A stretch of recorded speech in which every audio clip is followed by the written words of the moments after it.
on, our protagonist is facing this demonic guy who's not only the strongest mage in the world, but also the patriarch of the #1 mage family, and his father who's asking what the youngest thinks he's doing. In front of him, our protagonist kneels to explain himself. That's because he's been causing a mess lately, and his name is spreading through the whole continent. He's now known as the Lightning Fist Mage, a young unknown kid with the rarest magic element and an unorthodox way of using mana. But until some time ago, he was so weak that his family threw him into a concentration camp for him to die, and people forget that he was part of the family to begin with. That was the best way to remove the name Zed from any relation to the family. So the MC obeyed. He hid his identity and began his survival. But now, a few months later, his father is demanding that the boy should proudly proclaim that he's from the Arahan family to everyone and stop hiding his lineage. But why? Why does the same family who threw him in a concentration camp now want to be associated with the youngest and talentless Zed? See this tooth flying and this body unconscious? That's the result of another fight against Kim Ji-ho, an MMA legend who's defending the title for the 17th time. He's 45 plus years old and has never lost a single fight in his career. Everyone thought he had a broken leg since he hasn't been using it in the last fights, and Blue Shorts here thought that he had a chance. Even though his heart skipped a beat when he saw Ji-ho in front of him, he decides to go for a grapple on his leg. Without being able to kick, there's no way the guy would stop him, right? But that's when the flashbang hits and the tooth flies. Ji-ho's leg wasn't injured. He just didn't use it to make it easier for his opponents. It's more than clear that he's leagues above everyone else, which for him right now is his biggest problem. No opponent can even entertain this guy. But as the elevator climbs to the top floor of this luxury apartment, and after passing through stacks of fan presents, he takes a shower and hops on his final challenge. Last Saber, a game considered impossible. So hard that even the most avid Korean tryhards gave up. But Ji-ho has been playing non-stop for 10 years, while defending his MMA titles, all because that was the only place where he could find a real challenge. So he goes to face the Demon Lord once again. But today something was strange. The demon stood in front of him with almost no HP left. He asked himself, "What's this? I'm going to win?" Slashing the boss, he begged it to defend itself better, to not die, to resist, and to make the fight harder. But every single combo was hitting. He was dodging instinctively without trying, and with a sad face the moment he didn't want to reach came. He had defeated the last remaining challenge of his life. So a loud lightning bolt crackled in the middle of the city and hit his apartment directly. When he opened his eyes, it was raining, and before he could muster a word, someone put a hand on his shoulder and asked what he was doing. They finally have a chance to flee from this place. He should run. He's a bit confused and sees the number 172 on her shirt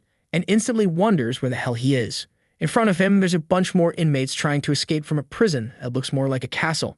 Looking at one of the flags, he thinks he recognizes the eagle's pattern. But then 172 tells him to wake up to reality, because this is the last chance they'll have to escape. If not now, they'll never get out of the butcher's prison.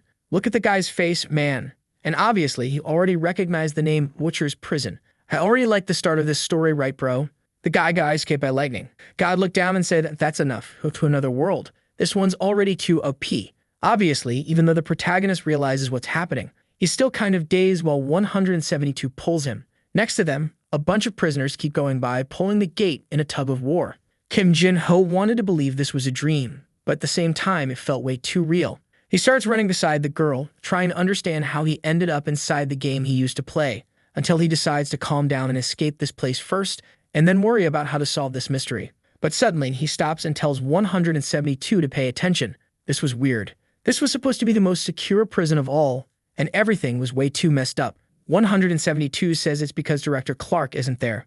Looks like he stepped out to deal with something, and this is everyone's chance to escape. Kim Jin-ho, however, suddenly grabs her by the collar and runs in the opposite direction. She tells him to let go, saying he's a maniac, but he was sure. This prison was way too secure for it to fall into chaos like this. And something told him that whoever went through that door wasn't going to live much longer.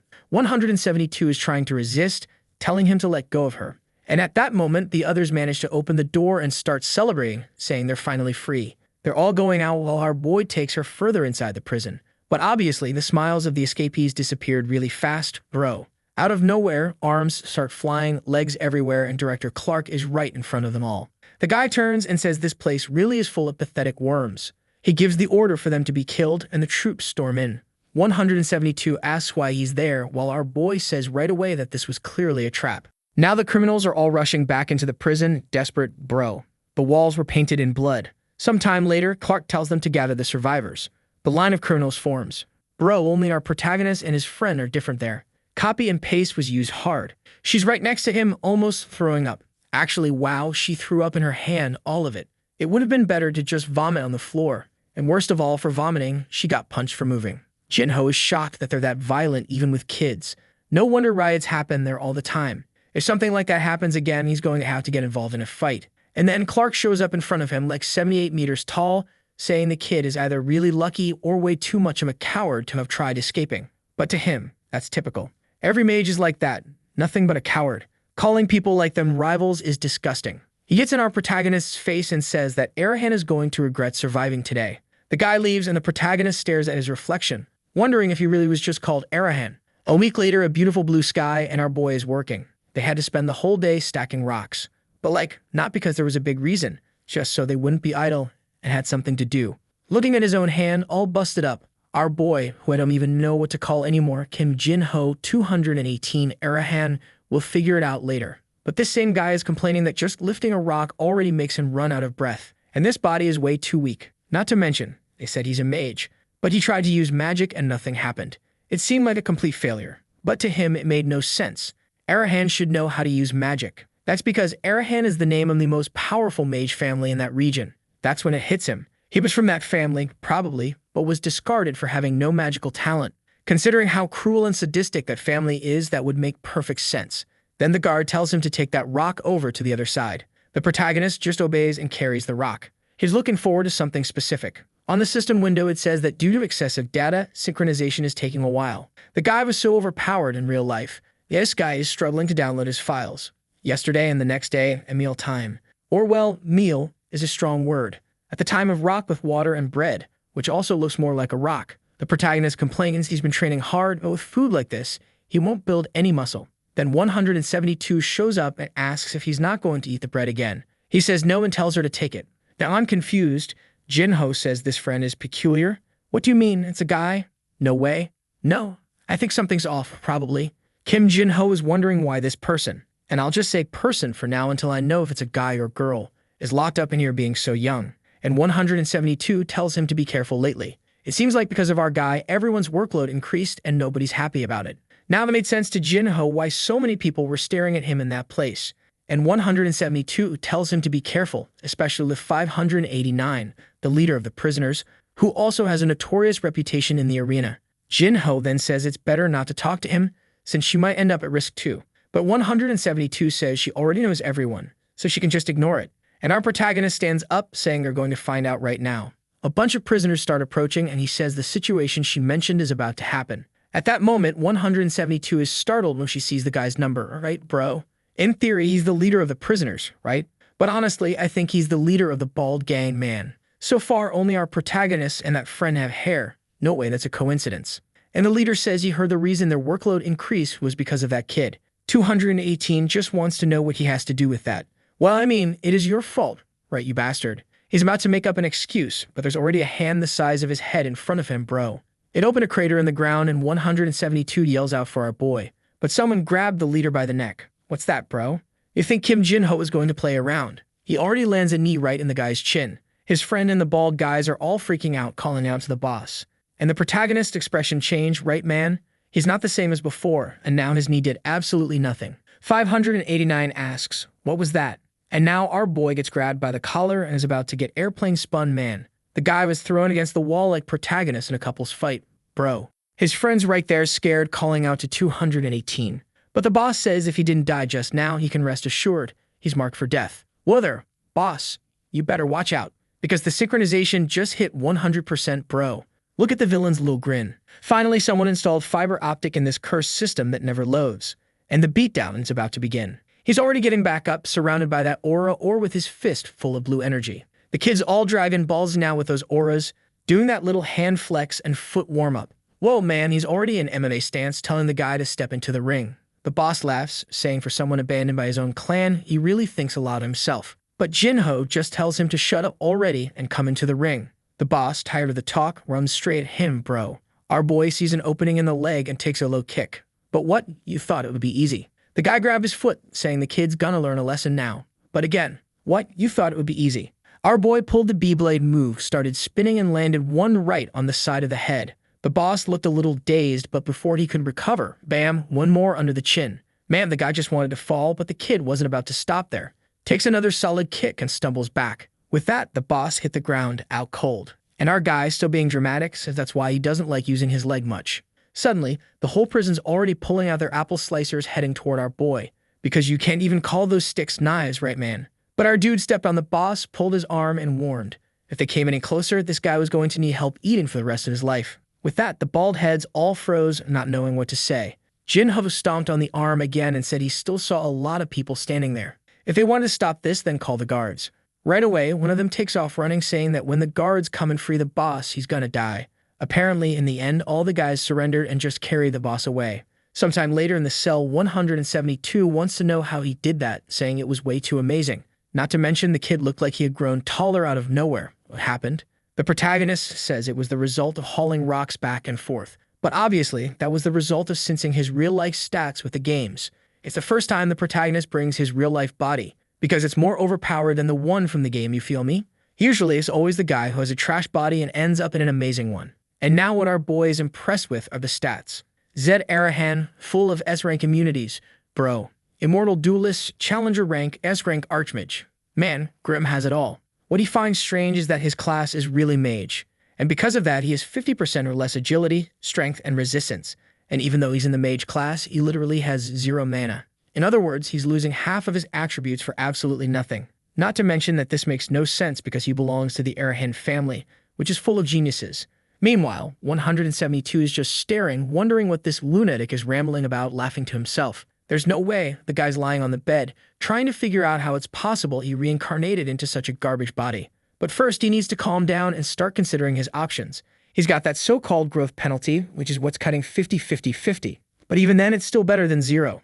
Not to mention, physical strength is something he knows how to develop even better. The only obvious problem is that the food there is terrible and isn't helping at all. What he's curious to understand better is this whole pile of S-rank talents. If he had all that and could have mana, then he'd be completely busted. An Archmage's blessing like that is for very few people. But it's all good. He's going to try to find a way to solve this no-mana issue. There's got to be some solution. Right then, suddenly, the guy from outside the cell starts calling out several numbers. Everyone called is forced to leave the cell. He asks what's going on, and 172 says those are the people in the death queue, bro. Basically, they'll have one last meal, and then it's goodbye. He says he gets it, then asks the friend's name. To the sadness of some and the joy of others, the name is Ryu. So yeah, he really is a friend. And our boy introduces himself as Zed Arahan. Arahan's a pretty ugly name, so from now on I'm calling him Zed. Cause Zed is badass, you feel me? Zed asks Ryu if he's going to be in prison long. Who says he'll be escaping soon? Protagonist wants to know how. He says it's simple. The guard up front has a key. Zed thinks he's going to steal it, but Ryu says it's impossible. The guy may be retired, but he's a 5-circle knight. Director Clark is the epitome of a knight who hates mages. That's because in the world of Last Savior, knights and mages hate each other. And now Zed's wondering how he's going to escape this place that's guarded by a 5-circle person.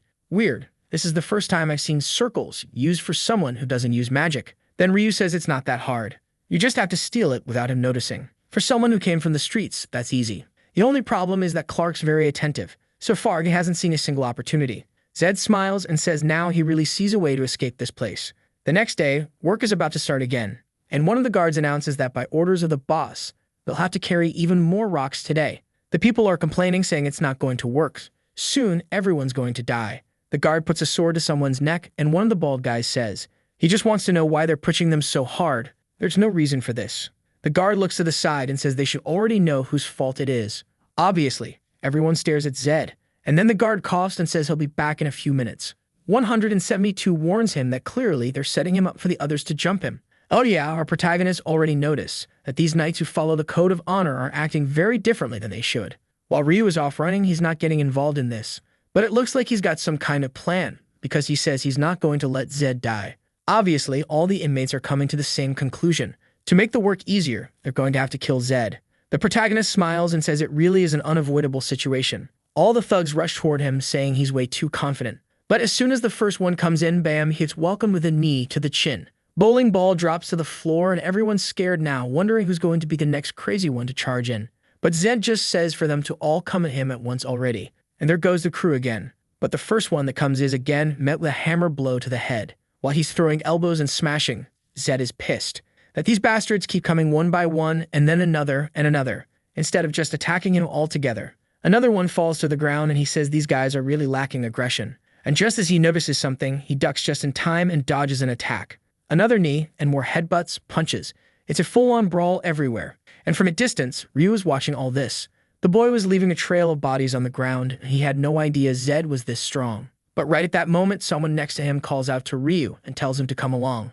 Meanwhile, Zed is already drop-kicking guys in the stomach. As always, they pull out those 3cm knives, which I mean are big enough, impressive even. At least that's what she said. But Zed already lands one on the next guy's face, telling him again to come at him with everything. And obviously, at that point, he was having fun. The guy fought his whole life. So if there's one thing he likes, it's having his life on the line. There's nothing better than dodging an attack that could have killed you.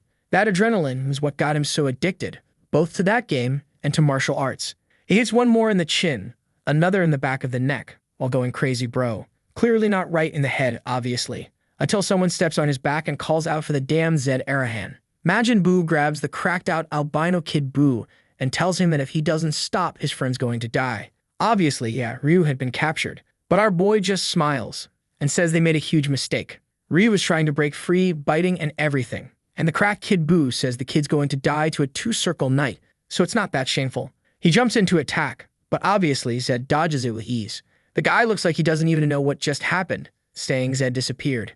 And when he looks to the side, there they are, already chatting calmly. Kid Buu wants to know what just happened, what kind of magic he used. Our guy says, wasn't magic, bro.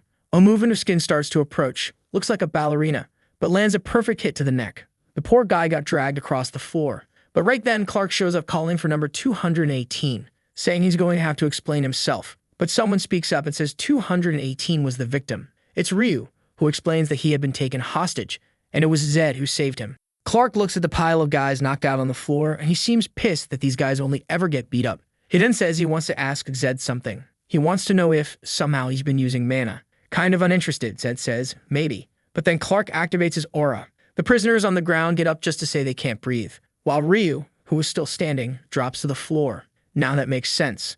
But through all that, bro, our guy is just standing there, untouched inside a mana barrier. It was one of the S-rank traits, resistance to suppression. He finally figured it out. It was a mental immunity ability. The guy is so full of himself, he says it all makes sense. He reached the pinnacle of Earth, won 27 fights in a row at the top of the world.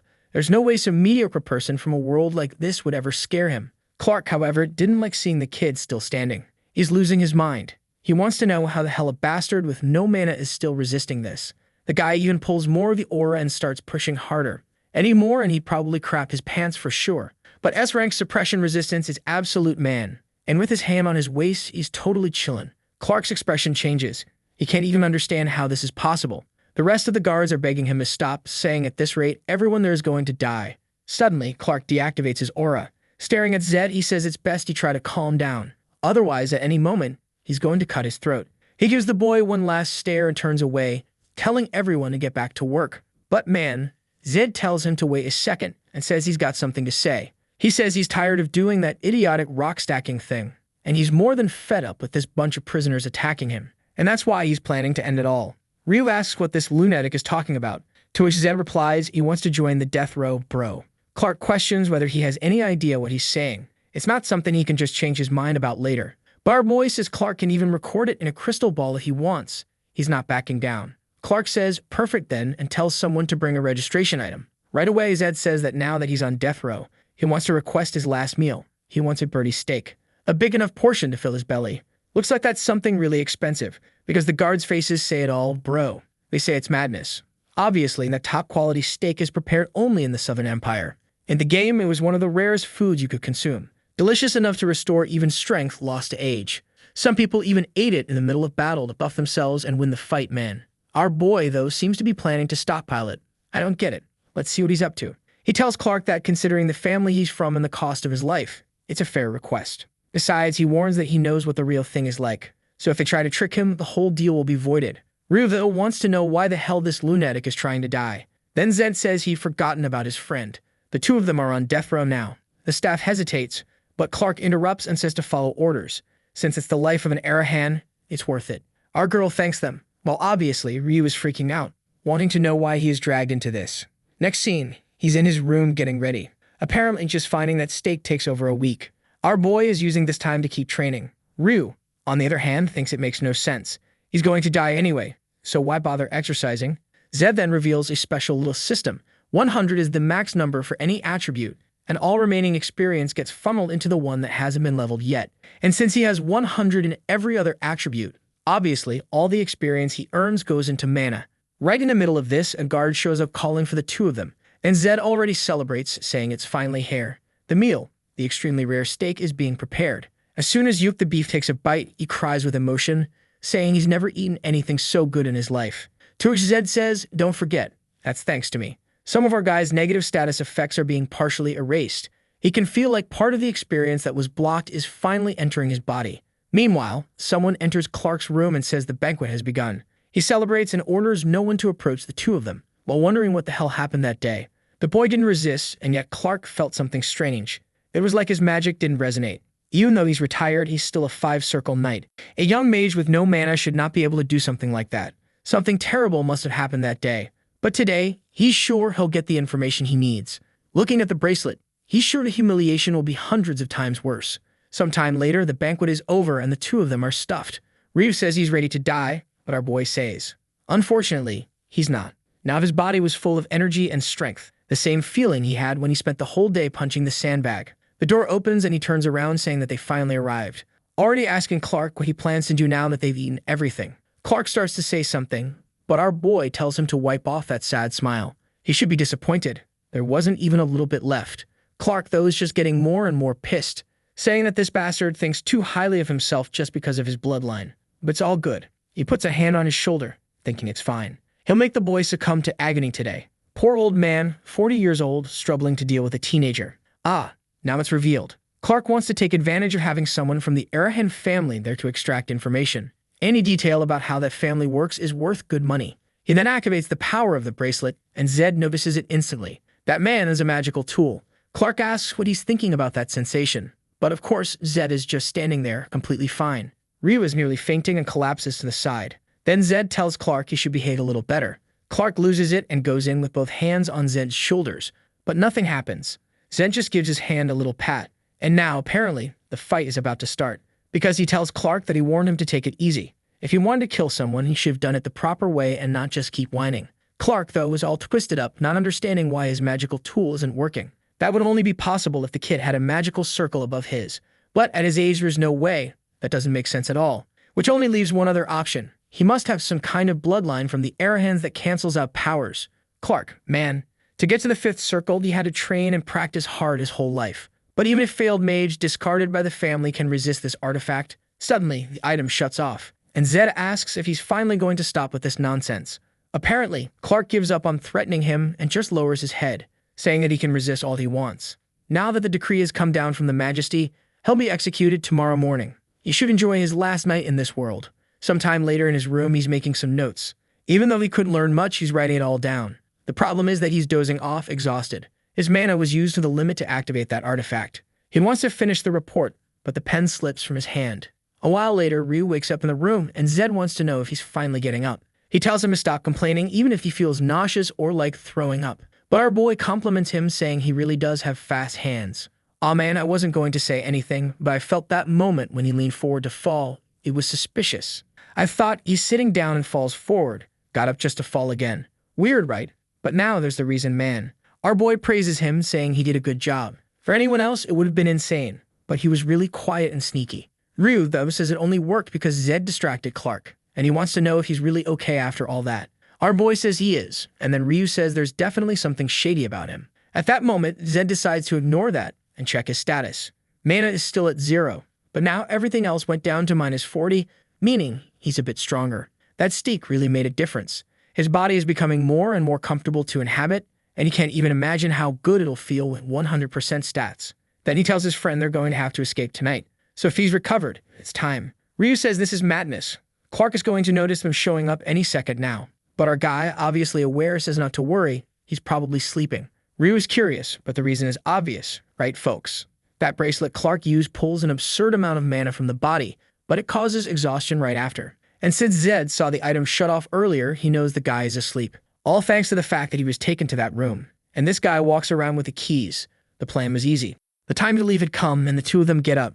Ryu is hesitant, but our boy says the hard part is already over. He kicks the bars, and they fall right down, bro. It's not like a few bits of metal were going to stop him. Obviously, on the outside. The first guards already react, wanting to know what he thinks he's doing. To which Zed replies, "Isn't it obvious, bro? I'm escaping this place."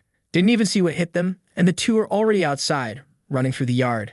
But turns out those damn organized guards are already lined up at the gate. Oh, poor guys who showed up to stop him, man. Just look at the guy in the middle. Bro, you've got zero chance. The guards shout at Zed to stop, but Zed just rushes forward, scaring Ryu. The first guy in the way looks like he's got 6 kids Zed's age. He runs past, dodging easily, then plants a hand right in the guy's face, slamming one guard into another like playing bowling with dudes. Poor guards are already all laid out, bent and twisted. Before the second one could react, bam, a hit straight to the jugular. A clean tap that knocked the air right out of him. Zed keeps moving in from the right, and now the rest were basically getting eaten alive. He kicks the first guy he threw, while the ones behind are more focused on defending than attacking. Some fool tries a sword swing, but Zed ducks under it and lands a heel kick straight in the guy's ribs. The guy practically fell on his feet. Zed even blocked the next sword swing with a hand on the ground. Another kick. Man, this dude is the king of Taekwondo. Another fool went face first into the dirt, and 2 more poor souls came from behind. And look at the psycho's face, huh? Enjoying himself like always. I don't even know what he did, but he landed a kick on one guy that knocked him into the other. Meanwhile, Ryu can't even believe what he's seeing. Sometime later, just look at Clark's face now, totally dumbfounded. Realizes he fell asleep at the worst possible time. His guys are all wrecked on the ground, begging for forgiveness. Unfortunately, number 218 had escaped. Obviously, he gives the order immediately to start the hunt. But the scene shifts now, to a hotel in a village near the detention center. Ryu is looking around, checking if anyone's coming. Obviously, he and our boy stand out a lot in those orange uniforms. At least Ryu knows the whole area, so he starts showing Zed around and explaining how things work. First thing they needed to do was blend in better with the locals. So they hit up a beggar's stash to steal his clothes, bro, saying that was the best way to hide. Ryu says he'll go grab some food, and our boy asks how, since they don't have any money. But the little thief is a femboy, right, bro?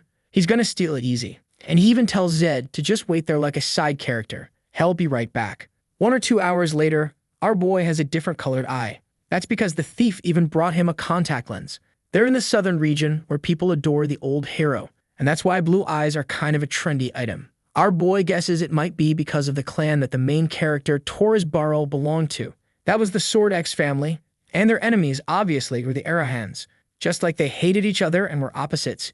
Even the eye color was different, and obviously for that reason, he couldn't go around flashing those glowing red eyes. Sometime later, they're in a cabin in the forest.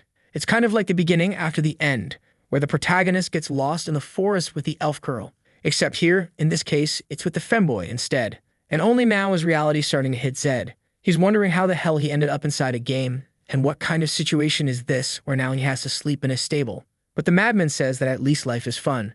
What Zed really wants to know is why this crazy guy Ryu is always glued to him. Also, it seemed like the guy kept calling him a side character, which didn't make any sense. He still needs help, so he'll keep Ryu close for now. But he needs to be careful. He doesn't know him well yet. He doesn't know how long he can trust this person. Yikes, man, our boy's all lonely, huh? Though it does make sense, right? He was 40 years old, spent all of his time fighting and playing games. There wasn't a single soul in that house. Next morning, he wakes up and is already impressed that none of this was a dream. Ryu says he's impressed that a noble like Zed can sleep in a place like this. Zed asks him if he likes this place, and his friend just says something obvious, right, bro? There's no such thing as liking when you're poor. You sleep wherever you can. Even though our boy hijacked this guy's life halfway through, he was also super rich in his previous life. And like a good capitalist, bro, he gets up and says it's time to make money. You can't level up and get strong if you don't even have a place to sleep or eat. Ryu says that's going to be really hard. They're definitely being hunted by Clark, and soon enough they'll be found. Zed asks if he's talking about stealing, but our boy says that's impossible. There's no way to steal enough to get rich in a place like this. First, they'd have to make money in a fair and honest way. In other words, the arena, right boys? And there we are in the underground arena, where sand flies and it's face-to-face, forehead to forehead. Look at that smug little grin. If there's one place he feels at home, it's right there. And now that I realize it, doesn't this dude kind of look like a male Mikasa from Attack on Titan? Little scarf, that black hair, like it's Mikasa? Incredible. And there they are, bro, in the crowd in the madness of the fights. Ryu, of course, already says he must be thinking something weird, because this must be the wrong place. But the madman says no way, this place is perfect. Man, the guy's biting someone's shoulder, but then bam, gets cannon punched in the mouth. It's pure brawling. No rules here, bro. Punches to the ribs, bites wherever you can get him. It's chaos. The crowd's cheering, loving it, while Ryu is horrified and our boy is celebrating. The fight level was better than he expected. He thought it'd be a bunch of amateurs, but turns out they're not so bad after all. Then Walmart Yujiro Hama comes running in and lands a solid one on the big guy. The guy suffers for a second. Actually, more than a second, because he gets hit with a whole combo. Ryu is freaked out, telling Zed to rethink this, but then he notices his friend had disappeared. Everyone in the audience is panicking, bro. Hama has blood on his hands. But look who's standing there holding his arm. It's Zed, telling him to go a little easier. Walmart Yujiro is standing there, confused, bro. Of course, Ryu already thinks the guy lost his mind. And the girls in the crowd think this is the modern world, asking the ref if he got paid to let someone die. Yujiro rips his arm out of Zed's grip, asking if he's some kind of noble and if he has a death wish. But man, Zed says absolutely not. They should be able to tell just by looking. He's just some street kid. Then the crowd gets mad, telling Yujiro to beat up the brat who's interrupting the fight. Zed says that's fine then. He'll take responsibility with a fight that'll entertain everyone. Obviously, Ryu doesn't think it's a good idea and starts going off, ranting a million things in Zed's ear. But Zed tells him to calm down, saying all this friend needs to do is bet everything he has on him for this fight. Ryu doesn't want to. But Zed tells him to remember, bro, that meat they ate was way too good. So after this fight, they're gonna have another banquet. There he is, face to face. The other guy says he admires the kid for being crazy in the head. At least he doesn't look scared. But then something catches his attention. The kid's stance was active, his breathing seemed steady, and he was staring at him with a killer aura. Clearly, his posture was better than anyone else he'd ever seen in that ring. Suddenly, it's Yujiro who's shaking, telling himself it's impossible he's this scared of a kid. He decides to rush in, saying none of this makes sense.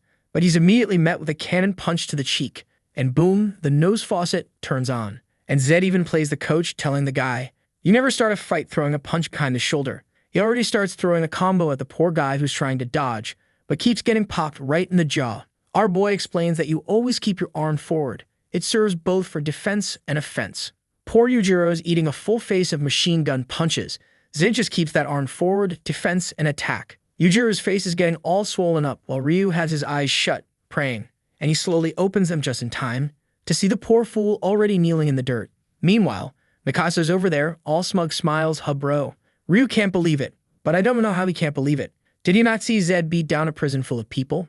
Poor Yujiro, man. He's trying to open his eyes, seeing blurry shapes. He can't believe he's about to lose to a kid like this right in front of everyone. He tries one last punch, but Zed dodges with ease and goes full beatdown again. One last clean hit right in the middle of the pit, and he falls flat on his back. Our boy already turns to the ref and tells him to call the match. He won, but right, bro, this is a betting house. And the guy knows if he declares Zed the winner, a lot of people are gonna be mad. But he doesn't really have much choice. Yujiro's not getting up. So that's it. Zed's declared the winner. Obviously, the smug one says the fight wasn't even enough for a warm-up. Sometime later, with a bag of coins in hand, he asks his friend why there's only this much. In theory, it was 60 people betting against him and only one in favor. The betting guy says the calculation is correct. He followed the exact process. Zed insists. With the amount that was bet, it should have been way more. He calls for Ryu, and just by the look on his face, it's clear he didn't bet everything on bro. Right then, someone tall approaches, long blue hair walking up, and we can already see the storyteller's talent. Little red dress. Only problem is, she's got villain face. Like no way she's gonna be a friend to our boy. She's clearly gonna bring nothing but trouble. She walks up saying she wants to have a little chat, but he just asks, who are you? Man, the world's not even modern, but this one's already got filler done. Look at the size of that lower lip. She says that for him not to know who she is, this must be his first time here. She's the owner of the arena, known as Herna, but Zed already walks past her, saying it's good to know, but he's not in the mood for talking. Ryu's already noticing this is not going to end well, and two gigantic guys, bro, already blocked the way like a wall in front of our boy, and boldly he looks 90 degrees up and asks if everyone wants to end up on the ground. The iron-jawed dudes are all confused, thinking the kid's gone completely crazy. From behind, Herna says that the warrior he defeated was brought in from the big city. He needs to understand what that means. She will let him go today, but he can be sure they'll meet again. Somewhere much more relaxing. Ooh boy, this one's dangerous. She plays this kind of dangerous game. Run boy, and she says she really likes very strong boys. Yikes. Looks like he slipped away just fine though, because there we are the next day at a bar, and Ryu's exhausted, saying that Zed's crazy in the head for acting that confident in front of that woman. He has to understand, she runs that whole place. Our boy though says she just seems like an old fox addicted to money. Ryu says he's right about that. She is known as the fox around here, meaning she probably tried to get close to him to gain some kind of advantage. But man, it's not the first time Zed's been seen as a genius. As soon as he started getting famous and winning a bunch of fights, A million calls started coming in, everyone offering contracts and endless options. Back then, he was a bit more naive and got scammed several times. But by sheer luck, he found his manager, the one who made him a champion. Obviously, all of that taught him very clearly what it takes to reach the top. Since he called her an old fox for her wisdom, soon they'd find out who was really wiser. The fancy meat they ordered is served. Ryu already wants to dig in, but our boy tells him to wait. Clearly, they were being scammed. This was far from the quality they'd ordered. This wasn't that ultra-rare steak. Otherwise, they wouldn't be able to serve it to everyone in the bar. Ryu says, whatever, I'm hungry. Once the steak hits your belly, it's all the same. But Zed says if they paid for a birdie steak, that's exactly what they're going to get. He calls over one of the waiters, who immediately says if he's going to complain, he better leave because no one likes his presence there. Zed completely ignores what the guy said and just says, this steak is fake. You'd better bring the real one before complaining about me. The waiter asks if he's lost his mind. Our boy tells him to call the boss, and now the guy's certain this street kid is nuts. But he says fine. If he really wants to meet the boss, then follow him. Obviously, this doesn't lead anywhere good. Inside the boss's office is a fat guy and a bunch of goons, already pointing knives at the door. The guy asks if he's the customer causing trouble, to which Zed just replies that the ones causing trouble are the people selling fake stuff in this place. The fat guy sends the first goon forward, saying the kid doesn't understand the situation he's in. But Zed's already smiling. Another little fight for him to enjoy. The bar guys, poor things, all rush in just to get smacked in the face like always. Another one gets his arm broken, then a hit to the neck of one, dodges another, lands a clean shot, and throws the guy on his back. The fat boss, who was celebrating at first, is already starting to see the situation turning bad for him. The whole group is lying on the floor with something broken, and Zed is standing in the middle of them all. Ryu tells them to be careful, that this is the kid who took down Walmart Yujiro, and apparently the fat guy had heard a similar story, but thought it was just a rumor. Now he wants to know, what does Zed want? The boys approach and say he's actually quite reasonable. First, they'll give back the money he paid. Second, they'll pay for the steak he ate, at the price of the real birdie steak. The fat guy screams, saying they're just a bunch of little crooks. But you're probably screwed, huh, bro? Because Mike falls and Ryu's in bed all happy, celebrating and saying he's never slept in a place this soft. He then turns over and praises our boy, saying he really is amazing, as expected of a noble from a powerful family. Zed says it's easy to negotiate when you have power, right, bro? And with that, another night falls.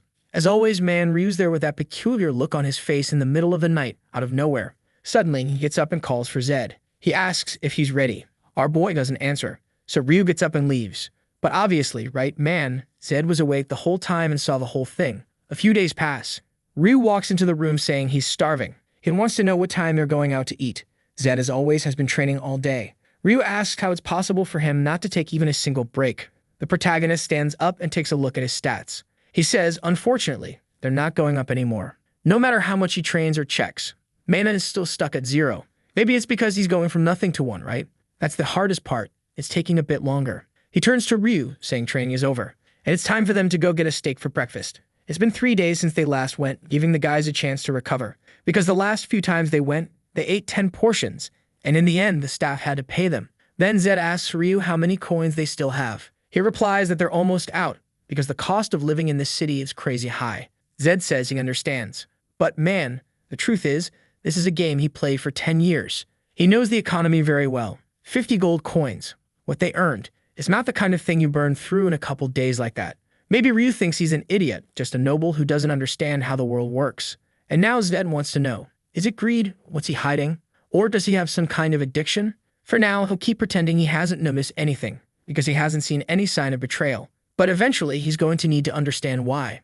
Already at the bar, one of the guys opens the door and tells the boss that they're here. And this time, they've got a plan, man. He tells the guy to make sure everyone's ready. As soon as our boy shows up, he's welcomed with a candlelight banquet. The waiter says he hopes our boy feels at home. Obviously, Zed already finds this weird, and wants to know why they're being so friendly out of nowhere. The moment they walked in, he looked around. Didn't spot any assassins. The restaurant looked the same as always. Interrupting his thoughts, Ryu wrapped a bit of meat in lettuce and told him to take a bite.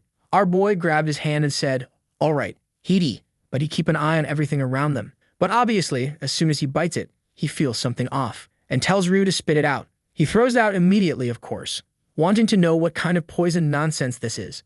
Zed says the amount is small. It's not going to kill them, but something's clearly going on. He opens up his status screen, and now understands why the staff was being so friendly. Obviously, with absolute poison resistance, nothing happens to him. But the problem is that after eating a lot, he'd eventually die just the same. Ryu wants to know if he's really sure it's poison. He didn't smell anything, didn't notice anything, so why can't they eat it? Zen just says it's because he's an arahan, just to change the subject, which makes Ryu mad. He says, so it's like that? This snob really is on a different level. That's when the protagonist smiles, saying it's time to make these guys pay for trying something like that. Sometime later, the boss shows up, clearly pissed, wanting to know what the kids want with him. Zed is sitting at the back of the table and says he's just curious and had a few questions. But the boss notices that all the plates are empty, so they ate it all, and the poison should kick in any second. But then he says he's not here to answer anything. He's not going to talk to people who just want to extort money from him. Zed says that, as he can see, the boss is completely misunderstanding the situation. He tells Ryu to give their friend a bit of meat so they can talk over a meal.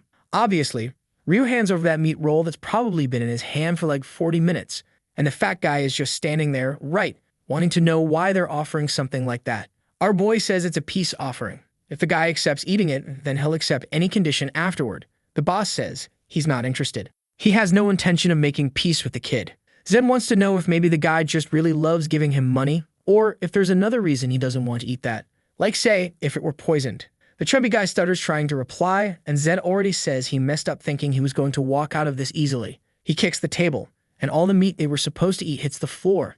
Zed says he'd been going easy, but Trash Like Him really does enjoy suffering, huh? Even so, the fat guy slaps the wall, saying there's no poison, and if they show any proof, he'll admit it. Our boy goes for his eye and removes the contact lens, saying that is all the proof he needs. Upon seeing the red-eyed, the guy knows immediately he's an arahan. He falls on his butt, totally scared, afraid he's going to die. In just a second, he's already on his knees begging for forgiveness, saying he didn't realize he was a noble. The guy's sobbing, desperate, wanting to know why a kid from a family like that is wandering around pretending to be a beggar. At that moment, Zed realized something. The arahan name held way more power than he imagined. He asks if the fat guy will do anything he says, to which the man replies yes. Zed says his first condition is that he can't tell anyone about his identity. The guy agrees. Then Zed gives the second condition. He has to hand over half of all his money, and in return, Zed will act like none of this ever happened. Apparently, the arahan family is really dangerous, because I thought the fat guy was going to say, that's too much. But nope, he just agrees and says he's going to get it right away. He runs out saying he better hand it over quickly, before the kid changes his mind. Zed puts the lenses back in, and Ryu praises him, saying that his name really scared the guy. He didn't even have the guts to say anything, but Zed already warns that this will be their last night in this city. But look who walks in just at that moment, wanting to know what the rush is all about. The two of them turn to see Herna walk in with arms crossed, saying they've finally met again. She praises our boy, saying he's even more impressive than she imagined. Now Zed's hesitating, not sure if she found out he belongs to the arahan family. It would make sense, and he sees the fat guy shaking his head no back and forth, so that probably isn't the case. Which means maybe she got some info from the prison. If the fat guy finds out he's an abandoned arahan, the deal will be off, so he has to wrap this up quickly. He says fine, he'll accept a private conversation with her. Now face to face at the table, he asks why she's here or why she's been looking for him. Herna tilts her head to the side and says he's misunderstanding again. She didn't come here for him. She had a meeting with a client there. At that moment, Zed realizes, that client is Ryu, who apologizes for doing something like that. Herna says she's sorry, but unfortunately, she still hasn't been able to fulfill her side of the deal. Ryu stands up angrily, saying that's not what they agreed to, and that he's already paid a lot of money. But Herna says it's impossible to find someone who disappeared that long ago. They could be alive or dead. Zed finally realizes what's going on, and says they'll settle this a different way. Since she wants to negotiate with him, then she'll be negotiating with both of them. In other words, our boy will help her if she solves Ryu's problem first. Herna thanks him and says her request is going to be real simple. All she wants is for him to fight Walmart Yujiro one more time. Ryu says it's clearly a trap, but right then Zed already accepts it, bro. Lip filler face is already reminiscing, saying not to worry, she'll hold up her end of the deal. Sometime later, they're walking back through the streets, and Ryu's there holding a little coin pouch. Zed asks why he's making that face. They made a ton of money. But Ryu's apologizing, saying he didn't want to hide things from him from the start. Since she knows the city and everyone who passes through it, he figured she'd be a good source of info. But yeah, he should have told Zed beforehand. Zed says it's fine. Besides, he knew from the beginning that Ryu was stealing money. Ryu's a little shocked he knew, but Zed says, just so he doesn't feel too bad. He only just figured out that the money was going to Herna. Ryu wants to know why he didn't say anything, and our boy just says it's because he doesn't care. The help Ryu had been giving was worth more than those coins. But he does stay. He doesn't let things slide like that all the time. From now on, Ryu better not hide anything else. No matter where he was born, he can't act like garbage. Bro, what do you mean by that? You saying everyone who's poor is garbage? You bastard, come here so I can sock you. But Ryu's already teary-eyed, apologizing, swearing he'll never do it again. Even so, he begs our boy not to join the fight. They could just take the money and vanish from this place. Zed asks, how's he going to get info about his brother if they run away now? To which Ryu says he already figured it out. That woman's going to scam them again. Zed thinks about it. Ryu's not an idiot, so it's clear that him going to Herna meant he was desperate. He knew it was a bad offer, knew the chances were low, but he had no other choice. Meanwhile, that Dan Herna was the type to take advantage of desperate kids and leave them behind. And yeah, he admits he wanted to run away too, but he changed his mind. Ryu begs him to drop it. Obviously, he trusts Zed's skills now. But even so, Herna's definitely going to rig something. But Zed just says that's exactly why he wants to fight. Nothing better than cleaning up trash that's in your way. He's sure she's gone all out prepping this guy. Every cheat possible, all to make Zed lose, which makes it perfect. Meanwhile, back at the prison, man, I almost forgot about these guys. They're still out hunting for our boy. One of them comes to report to Clark that all the troops are ready. He slams the table, saying now they're finally going to take out that Dan rat that's been hiding right under their nose. From today, that damn Arahan doesn't leave alive. 3 days later, we're in the middle of the arena. Walmart Yujiro is raising his arms up, saying today he's going to kill the kid. Zed is amazed this guy's still so confident after getting his butt kicked so hard, and Ryu's still insisting he back out, saying they can still run any time. But there they are, face to face. The fight everyone's been waiting for, bro. The fancy twirly guy versus the city beggar. Suddenly fell. The look on everyone's face in the stands changes, and Ryu says things just got serious. Strangely enough, the guy had taken on the exact same stance as Zed. Yujiro is thinking that Herna better have a solid plan, and that's the only reason he even came back. No way there's an Arahan without mana. That wouldn't make any sense. But he was abandoned in prison, so maybe that's why. He decides to rush in, saying he's going to find out for himself. Our boy dodges the first move, while now it's Yujiro who's giving out tips. He says he practiced what Zed told him and really noticed it was useful. Our boy is dodging, impressed that the guy actually listened to what he said and practiced. But then suddenly, he notices the way the guy's positioning himself, and bam, he whips him on the side of the head. Man, Yujiro was left all twisted up with smoke coming out of his forehead. But out of nowhere, he starts smiling. Says the loser really doesn't have any mana. People in the crowd say that weirdly enough today he seems really tough. Everyone's cheering for him by name. But Zed already knew what it was. The overbelt, an item that negates 90% of physical damage, which is just absurd in a fight like this. Normally it's easy to beat someone wearing it, since all you have to do is use mana. But in Zed's case, well, he doesn't have any mana. Ryu's over in the corner, trying to understand what's happening. Why this guy's resisting Zed's attack so easily. He tells him to be careful. Clearly that woman did something. But Zed's smiling. He tells Ryu just to watch and pay attention. His friend doesn't get it. Why the heck is he smiling like that? Meanwhile, Yujiro asks if he's going to give up. Suddenly, Zed lets his shoulders drop and says he's actually surprised. Yujiro immediately notices. The boy's fighting stance had changed. He was going to ask Zed something, but he just got smashed on the side of the head. Even with 90% resistance, his ear was already purple and turning necrotic. A kick to the stomach. He starts stumbling backwards, confused as to how he's even taking real damage with that belt. But man, of our boy Zed had a grin on his face. It's not every day he gets to fight using 100% of his strength. Whenever he did that in the ring, within less than a minute, the other guy was already unconscious on the ground. Because of that, he'd never really been able to go all out before. But here was a guy standing in front of him, taking all those kicks and still on his feet. That was the first time he'd seen something like that. And instantly, he wanted to kick him some more, to see what it felt like again. Yujiro throws his arms up, convinced another high kick is coming. But then he gets slammed in the ribs. His guard drops. He takes one in the face, goes to block low, and gets hit in the gut. The poor guy couldn't even tell where the attacks were coming from anymore. That was it. He couldn't even see what was happening in the fight anymore. While Zed is telling him not to dare collapse now, Yujiro tries to say he gives up and takes another one to the chin. The crowd is stunned, and now our boy breaks the belt. The item shatters. Yujiro feels a chill go down his spine and collapses to his knees.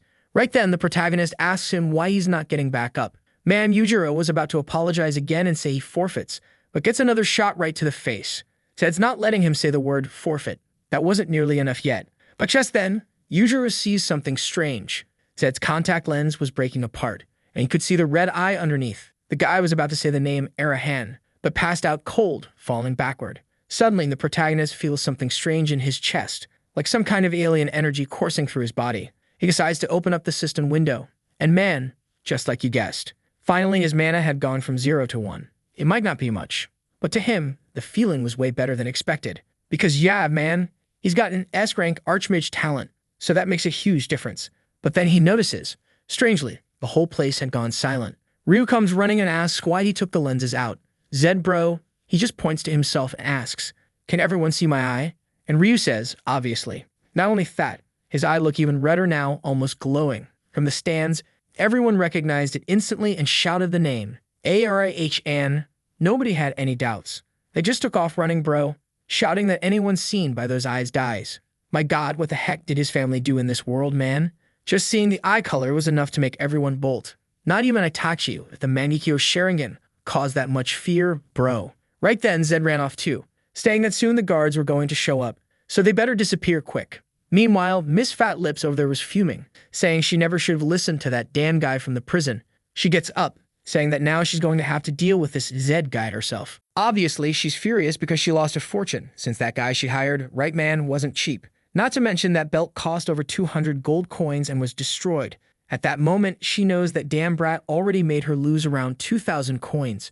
She's screaming in rage, puts her hand on her face saying she should have listened to that guy and killed that brat from the start. Meanwhile, our boy and Ryu, man, they're already getting ready to leave that place. The problem is that now there were guards everywhere. Sometime later, Ryu comes out of a barrel asking if things are finally calm. He tells the boy to stay there because he's going to get a carriage so they can leave. But right then, a guy with orange hair stops and says that Herna sent him. She has some information that Ryu is looking for and that he should go talk to her. Besides, they'd better know there wouldn't be any other carriages running in that city. I thought the boys were going to run away, but there they go again, going to meet up with the crazy lady. Will obviously knows it's a trap, and Zed already knows too. The friend thinks it's crazy, but Zed says if they don't take care of this now, the problem will follow them for the rest of their lives, so it was time to finish it. And just like he imagined, a little while later, there's Herna with all the guards. Even that bastard Clark Mustache showed up, man, all crook thinking he's not going to lose. And Clark guarantees that if someone dirty like those two really did steal a key and run away like that. Herna is laughing, says he was an idiot. If he'd have stayed on her side, things wouldn't have turned out like this.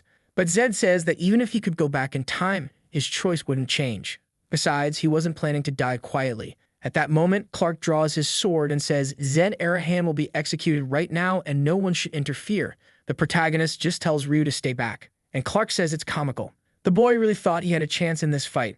Honestly, for a mage, he was brave. Our boy says he has a 50% chance of winning. That actually is kind of a psychological game he plays with himself. Against someone stronger than him, he always believes that because then he doesn't give up. At least he has a chance. And against someone weaker, he doesn't get too careless either, since that person also has a chance.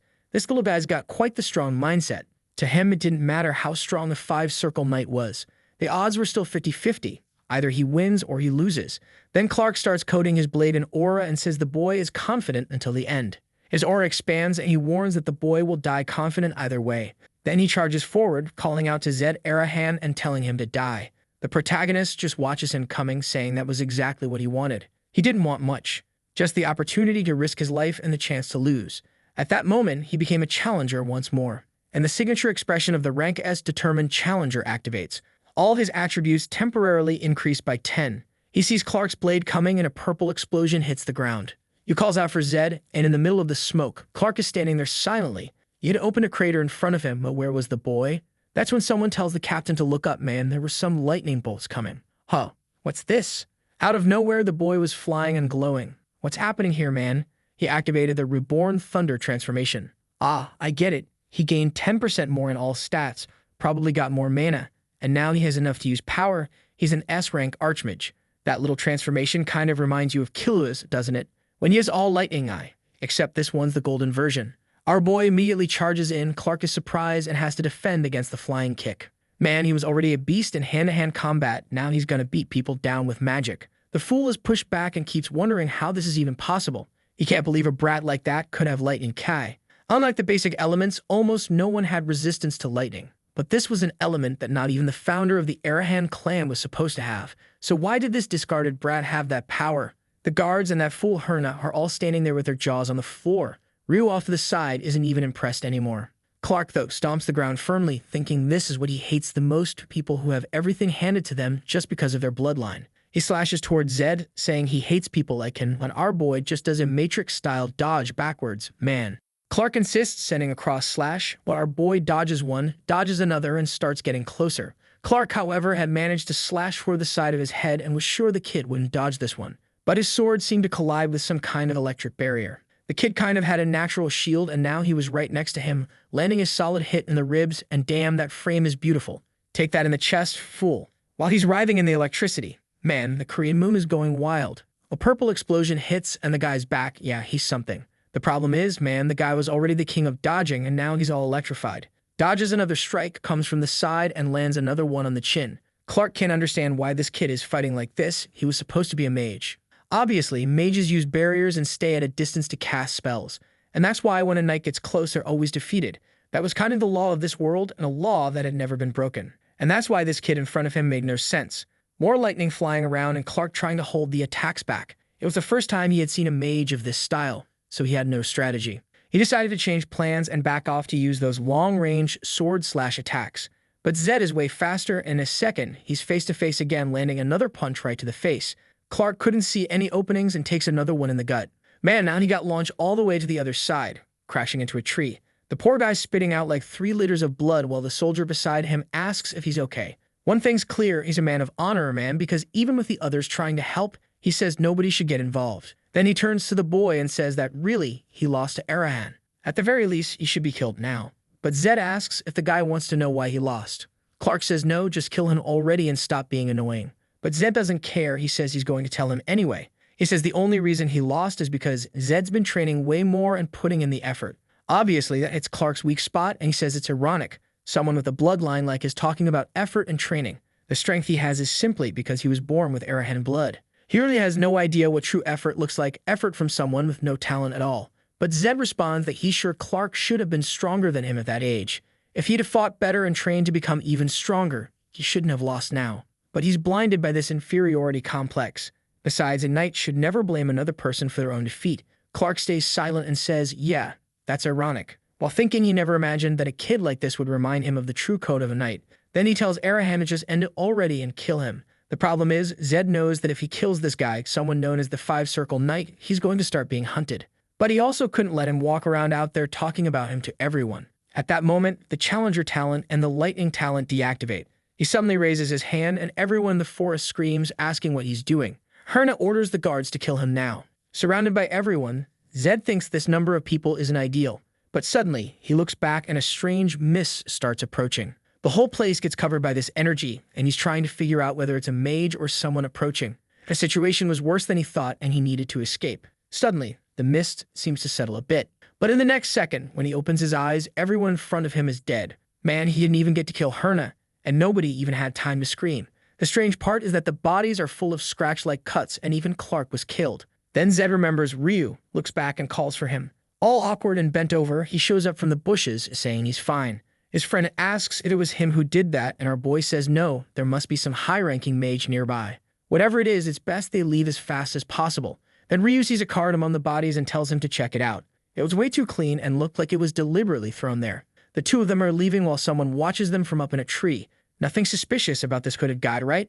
If I had to guess, I'd say it's an Arahan who was watching to see if he'd get executed in prison, but now sees the boy as the real deal and is thinking, better protect this kid. He's the future of the family. And you guys, what do you think? Place your bets. Who do you think this guy is, huh? Tell us. Sometime later in the forest, he made a little campfire and is there looking at the sheet of paper, which was blank, until suddenly he puts a bit of mana into it and a symbol appears.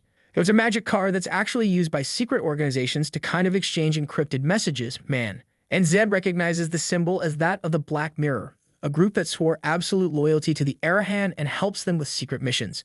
When it comes to secret organizations, they're the biggest in the Empire. And on the back of the letter, you could see the number 4. If he's not mistaken, number 1 means accept or basically affirm. Number 2 is reject, number 3 is a proposal, and number 4 is observation and protection. Yeah, my guess didn't last long. That's no fun, right? I was right away. Looks like he really is being protected by someone from the Arahans. He finds it strange since in theory he doesn't have any mana, but then he remembers. Yeah man, now he does, he has 3 speaking language. Considering it went up by 2 after defeating Clark, you can tell it works like experience in a game. Plus, now he's unlocked the lightning form, something that not only boosts his physical abilities but also creates a shield. Obviously though, he only has mana to activate it when using that Challenger talent. Then Ryu calls out to our boy and says he can't sleep. He wants to know where they're going and what they're gonna do. Our boy says that's obvious. They're going to the city of Frilda. That's the last place they heard about his brother. All they have to do is keep moving. Ryu, though, says maybe his brother isn't even there anymore. Besides, you couldn't even get to Frilda without using a carriage. Zed says he already knows that, and the route is going to be a little different. First, they'll pass through Tamaya. That village is the front line of the southern defense barrier. At that moment, a magic circle appears on the ground and a knight shows up through it. Whoa, man, isn't that blonde knight the character our boy used to play as when he beat the Demon King? Along with him, an army starts appearing, and he swears that he, Taurus Bahal, is going to hunt the Arahan who disgraced the name of that place. We then see him a bit earlier, kneeling down asking if someone called for him. He was face to face with the Lord, who says that a mission came specifically for the boy. An Arahan who was in a southern prison had escaped a few days ago. Not only did he kill the guards, but also other innocent people in the city, and he, as the successor of Bahal, must bring justice and honor to the family. The blonde guy immediately takes an oath that the orders will be obeyed. Meanwhile, in the middle of the forest, Ryub is saying this is madness. Zed just tells him to stop whining, saying it's been 5 days with the same talk. What the friend is complaining about is that they're the only idiots going straight into the front lines like this.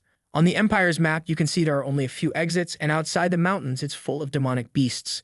Each of the major families is designated to guard one of these regions, and the south belongs to the Bahal family. The place they're going to is called Tamaya, a village right on the front lines and one of the places where demonic beasts end to appear.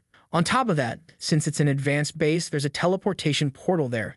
Obviously, it's something so expensive that not even nobles can use it easily. But our boy got a ton of money from betting and looting everything from Herna. Still, Ryu keeps complaining, saying he has no idea how terrifying a demonic beast is.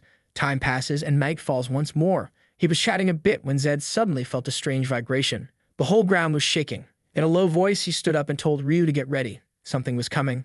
Right away, they put out the campfire and hid behind the bushes to watch the camp. Ryu was praying that it wasn't a demonic beast, while Zed was hoping that it was a demonic beast. The problem was that it wasn't just 1 or 2 vibrations. There were at least a dozen. And he knows it's very rare for that many demonic beasts to break past the barrier. Which means, man, it was exactly what he feared. Taurus Bahal and the army were arriving. The guys were at least just passing by, and he was just praying that those 50-plus soldiers wouldn't spot them. But that's when one of the soldiers obviously detects the camp. Zed knows that if they're found, they have no chance. The minimum requirement to be in that group is to be a 5-circle knight. In other words, there were at least 50 Clarks there. Ryu says our boy should run. If he gets captured, there's a chance he'll survive. But Zed will definitely be killed. Our boy, though, tells him to stop shaking so much if he's going to say something like that. Besides, he didn't need to worry. He had an idea that maybe would work. The soldiers are all there checking around the camp. Then suddenly, someone from the bushes asks who they're looking for. Hey, you crazy fool, you're really gonna rely on that protection card, huh? He steps out saying he's Zed Arahan. He's doing this insane move because he knows that once the guys realize the camp is still warm, they'll start searching the entire area. They wouldn't be able to get away, and if they were found suddenly, it would be worse. But right when he goes to say he wants to talk to the leader, man, a sword almost slices his neck. He tries to explain that he just wants to talk first, but there's already another one at his back, man. He senses the presence and goes to activate a circle at his feet, but one of the guys' attacks seems to hit something. Between him and Zed there was nothing, but it got blocked. Our boy understands that it was the power, maybe, of the person who's been protecting him, and a voice tells the knight to stand down. The guy backs off instantly, and the rest of the soldiers order the person to reveal themselves. Zed knew someone was watching him, but he didn't expect that whoever it was had been this close. The human was right in front of him. He couldn't even feel their presence, not even with 100 perception. Whoa, man, and not just one person, but an entire squad was protecting him. Now that makes sense why the Arahans are so feared, right? I was wondering why everyone kept praising the Arahans, like, where are they? The problem now is that the protagonist is arriving, wanting to know who dares stand in the way of Bahal. Everyone celebrates the arrival of the successor, and the Black Mirror guys instantly recognize him as the so-called Bahal. For Zed, though, that presence was so familiar it felt like a part of him. The character he had played with the longest, the one who stayed with him until the end. It wasn't the time to be thinking about that, but he was feeling a bit nostalgic. Then Taurus asks if he is Zed Arahan. Before Zed can answer, the guy just steps in front and tells him not to speak. Now Zed is trying to understand why these guys are going this far. Taurus then says he can finally meet the secret organization he'd always heard about. But he finds it crazy that they're acting like this even knowing who he is. The Arahan family had now crossed the line. He throws his sword into the air, saying that today they would pay the price with their heads. Suddenly, a voice says that's not going to happen. A red circle appears beneath all the soldiers. Zed recognizes the formation as a type of trap that has to be set up in advance. Which means this guy was not only smart enough to predict everything that would happen, but also a 7th circle mage. Then the guy says that anyone who steps out of the circle will cause an explosion, Standing still, Torres wants to know if the Arahan family wants a war with the Bahal, to which the hooded man says, as he already mentioned, it's better for them to back off, since not even Lord Bahal wants a war like this. But that's when Torres activates the blade's power again and tells them not to insult the Lord's name. Zed, however, knows that we're still kind of at the start of the game, meaning Torres is still a 6-circle guy and he has no chance of winning this. If he starts a fight right now, all the knights there will be annihilated.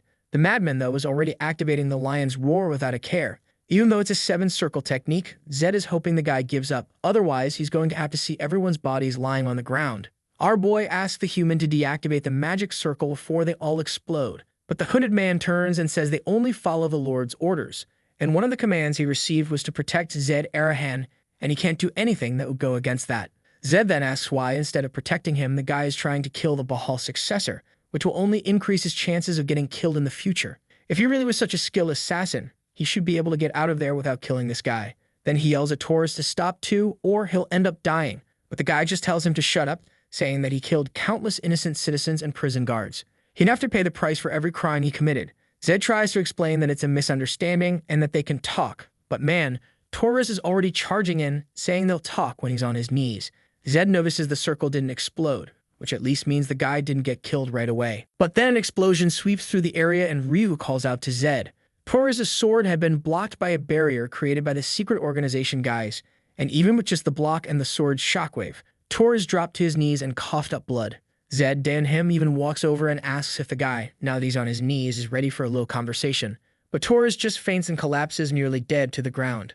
The soldiers run over saying he's dead, but our boy explains it's just a mana backlash from overusing his energy. It's best to let him recover naturally and not even try anything. The healers are already trying to heal him. Usagi, though, knows this is mana backlash, and you can't heal someone's backlash if you're weaker than them. Obviously, the only ones stronger than him there are the Black Mirror guys, and our protagonist tells the guy to go ahead and heal Torres, which obviously freaks him out. He asks if Zed is seriously telling him to heal this knight. Zed says that Torres is an old friend of his. I mean, it's not a lie, but it's kind of a suspicious statement. Obviously, the guy refuses to heal him, saying it's impossible that the two of them are friends. Zed then says that mages are usually smart. He wants to know if the guy really thinks that the death of an Arahan wouldn't lead to a large-scale war, and if that would be productive. But man, the guy just replies that the death of those successors would actually be good for the Arahans. Strangely though, Zed seems sure that's not true. Oh yeah, he knows, right? That in the future, demons are going to start invading, and they'll need everyone to win. The problem is he's running out of patience, and out of nowhere, he snaps man. He puts the sword to his own neck, saying that if the guy doesn't heal Torres, he'll die too. Which means, right, the masked man would fail his mission, since the mission is to protect him. The masked guy says even so, he can't act that way or the Lord would be furious. Zed says he doesn't care. He'll carry that burden himself. Suddenly, the masked man approaches Torres. His friends obviously hesitate, but Zed explains that the only person who can save Torres is someone stronger than him. If they don't accept the help, the guy will die right there. With that, Torres is finally healed and the soldier even gets a bit teary-eyed. At that exact moment, the Black Mirror guys vanish, as always, leaving behind a letter. Sometime later, near the village of Itamaya, our boy is standing in front of a tent, looking at card number 9. That one meant abandonment or survival. I think it means like, we're gone. We'll ask if that mist in the forest that killed everyone was also the Black Mirror, and our boy says yes. But now they're alone. Zed then notices something strange and asks Ryu how he knows about this organization. Ryu replies that everyone knows, it's common knowledge, even little kids in any town know about them. Zed can't believe it, a secret organization known by everyone. But Ryu warns that since everyone's watching them, they better be careful or they'll be killed at any moment. Zed, however, says there's no need to worry, that are knights who truly follow the knightly code. In other words, people who value honor. Mages, on the other hand, would kill a friend if it meant earning a few coins. The truth is, both sides are too extreme and kind of rational, but that actually makes things easier for him. With a knight, all you need is to challenge their sense of honor, and with a mage, all you need is an offer that brings profit. Then one of the knights shows up and says the Lord Hare wants to speak with him. Inside a tent sometime later, Torres talks with our boy. He starts by talking about tea, but our boy doesn't seem very interested. Then Torres gets straight to the point and asks about their situation.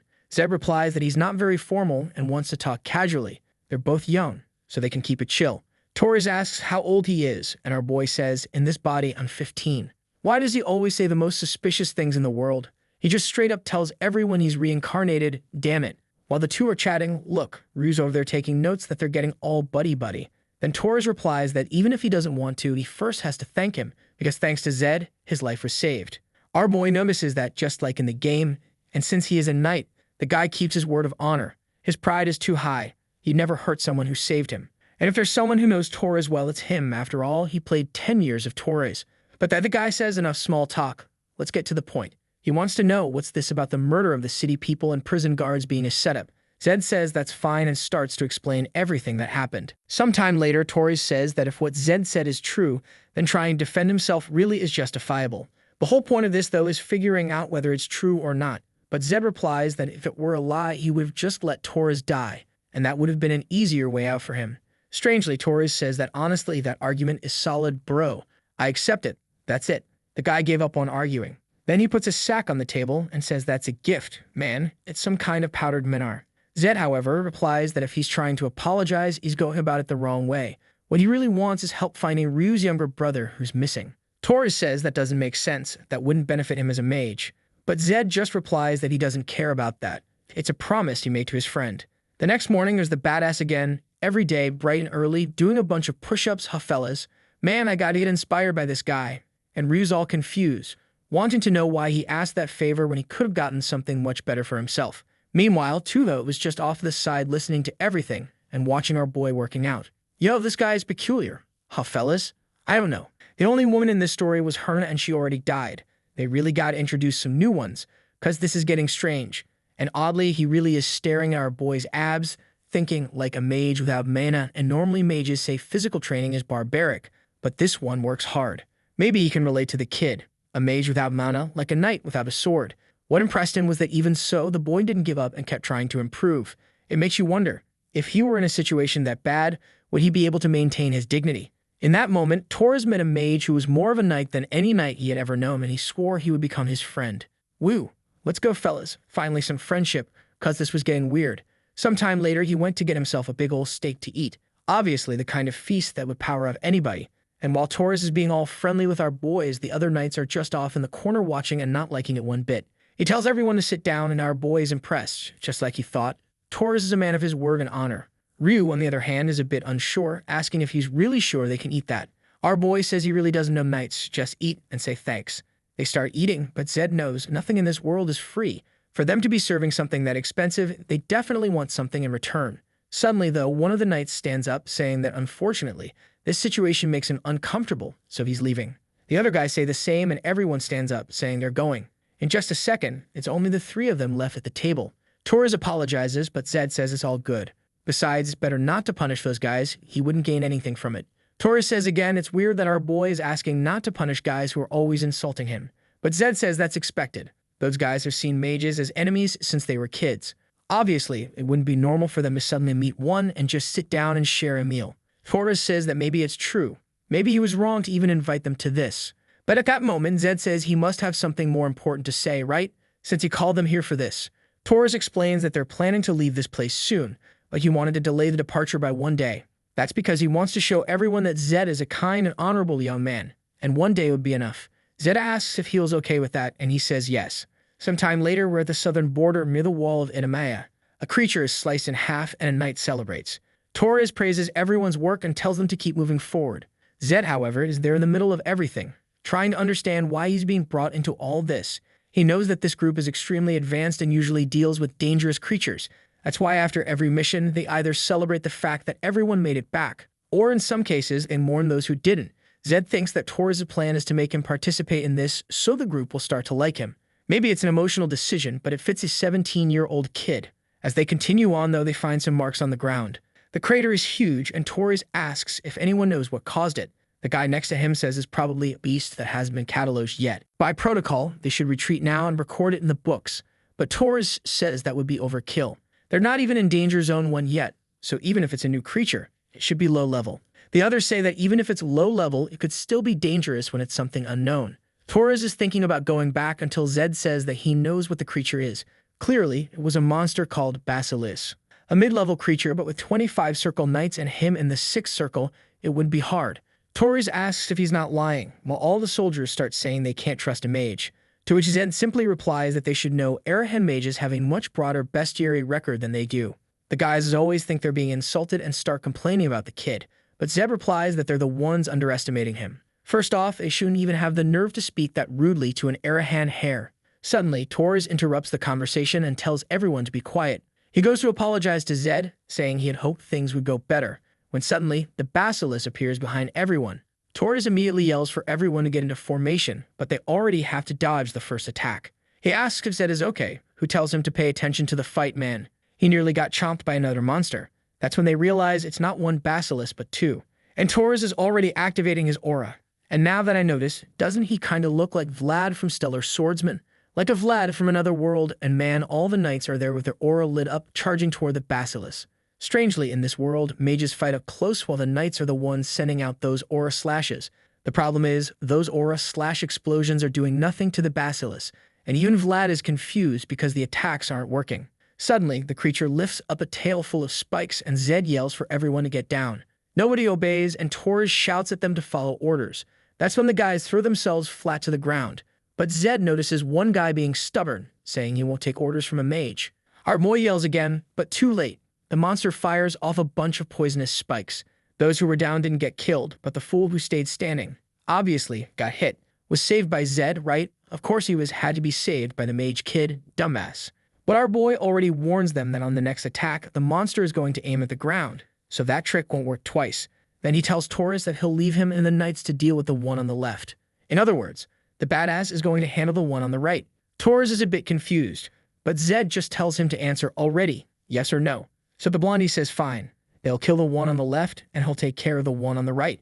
Our boy smiles and says he's counting on them. With that, the Meg squad jumps away, leaving our boy face to face with the other basilisk. Now that he's alone with the monster, the challenger talent activates. With 10 more mana, he's able to activate the lightning talent. He calls out to the monster, telling it to look over here, charges toward the creature, which roars in his direction. But Zed, of course, is smiling. He loves risking his life. They said he's lucky to have found something like that.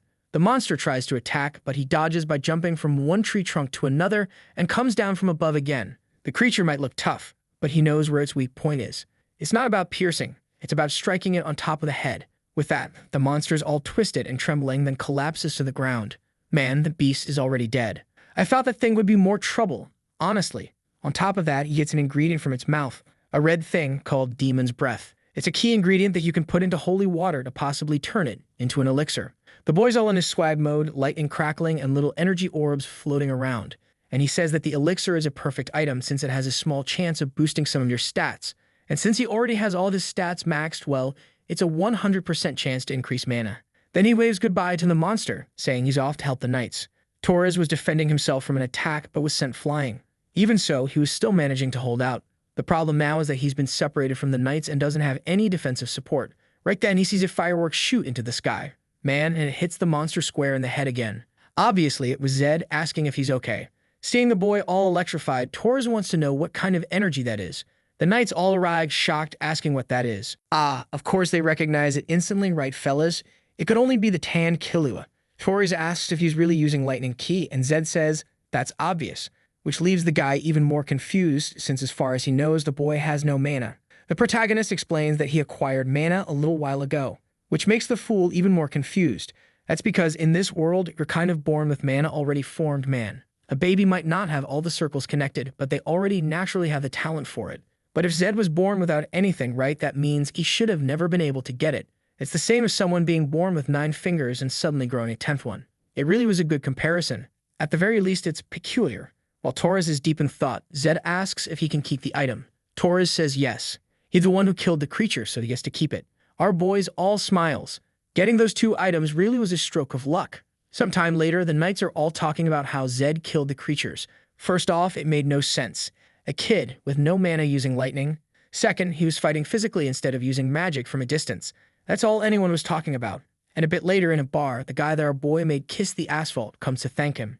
Zed says it's fine, asks if he's hurt. The guy says thanks to him, he's not.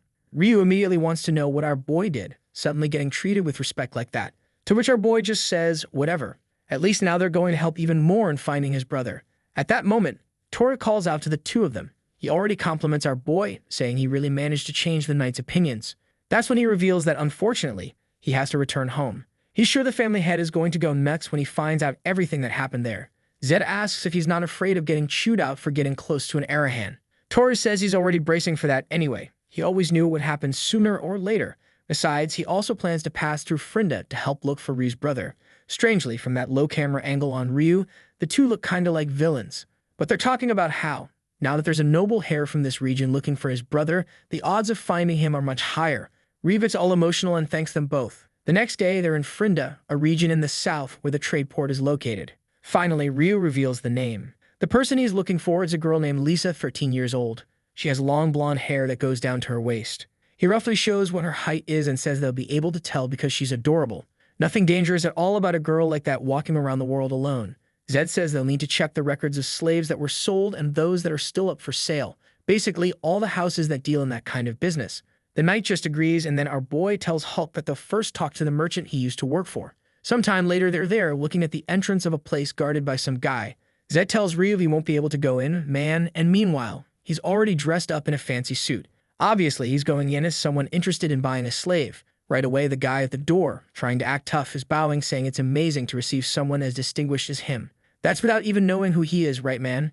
He asks if the boy is looking for something specific, and Zed says he wants to know if this is Hamill's trading firm. The guy says he must be mistaken. This is a slave market.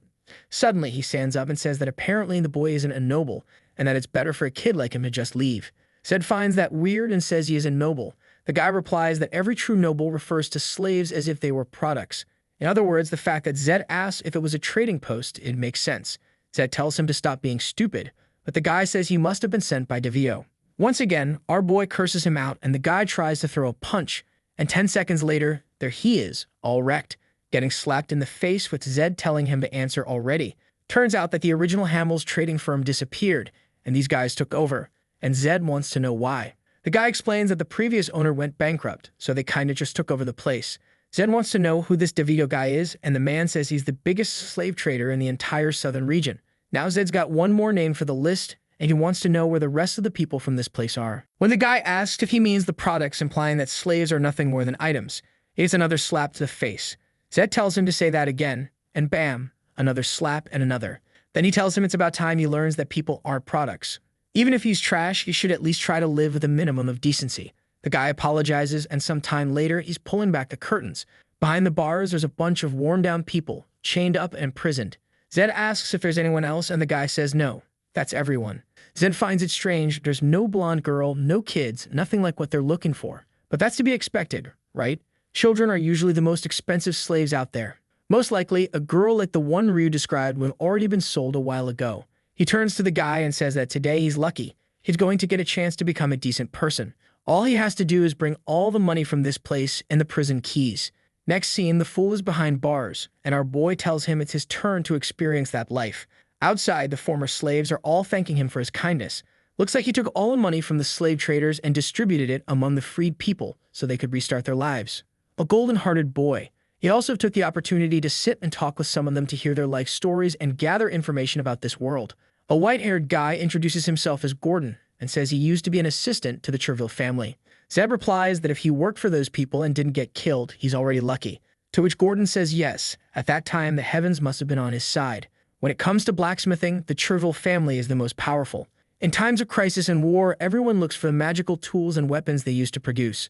But because of a betrayal against the Empire, all of them were killed. With that, they vanish from history, and nobody even likes to mention their name anymore. Obviously, though, the Empire was stupid. Since they didn't let a single descendant live, the techniques they had were lost forever. And now that the number of magical beasts keeps growing, not having quality weapons is costing them dearly. With his hands all beaten up, Gordon says that all of this is just past glory. Our boy says it really is sad to know that such great techniques have been lost to time. Then Gordon says that, as a thank you, he's going to share some information, but only because Zed saved him. It's a secret that has to be kept. Our boy says it's fine, but even so, the old man glances around and says they'll have to talk somewhere else. Outside, he explains that the true heir of the Cherville family, known as Lacto, is still alive. The truth is that his main assistant died in his place so he could escape. He changed clothes, disfigured his own face, and was never recognized again. If the plan worked 100%, he's probably living somewhere in Myers. That's a great piece of info for Zed. The only problem is, someone being hunted for treason obviously won't be easy to find. Zed thanks him, and Gordon says he only told him because he seems like a good person. All he asked was that nothing bad happened to Mr. Lacto. With that, they go back into the bar to eat. Will, though, is eating but looks kind of sad, and Zed wants to know why. He can't be down just because they didn't find his sister in the first place they checked. There are much bigger slave dealers, Devio for example. Gordon seems to hear that name and tells him to be careful. That guy is on a totally different level from the place they destroyed. Zed's feeling confident and says he's got a Bahal squad with him, so he's not afraid. But Gordon tells him he has no idea. Devito has connections across the entire empire. And apparently, one of the rumors is that his biggest client is none other than the Arahan family. Of course, right? At that moment, our boy is using his blue lens, so nobody there knows he's actually an Arahan. He's already imagining that the Black Mirror guys must be buying slaves to train and turn into the shadows of the family. Feeling a little awkward, he says it doesn't make much sense. Why would the Arahans come all the way south to buy slaves? To which the old man says it's because the prices are unbeatable. Plus, if they buy up all the best slaves in the south, they're leaving the powerful southern families without options. Zed stops to think for a second and says, yeah, it really does sound like something the Arahans would do. The real problem now is, what if the Black Mirror folks are protecting Devio? That means if he attacks them without revealing his identity, it could start a full-blown war between the Bahal and the Arahan. Ryu calls out to our boy, a little hesitant, and Zed notices that the kid's feeling awkward because his request is starting to cause way too much trouble. But Zed tells him not to worry, this isn't just about his sister anymore. It's about doing what's right. To him, it didn't matter, he was going to wipe out every slave dealer sooner or later anyway. Next day, face-to-face with DeVito's slave market, which looks more like some giant imperial palace/church mansion. Here comes our boy, dressed like a noble, as he makes his entrance. Suddenly, people inside are startled. Zed entered without saying anything, and the beefed-up guy at the front is asking what he thinks he's doing. But our guy just wants to know where DeVito is. One of them says he needs to understand where he's walking into. Another warns that this is one of the few places where even a young noble could lose his life. But there he goes, reaching for his eye, saying that everyone who works for the Arahans really is arrogant. And the moment the guys see the red eye, boom, they're all falling to their knees begging for forgiveness. And then in the background, he also notices a guy slightly bowing. The outfit looked like it belonged to the Black Mirror folks, but probably someone of low rank. That's when, from the second floor, someone says that an interesting visitor has arrived. The mustache guy wants to know what someone so esteemed is doing there. He comes down and says he heard that this boy went to the slave mall and destroyed the place. Right away, Zed realizes that, judging by the guy's confidence, the Arahan name alone isn't going to work on him. This is probably DeVito, who's already grabbing a glass, saying he didn't expect the kid would actually have the guts to come all the way there. But maybe he was just too naive. Zed gets right to the point and says that starting today, the deal between them and the Arahan is over, and he's going to take all the slaves from that place, so it's best DeVito cooperates. But man, DeVito bursts out laughing in his face, apologizing because he couldn't help it. That was just too funny. Zed wants to know if the guy's really that eager to die, to which DeVito replies that he's just curious to know when that's supposed to happen. He says he's tired of the chit-chat and that he's not going to kill the boy since he is a respected guest. However, the lesson he was going to learn today, he carried for the rest of his life. Just like the protagonist thought, he's going to have to settle this with fists. The only problem is he's hoping that hooded guy in the back doesn't have too many circles. He's getting ready to go on the offensive before the other guys move, but then suddenly, someone yells to surround the building. Whoa man, look who's shouting over there. Obviously, it's Torres yelling that they're there to drop a like on the— And do you remember how last chapter ended right when the protagonist went to collect from the criminals? But at that exact moment, that blonde Dragon Ball-looking guy showed up yelling, ordering the whole squad to kill the bastards in that place. The soldiers start storming in, while the guys in the back all confused, trying to figure out what those assholes are doing there. Cuts flying everywhere, he throws himself to the ground, a head rolls right in front of him. And someone says that for the crime of illegally kidnapping— Wait, is there a legal way to kidnap people? Apparently there is. And for also staining Bahal's honor by mixing with this southern trash. He, the next head of Bahal, is going to cut off arms and limbs as an example. Right then, the idiot realizes the two guys who were supposed to hate each other were weirdly enough staring at him. Dude starts begging for forgiveness like, hey, I'm sorry, and he gets cut. Jesus. And then he slices the other arm too. Torres doesn't hesitate at all. What is this? He doesn't stop. The guy complains about his arms and loses his legs. And then, damn, he loses his head. Come on. At least leave him alive, right? Even though he'd die anyway, you could have left him to look at himself with no arms and no legs for 1 second, just so he goes to the other side with that image burned into his mind. Torres says the first floor is taken care of. The protagonist, though, is already asking what this Emperor's Declaration thing is. According to Torres, it's exactly what it sounds like. The Emperor issued a decree to wipe out all slave traders. Zed is surprised and asks if they already dealt with the others. Torres says yes. Soldiers were sent everywhere, and he came to this one because it's the biggest. But what's Zed doing there anyway? Was he planning to take down DeVito by himself? The protagonist says yes, and I'm summarizing, but it's basically him telling the kid to wake up. He's probably not even in the first circle, so he'd better keep pushing himself like that. While Torres is giving orders, the protagonist realizes the Emperor's decree created the perfect justification. But Arahan wasn't going to let this slide. Unlike the others, This one guy died with an expression like he was never going to switch sides. He didn't fight. He chose not to fight. Either way, whatever that was, it's insane loyalty. Then one of the soldiers shows up saying they found more slaves. The rat eaters come walking out, sad as hell, bellies full of mice, like around 600.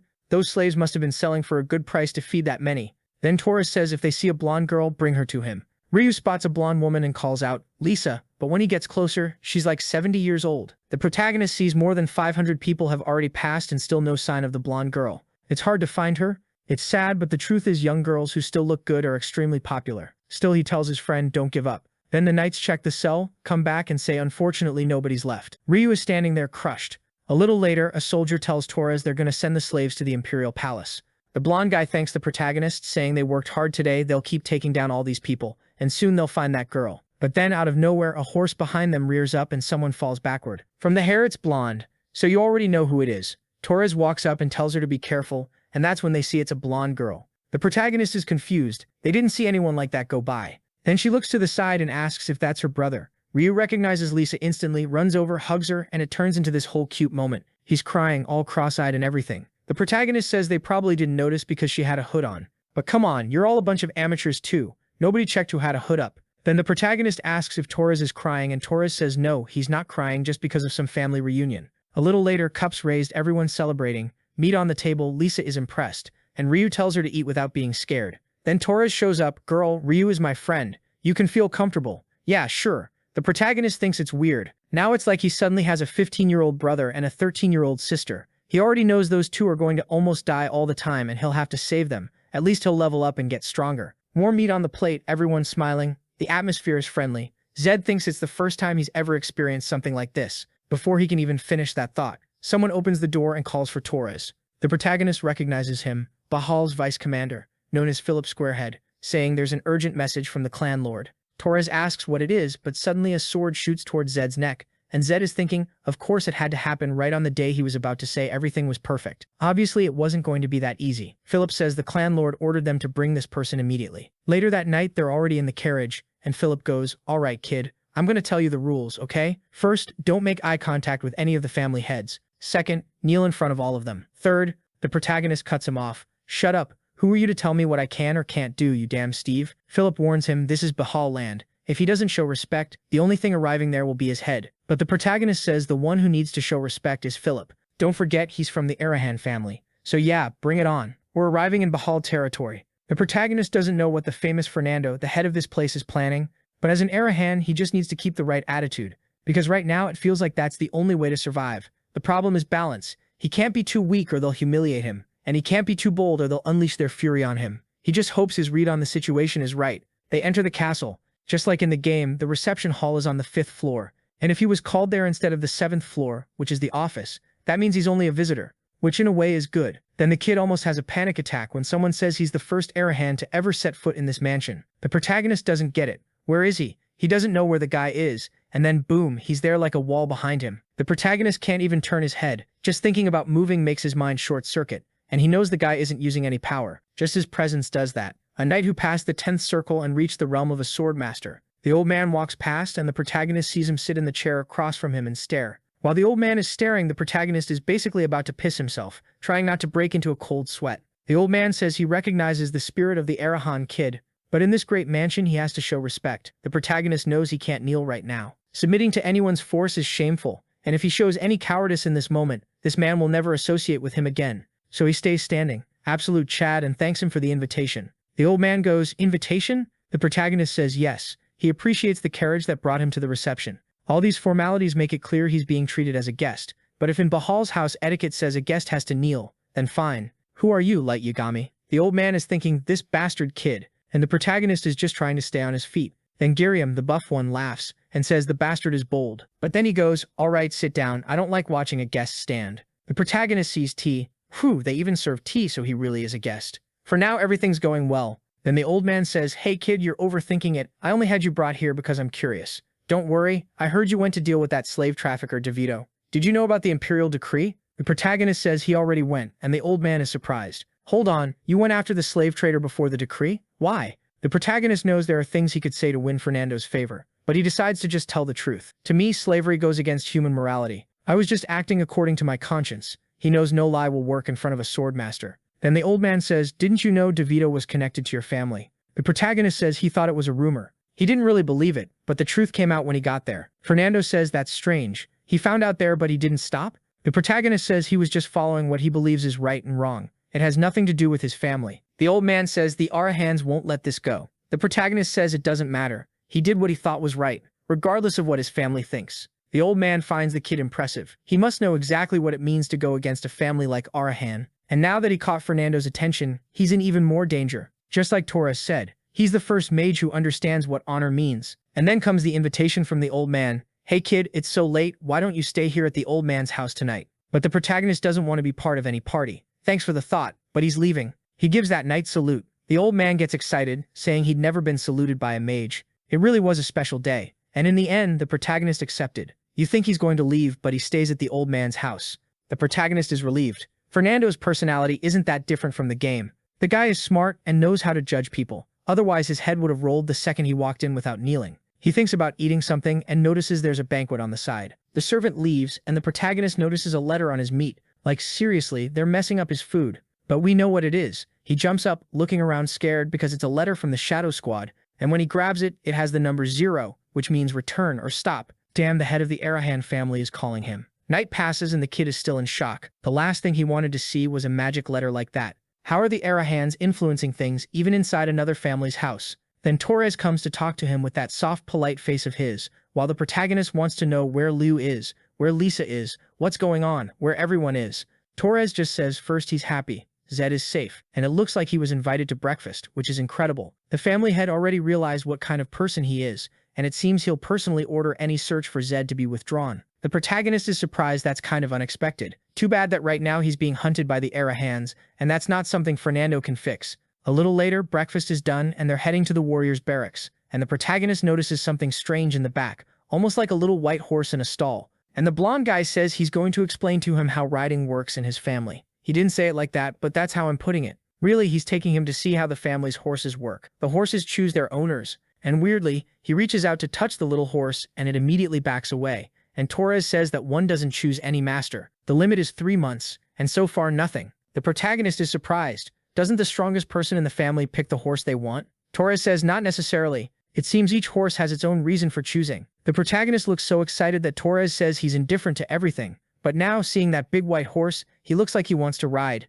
And it's true. Torres explains that Bahal's white horses aren't anyone's property. They're friends and companions. That's why they respect the horse's choices. The protagonist looks at the horse and the horse looks back. He goes to scratch under its chin, when suddenly someone asks, "What's Arahan Trash doing here?" It's Philip. Squarehead Steve wanting to know why they brought this kid. Torres says he's a guest of the family head, so he'd better show respect. Philip bows and says fine. Then he goes, "So Zed, you want to do a little training here with my crew? I get that you're a mage, so maybe training isn't really your thing. How about you give us a lesson and show us how you fight?" Torres immediately realizes what they're planning and asks if they forgot the guy as a visitor. So he goes, "Look, Mr. Torres, inviting the kid who's just a guest to a friendly sparring session isn't wrong. It'll be a good experience for everyone." Torres says Zed isn't ready, and they should leave it for later, but Felipe keeps pushing, saying it'll be a light session. "Come on, Steve, don't be such a pain." Then the main guy says, "Fine, I'll take part in this mess, but you should know you're the ones who asked to train with me." The big horse is just standing there watching. The first guy walks into the middle of the arena and says, "Since the kid doesn't really know how to fight, I'll use this little wooden sword." Zed stretches and goes, "All right, you're gonna regret it, but you better give it your best anyway." While the guy mutters that the kid is out of his mind, Torres is standing there, not understanding what Zed is thinking. Even if he has potential, he hasn't awakened even the first circle. There's no way he can go head-to-head with a 5th circle knight. Zed gets into his stance, and the guy says, "Hey kid, you really think you can win?"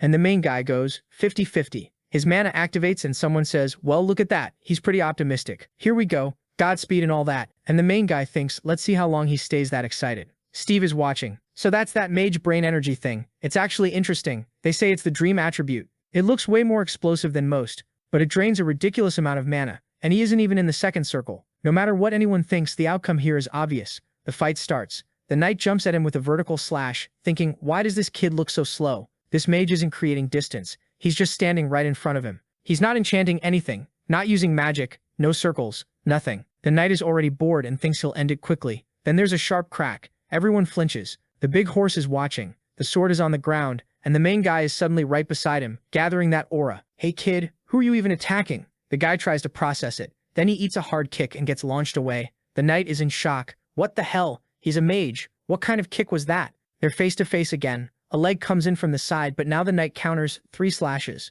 The main guy slips past all of them easily. Godspeed, his punch is loaded and he drives one straight into the guy's stomach. What the? This isn't training. Then another one to the mouth. Teeth go flying onto the ground while the kid is just there under the moonlight calmly farming aura. The horse keeps watching him, impressed. It's the first time the main guy has farmed aura to win over a horse. I've never seen that. Everyone rushes in to help. Blondie, wake up. The blonde guy passed out. Meanwhile, the main guy is there, powering down that aura. Then he spins the tip of the sword. You little bastard. This was supposed to be training. Let's finish this, Arahan. Torres steps in front. Relax, did you forget you're the ones who wanted this sparring session? Now everyone wants to train with the main guy, while he's thinking there's no way he wants another fight. He watches the guy getting healed and thinks the idiot lost because he didn't expect the way he fights. What lets him beat fifth circle guys who are clearly stronger is that they don't understand his style. The problem is the whole group is standing there with big wooden practice swords out saying they want to beat him. Torres tries to calm them down. Then the main guy hits them with a psychological jab and brings up Torres by name. Seriously? One fight wasn't enough? I thought part of the knight's code was accepting defeat gracefully.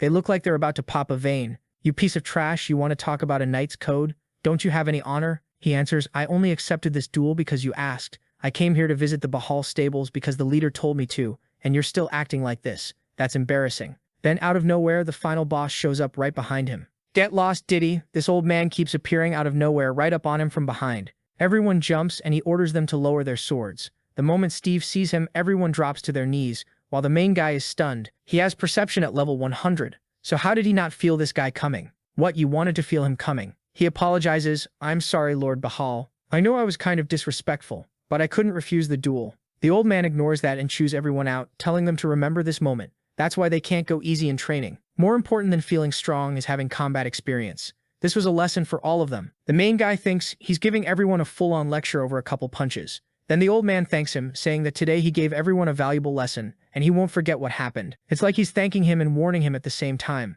The main guy just goes, all right then, and then suddenly, the whole stable basically explodes. Something comes charging toward him. Obviously, it's the huge white horse, spinning like a Beyblade. The main guy doesn't get it, but Torres looks like he does. That's a ritual. Just like the master shows their skills to the horse, this is the horse showing its skills and asking for the master's approval. That means the horse's master is here. Steve is in shock. The big horse is doing a TikTok dance and stops right in front of the main guy. In other words, Zed has been chosen. He's still confused, and Torres says he's sure. From a distance, the old man finds it strange. It's good the horse found someone, but why a child from the Arahans? Was it because he showed respect, because he fought well, or something else? Then Fernando asks, Zed Arahan, do you acknowledge Pearl as your companion for the rest of your life? And he's thinking, what is this? A wedding? He goes, Pearl? Is that a girl? That's her name. It feels weird how sudden it is. Spend your life together. He's literally wondering if this is marriage or what's going on. The horse nudges him and stares deep into his eyes. The kid was drawn in the most unfortunate way. He's all bent down while asking the horse if it's really sure. He feels Fernando's pressure,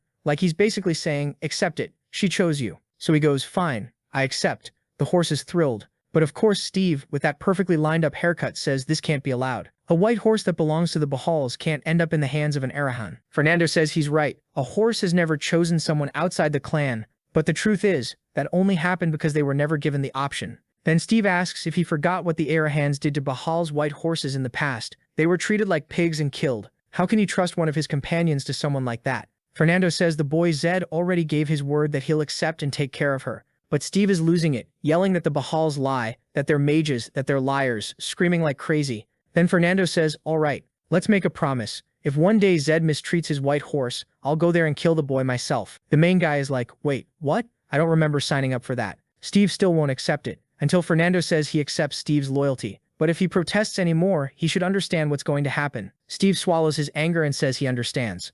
Right after that, the main guy is riding through a little forest. Things were turning into a mess, so he decided to get out before it got worse. The two big-headed twins are all excited, asking what they're seeing. He went to Bahal territory, came back alive, and with one of their horses, the kid says, let's go inside, I've got stuff to tell you. So he tells the whole story. He even brings up the letter he got. He's really telling everything. He doesn't hide anything. He's an open book. Then he drops the bomb. He's going to visit Arahan. There's no avoiding it anymore. He can't run from it forever. Eventually it had to happen. Ryu says he's going with him, because Zed taught him that abandoning a companion is never an option. Yeah, when you're actually useful, Ryu, but you're just gonna get in the way. The main guy says he appreciates it, but Ryu cuts him off and says he'll go as like the kid's butler. Also, the main guy told him the competition in Arahan is brutal. It's good to have at least one person nearby he can trust. And they can bring Lisa too, cause she can handle herself. If the two of them get hired as the main guy's servants, they'll always be close and able to help. But the main guy knows the danger ahead is serious. He wanted to distance himself from those two. But no, what's he going to do? Alright my friends, let's go to Arahan together. He's sure 90% of the problems will be caused by those two being there. That night he's decided, but he's not prepared. He needs an advantage. One promising lead he has is Lacto Cherville, the last survivor of a blacksmith clan that got wiped out. He also has the breath of a demonic race, an item obtained from a basilisk. To turn that into an elixir, he'll also need holy water. And to get all of that done, he has to go to a place called Myers. The question is, how long is the Arahan Patriarch going to keep waiting for him there? Next day, bright sun overhead, the cute trio heads out. He's treating them like slaves. He's on the big horse and the other two are on foot. Cruel kid. The next chapter starts with Reo freaking out. Why do you need 500 gold coins? What are you buying? The main guy says it might not even be enough. The elixir he wants to make mixes a demon's breath with a sacred drop. The success rate depends on the divine power in the holy water. So he needs the best holy water possible, not a bunch of mediocre stuff. The good quality kind costs 10 gold each. He could buy 50, but there's still risk. That's why he came to Myers, because he can trust a certain priest. He heads out saying he's going to buy it, and for now they should look for a certain person, an old man named Lacto. He has one eye and white hair, so he shouldn't be hard to spot in theory. Anyone with information should be paid in silver to talk. Ryu says it'll be easy. The main guy says unfortunately it won't. The guy is a fugitive, so he won't show his face for a few coins. All they need to do is deduce from whatever information people give them where he actually is. Also, the main guy won't use his official name, and they're not supposed to ask for Lacto. Just ask about the one-eyed old man with white hair. Walking through the streets, the main guy thinks the original plan was to buy magical tools with that money. But after hearing Gordon's story, the plan changed. He'll use the money to make the elixir, then ask Lacto for a custom weapon. Maybe he's dreaming too big. But if it works, it'll give him the biggest advantage, since his magic stats are low. A while later, he gets to the church where he's supposed to buy the holy water. But there's a crowd out front. He's confused. Why is the cathedral packed? Hey sir, tell me why everyone's lined up like this. The older guy says, "Hung kid, you here for the half-price holy water deal too? You look kinda rich for that." The main guy thinks it's weird. Half-price holy water? In theory, he could make 2 elixirs. But there's a big problem. Holy water is made through divine power, so at most you can make 1 bottle per day. Johann isn't the type to care about money, so selling it cheaper makes sense. But how does he have enough power to make that many bottles? Something's off. After a while, someone says, "You can come in." Nothing suspicious about this Johann. "Welcome, brother." The main guy has only seen him in the game, so he isn't sure this is really Johann. He says, "Hey, Father Johann, how's it going?" The guy says, "Hello, my brother. How many little bottles do you want?" The main guy immediately notices something wrong and says, "You must be busy pretending all day." The guy confused, "What are you talking about?" The main guy closes the door. There's only one Father Johann in the Myers Cathedral, and it's Johann Kreis. "You bastard, where's the real one?" The guy gets awkward. "Kid, what are you talking about? I'm Johann." And he pulls out a throat cutter. "If you're not here to buy, get out. There are people who want it." In the background, people are yelling, "Get out of there, rich boy, spoiled brat, move, we want to buy." The main guy warns him, "You think you can scam people inside a cathedral and be fine? I'm calling the Imperial Army right now." The guy leans in and says, "Go ahead. Call them, I don't care if they come. Now get lost because I'm busy." The main guy notices something strange. Later on, he's back at the lodging. Why did that guy seem like he wasn't afraid of the Imperial Army? Were they behind this too? Maybe it's something tied to the city authorities. Looks like it's going to be a bit more annoying than he expected, but there isn't much he can do. He'll have to deal with it head on. The door shuts and they're arriving in front of the Imperial base there in Myers. As soon as he gets close, the soldiers recognize the horse as one from the Bahal family. One of them greets him and asks what brings him there. The rookie says he has something to report. He wants to speak with the general. The soldier asks if he has an appointment. No, he doesn't. The soldier goes, "Well, then it's going to be kind of difficult. You need an appointment. Come back later." Zed asks, "Is the general busy?" And the soldier says no. But the general gave orders that people can only speak to him with a scheduled time. The protagonist says they must be confused. Any case considered urgent overrides any kind of order like that. The soldier, awkward about it, says, "Sorry, we're just doing our job." And Zed realizes there's no way he's going to solve this with low-ranking soldiers like these. Then, all of a sudden, the soldier snaps into a salute, and when Zed looks back, it's the general arriving. The McDonald's king walks up asking, "Who are you, kid?" The protagonist says he's there to talk about something important, but the general says, "You don't look like you're from the Bahal family. Why do you have a Bahal horse? Are you some little thief?" The kid says he got it as a request, while already noticing the guy doesn't seem very interested in what he came to say. The general pushes again, "A horse is a gift? Never heard of that. You don't even look like a rider, something's off." The protagonist answers that he's just a mage from a minor family. General Pullman keeps going, "Liar. A mage got a Bahal horse? How do you have the nerve to lie to my face like that?" At that point, the protagonist decides to cut it short. Fine, it was a different situation, but let me talk. There's a fake priest in the cathedral selling fake water. The general cuts him off instantly and orders the kid arrested on the spot. The protagonist goes, "Hey, I just started talking." And in the same second, he's surrounded from all sides. The general orders them to arrest him and recover the horse so they can return it to the real owner. The protagonist says, "Oh, so that's what this is. You're working with them." Just like he thought, the city authorities are corrupt. McDonald's keeps talking, saying he'll regret everything he's saying. With that, Jason moves in on the protagonist, who lets himself be taken, while saying it's the fat guy who's going to regret all of this.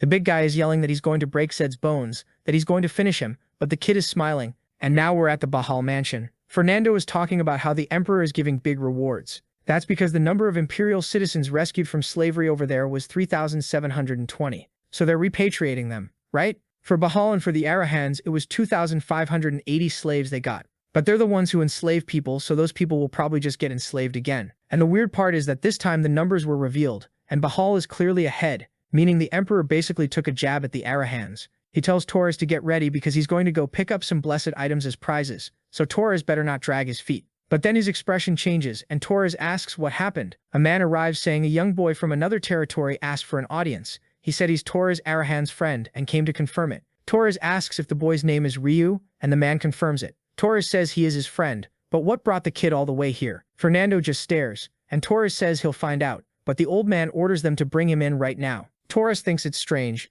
The old man says he wants to know what this kid has to say about Zed, because in the Emperor's letter it says he praises Zed Arahan's efforts in helping the Empire and its citizens regardless of status. All nobles should learn from him and show that same exemplary behavior. So of course poor Ryu is basically groveling on the floor, almost greeting the great family general, who asks why he's there. Ryu says it's nothing big, it's just a letter Zed left, and he asked him to deliver it if he couldn't. Then Ryu hands the letter to Fernando. Considering Fernando just read a letter praising Zed, he has to take a look at this.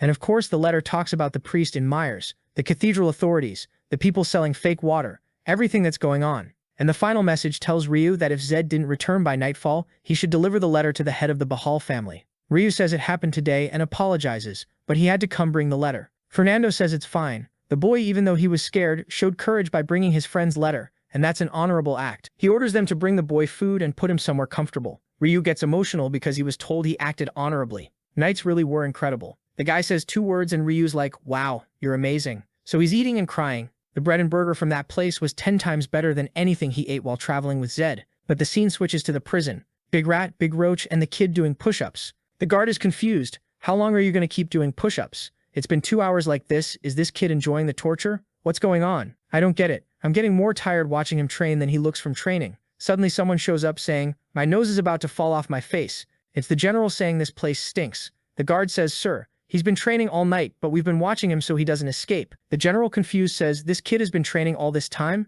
He really is a weird one." So the door opens, they force him to his knees, and the general says he's going to give him a chance. Depending on his answer, he can be released or tortured. Why doesn't the white horse obey him? Did they cast a spell on it? The protagonist says he's an idiot. Bajal white horses choose their master. Nobody can force them to obey anything. The general says that's impossible, like the horse would choose a filthy wizard like him. The protagonist smiles and says he'll find out soon enough whether it chose him or not. The general is furious, saying fine. Then looks like the torture wasn't enough. He takes off all his armor and now he's going to do it himself. What's he going to do? Throw a Big Mac in the kid's face? He says there's nobody who can last 30 minutes under his torture. Then the kid grabs a knife. "Yeah, kid, that's not torture, that's closer to murder." The general says the moment that knife starts scraping the bone in his knee, his attitude will change. With the blade already on his leg, he says, "Come on, kid, your last chance." The protagonist tells him to go to hell. The fat guy swings in for the stab but stops at the last second because someone says there's an urgent problem. He throws the knife back, it hits the bars, and he demands to know what it is. "Can't you see I started my torture?"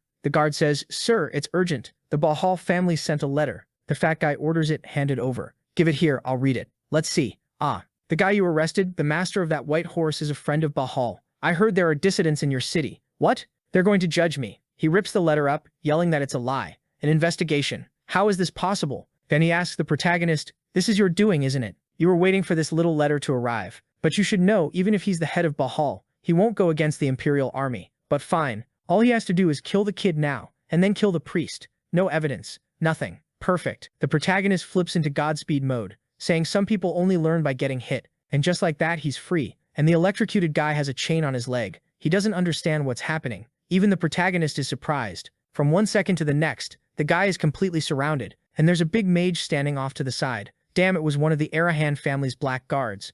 Those guys are kind of scary, and they're absolutely everywhere. The mage just says, "Master, the family orders you to return as soon as possible." And 3 of them step forward and say they're there to escort him right now. The protagonist asks if they sent him a recall order. The guard says it doesn't matter, he needs to follow the head of the family's orders and go. But the protagonist knows this isn't the moment. He needs the elixir and lactose weapon, so he asks for a few days he'll go alone. But the shadow guard says it's impossible. They're there to follow the family's orders, they don't decide anything. The protagonist says that as an Arahan family guard, he should know that if he goes back like this right now, he'll die. Then the protagonist lays it out, send this message to the head. Tell him he only needs a little time to prepare to survive the family itself. If he still gives the order to return with no complaints, he'll go. The guard says fine and disappears into the shadows. The protagonist knows the damn family leader is always watching everything he does through these people. Probably the only bad thing he's done so far was going against those slavers and teaming up with the Bahal family. Actually, that's 2 pretty bad things. There's probably going to be an interrogation, so he has to be ready. And then the guy is already back. At least he says it.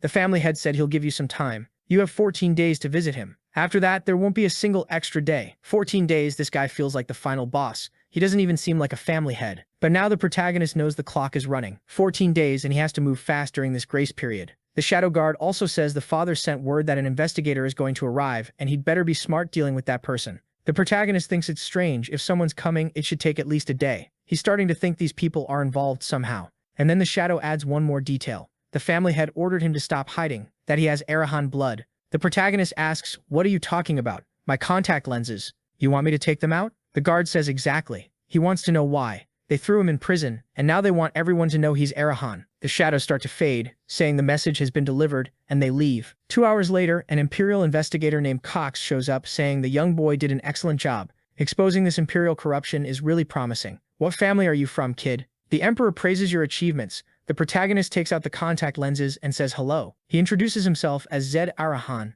the 7th son. Cox looks shocked and asks if he's really Zed, and says it's a coincidence, so the Arahan mentioned in the documents was him. The protagonist is confused. "What documents, old man? Tell me." Cox says it looks like he doesn't even know. Then he shows that same letter Bahal received, officially written by the Emperor, where Zed was praised. It seems everyone in the Empire admires him, and it's quite a coincidence their paths crossed. But Zed is confused. How does the Emperor know about him? Cox explains that apparently someone who spends time with the Emperor spoke well of the boy. The protagonist wonders if it was Gordon. That guy said he'd repay the favor, but he didn't expect it to come back like this. Then the protagonist says he has a request. He wants to see this cathedral problem through to the end. Cox says he understands. He wants to finish what he started, so it's fine. Go ahead. The protagonist thanks him. This man could in theory take all the credit for what he's doing there, but he's being decent about it, so he thanks the old man too. But Cox says, "I'm being thanked by an Arahan. I must be too old. That can't be right. Those Arahans are demons on Earth." And he says the other soldiers who came with him will help carry out the arrests of the people resisting.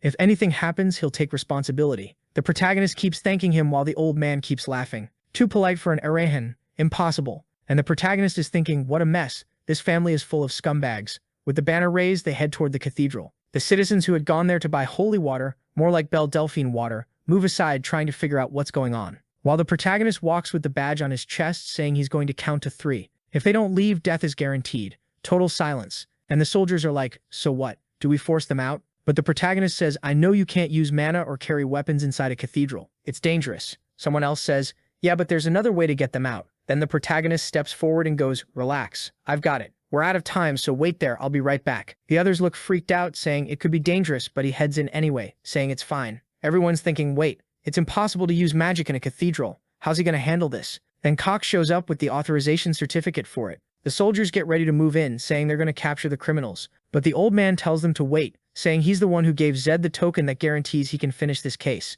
He wants to handle it, so let the kid do it. They insist, "Sir, there are armed people in that cathedral. The kid's going to die." But the old man says they don't know the Arahan family. Apparently they don't know why they're one of the top families, and why everyone's scared of that name. Some people think it's because they're above everyone else, or because they're strong, but it's something way more important. The Arahans always keep their word. No matter what they promise, they make it happen. That's what makes them terrifying. And the protagonist is standing there staring them down, saying he told them he'd make those bastards get out of there. So he goes in with that whole aura flex, and you can hear shouting. After a while, it goes quiet, and they're like, "I told you not to leave him alone." Then someone comes out, and you can already see he's half tied up. They think the guy made it out alive, and yeah, technically they're alive, but they're all beaten up and tied up, and the protagonist is standing there like, look at the size of his face in that shot, the size of his shoulders. The kid looks like one of those gym bodybuilder memes where it's just a tiny head stuck on a massive torso. Everyone's genuinely shocked, and Cox can't believe he solved it that calmly. You can't use mana in there, so how did he do it? Zed says it wasn't even hard. Yeah, he basically walked in like it was the UFC and started throwing hands. The old man laughs, just like I expected from an Arahan. You really kept your word. You have my respect, kid. The protagonist says, these are the idiots who were selling fake holy water. They scammed a ton of people, made a bunch of suckers into victims, so we're gonna deal with this. Then he turns and tells the priest to come out already. A guy comes out from inside, totally confused, looking up, and everyone recognizes him as Father Johann. Wasn't it Father Johann before? Did he change his name? Fine, and he's the real one. A little tap on the head, that radiant healing, the one true divine power, a mysterious energy that makes you feel warm and comfortable. And he's there healing everyone, saying their sins will be judged according to God's will. They're apologizing, some are thanking him, some are saying they'll never go against God again, and everyone celebrates that he's returned. Then Johann Chris introduces himself to the kid as the 49th priest of the empire, and he goes, hey kid, come have some tea with me in the cathedral. But like every story, the protagonist is surrounded by old men trying to pull him aside. Then another old guy shows up. No, Arahan, come talk to me for a second. Look, a little gift for you. You've got a lot of potential. This is an investigator's insignia. Show it anywhere in the empire and you'll get help. The protagonist doesn't even know whether to accept it, but the guy already shoved it into his hand and says he guarantees the kid can keep it. The only thing he asks is that he promised to use that power only for the empire. The moment he uses it for personal gain, he'll be repaying Cox's favor with betrayal. The protagonist thanks him, so the old man leaves, waving goodbye, and the kid bows and thanks everyone for coming. He handled the church situation, but soon he's going to have to deal with his family. That's the real problem. Everyone in the empire, even the emperor, seems easy compared to the Arahans. Now they're inside, tea is served, and Johann wants to know how he can repay all the help the protagonist gave. Does he want something? Zed notices the guy is smart. He knows Zed isn't there just out of faith, so Zed says he'll be honest. He needs the father's holy water. Johann warns him, holy water is made to heal the sick or fight evil. Master Zed, why do you need something like that? The protagonist says, I don't know if it's to fight evil, but I do know it's to save my life. Confused, Johann asks, save your life? So the protagonist explains, I'm an Arahan, but I was abandoned because I can't handle mana. But now I've been ordered to return to the family, and you know what that means. Johann says he understands. Everyone knows how intense the competition is between the Arahan siblings, but how would magical power items stop his siblings from killing him? The protagonist says nothing is guaranteed. He just wants to do everything possible to prepare. He's thinking that what he needs most right now is an elixir to get enough power to use electric humanization, and for that he needs 5 mana stats, which in theory would be a massive difference, since he has 3. It's almost double. Johann says he's heard rumors about Zed, the kid who fought the infamous slave sellers run by the Arahans. Then he says, well, I believe it's a miracle from God that you came to Myers and helped protect the sanctuary. Maybe helping you now is also part of something bigger. Then he sets a box on the table and says, I've been keeping this for a while to give to someone who truly needed it. You should know the strength of holy water depends drastically on how much divine power it contains, and these were made by infusing sacred power over a long period of time. 3 green ones, what is this? The protagonist stands up immediately. Yeah, that's the good stuff. That's going to hit hard. Johann says it's a personal gift, and may God's blessing be with the kid. And that's it. We're back in the room with the 3 little drops at his feet. He's in shock like it's a dream. The item he always wanted during gameplay is right there with him. On top of that, he also got a priest's mark, an item with insane power in this world because of the church's influence.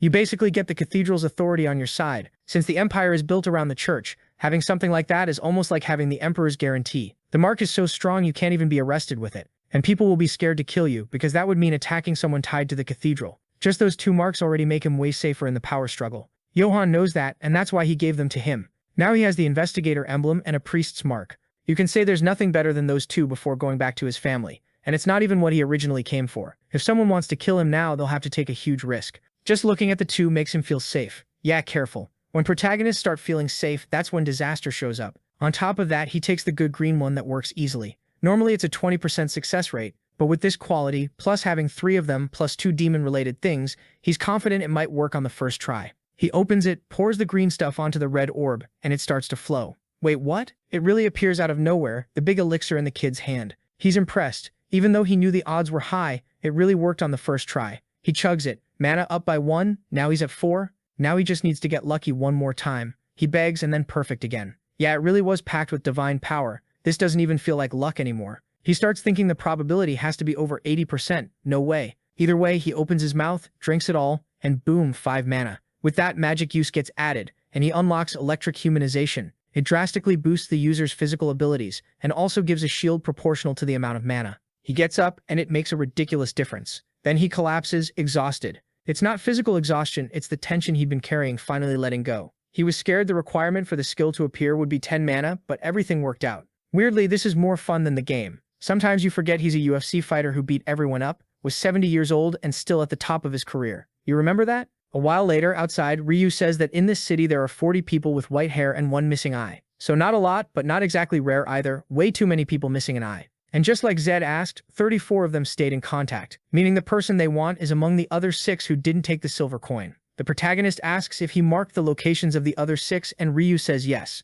They can find them by tomorrow. The protagonist thanks him, saying he didn't expect the kid's work to be that perfect. Ryu says this is basic stuff. Zed tells him to stop acting full of himself. He knows his friend is smart. He doesn't need to prove anything. And he swears he'll take responsibility for Ryu and his sister until the end, because they're the first friends he made. And it gets all emotional, everyone getting sentimental. Then suddenly a girl shows up asking if the kid with the red eye is Zed Arahan. She's practically sparkling, saying she heard he dealt with the spies, that he cleared out the cathedral. The protagonist realizes a crowd is forming around him out of nowhere, and they're looking at him in a weird way. Everyone recognizes Zed Arahan. It looks like he became a celebrity in the city. People are everywhere, and Ryu wants to know what's going on. Everyone shouts, "Zed, thank you for protecting the cathedral." The protagonist, still not really getting it, says they should get out of there, but then he feels a strange presence. They're an old creep, missing an eye, just appearing out of nowhere. He turns to look, caught him out of the corner of his eye. White hair and one eye. He found the bastard Lacto Cherville. The protagonist tells him to stop, tries to push through the crowd, but everyone wants a piece of him.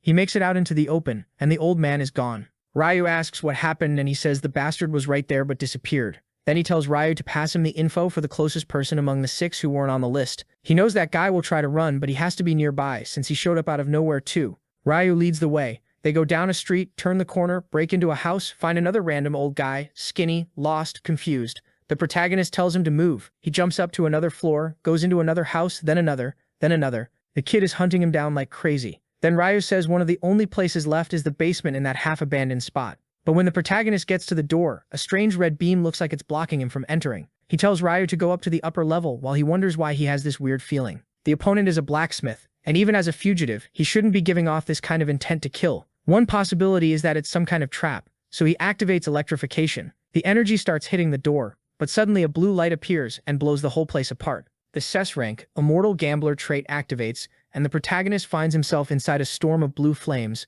Ryu, who was upstairs, shows up asking if he's okay. But Zed is confused. This kind of fire is a high attribute. It would be extremely hard to create it with any magical tool. If that guy managed to craft that kind of magic into a door trap, then he really is the one they're looking for. The bad part is, everything's destroyed. If it weren't for Immortal Gambler, he would have died. That trait ignores any damage that would kill you instantly. He knows it because he used it a bunch of times in the game too. Basically, it makes it impossible to be killed in a single hit. The protagonist is impressed, and now he's even more motivated to capture this guy and make him an ally. Off they go looking for yet another old man. A while later, back in the room, Ryu is angry because it looks like they're being suspected of destroying the place. The protagonist says that's expected. They were the only ones there, and it'll be hard to prove that the explosion was caused by a trap. Robert wants to know what they're going to do. Wouldn't it be better to get out of there before the Empire's guys show up? Maybe ask the Bahals for a little help. How about that? Zed, though, says he's trying to avoid asking the Bahals for help again because of those shadow guys. It looks like they don't like it much when the protagonist gets involved with that family. Now it's the protagonist's turn. With a banner raised outside, the guy orders Zed Arahan to come out right now. The protagonist gets up. Well, they're here. What are we gonna do? We already knew this was coming. He tells Ryu to stay there and that he'll handle it. And look at them, showing off all their emblems. Getting cocky, kid. The moment he opens the door, the guy gives the order to arrest Zed Arahan immediately. Then boom, he sees the priest's mark on the kid's chest. He asks if it's what he thinks it is. Our protagonist says yes. He got it from Father Johann at the cathedral. All of a sudden the guy goes, I'm sorry kid, I didn't know you were doing good work. I just got to this city. I'm still learning how everything works. But you can call me Shuchin. He didn't say that, but come on. Now his whole attitude changes. He says you were there at that place, you got caught up in the explosion. What happened?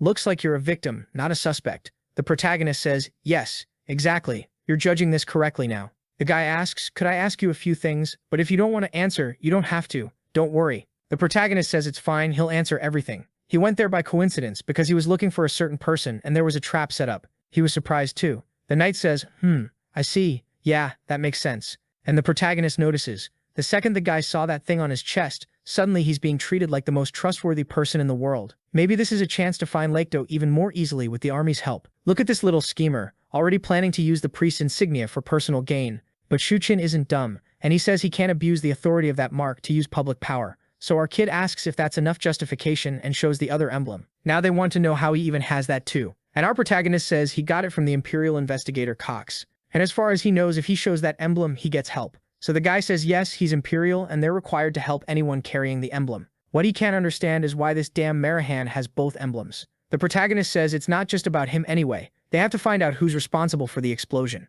Right away, the general salutes and says, "Perfect, the group will support Zed." The protagonist is impressed. He didn't even need to go to the family for this. He already proved how valuable he is. So the protagonist asks them to send an artist so they can make a sketch. Weirdly though, Ryu is calling him over, shaking his head, and then the next morning we see the poster. But it doesn't look anything like the guy. At least the reward was 500 gold coins for anyone with information about this Zelkova. The citizens are shocked. Offering 500 coins means the guy must be a monster. They're saying he was yesterday's bomber. Back there hiding with his face made up, it's actually the old man in disguise.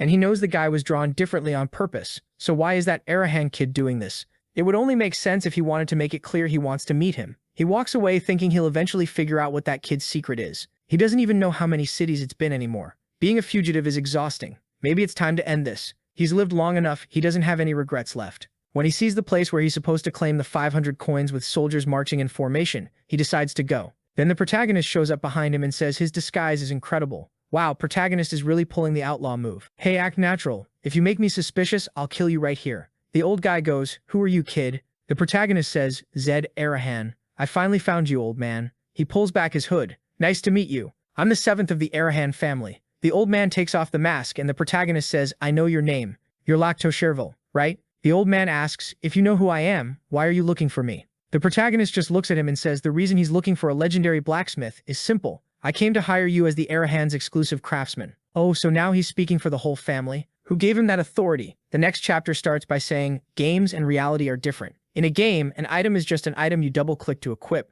But in real life, you actually have to use it. That means it's not just stats. There's comfort, weight, flexibility. Magical tools sold on the market aren't that common. And not all of them are any good. On top of that, it's hard to search for the perfect piece and then find out it doesn't even fit you. That's why he needs Lacto. This guy can make armor and magical items that fit his body perfectly. Obviously to raise his stats and prepare gear for specific situations. That's why he needs him as an ally. The protagonist says, war horses are made for war. Swords are meant to be used. So what is the only survivor of the Sherville bloodline supposed to do if not make weapons? The best craftsman from the best family, with techniques passed down through countless generations. That's what you have to keep alive. And that's the mission I want to give you. Everyone's saying the old man likes it. If he were trying to win over a woman, he'd never have this smooth talk. The old man says passing those techniques to the next generation fills him with emotion, but his face is stone cold, zero emotion. I don't even know if he meant it. He's about to say something about a problem with his family, but the protagonist cuts him off and says it's a false accusation. With the authority of the Arahans, which I still don't know where he got, he says he'll clear the false charges against the Chervilles, because with his family's help it's possible. The old man asks if he doesn't know the real story of the Cherville massacre,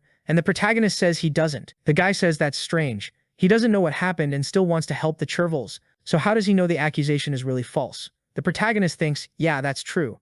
And the problem is the Cherville incident is a story that happens right at the start of the game, before everything begins. He only has a rough idea from some NPC conversations. It sounds like they tried some kind of rebellion and got wiped out by the Empire. So he says, even if I don't know the details of the incident, I know the Cherville family well. Lacto, you get it? You know about us? He says yes. The Cherville family was dedicated to one thing, creating magical equipment. They had no reason to rebel, destroy the Empire, or anything like that. The truth is, the game's Emperor had already reached the level of both a swordmaster and an archmage. He was a supreme being. Under him was the main army made up of knights and mages. At that point, even if Arahan and Bahal joined forces, they wouldn't stand a chance. And the Emperor is immortal, an absolute existence that rules the world. Damn, if I remember the story right, humans lose, so who even kills that guy? That's why he's sure the Chervilles had no reason to rebel. They had no chance. So the protagonist asks the old man to tell the whole story of the incident, because he's already sure it's a false accusation. The old man says okay, and asks if he knows the Martors family. The protagonist knows that among mages, that family is number 2.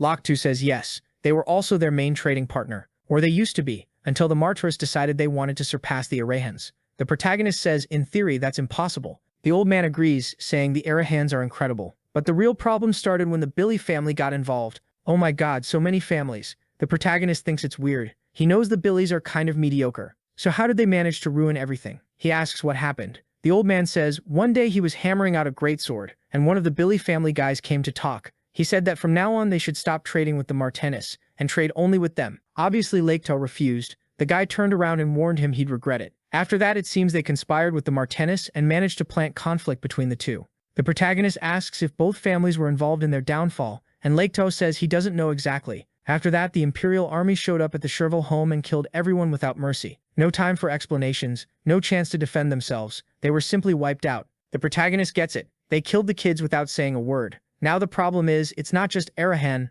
this involves a bunch of families. And if the protagonist says the Arahans are now on Leito's side, that could be risky. Because he's starting to imagine it, since the Chervils traded with all those other families, but not as much with the Arahans, maybe they triggered someone's fury. On the other hand, if the Arahan side had been involved, nobody would have been left to tell the story. No one would know anything even today. The only issue is those Black Mirror guys seem to be involved in everything. Anyway, it's better not to jump to conclusions and wait for more information. So he says, if this is only about magic families, the Arahans can handle it easily. Leito asks the same thing I'm thinking. You little bastard, are you sure you can take responsibility for this? The protagonist goes, yes, I'll take responsibility. I'll keep my word. Come on, give me your hand. I guarantee everything will work out. The old man's like, damn, this kid doesn't inspire confidence, but I've got nothing to lose. Fine, give me your hand, you little bastard. Done. Our kid thanks him and says they're leaving now. He's already got the squad put together to go up against the Arahans, 3 blonde kids, the white horse, 2 insignias, and an old man. Honestly, it looks promising, but he's curious how effective the things he got in the south will be against Arahan.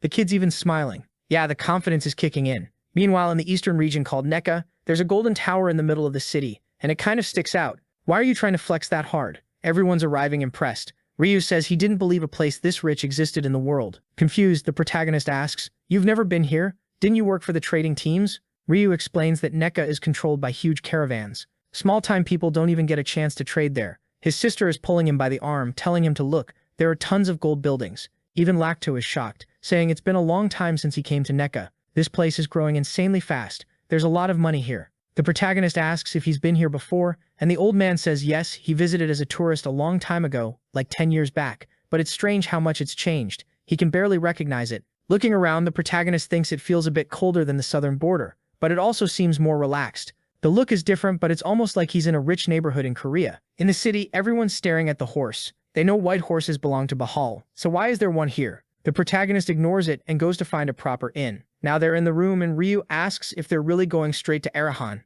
The protagonist says that's the goal, but they still have a week and they can't waste time. As soon as Ryu sees he's about to head out, he wants to know what he's planning this time. He says he's going alone and they don't need to worry. He tells the old man to stay too and look after the kids. The guy thought he was going to make weapons. Now he's stuck babysitting. Ryu asks, so you're not coming back today? And the protagonist says, no, I'll be back in a week maybe. It's like he's saying goodbye to a girlfriend. Kid, just go already. All these guys are staring. Get out of here, bye. We're in the city. The protagonist looking left and right, searching for something specific. No matter how bright a place is, darkness still exists. People came to the Golden City looking for opportunity and ended up as failures. That's where the rat eaters are. Scene cuts to a shop. Someone asks what an Arahan is doing in a place like this, while the protagonist says he came to buy those black lenses. The old man, confused, asks why. Those are the cheapest ones and the most common color. Basically, it's the eye lens of some random person. But with that, there it is. The protagonist, already with that different-looking eye, goes to a shop to buy some clothes. The shopkeeper wants to offer him the good stuff, but nope,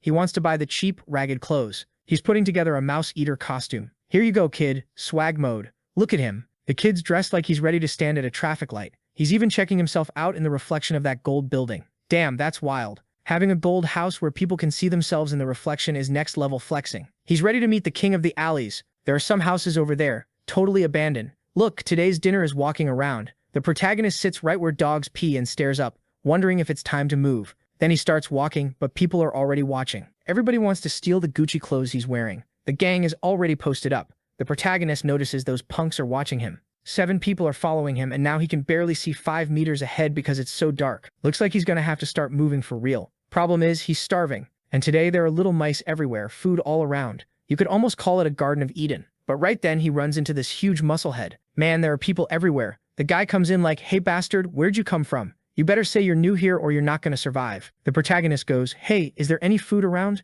I need like 3 mice to fill my stomach. They get pissed instantly. This asshole came here to eat our rats. Right away, one of them comes up from behind saying he'll handle it. But the protagonist crouches and looks back, leaving the guy confused. The Ratatouille gang rushes him. The first one jumps in to crush him. Protagonist glances back, boom, shoulder to the stomach. The guy goes flying and crashes into another one. It looks like he's about to elbow the next guy in the face, but right as it's about to land, snap, he switches the motion and chops him in the neck. In half a second, 3 idiots are down and the rest are kind of stunned. The protagonist smiles. In those alleys, the police don't exist. He asks, "You guys good?" While thinking, now that my strength hits 70, even a weak punch is hurting people. They're like, "Damn, are you some kind of psycho? What are you doing here?" What the protagonist wants to know is why they attacked him. He just wanted a little piece of mouse. Now thanks to them, he's even hungrier. But the dog-faced guy answers, "You think you're gonna be fine? You're not safe after this. You're not gonna survive. We're gonna kill you." The protagonist says he's here to take over the whole organization in the end anyway, so whatever. They don't even understand what he means. Then suddenly a dagger with this green power almost hits the protagonist. A guy smiles. "Oh, you dodged. You're not ordinary, are you, kid?" They recognize him as the vice commander. The protagonist gets excited. He found someone important on day one. Now his plan is speeding up, and the big bearded guy in the back goes, "You don't know who that is, do you? His name is Kimzera, the legendary assassin who wiped out the city of Nekar." The protagonist says, "Legendary assassin? No way, someone has that title, and is also the commander of the beggars."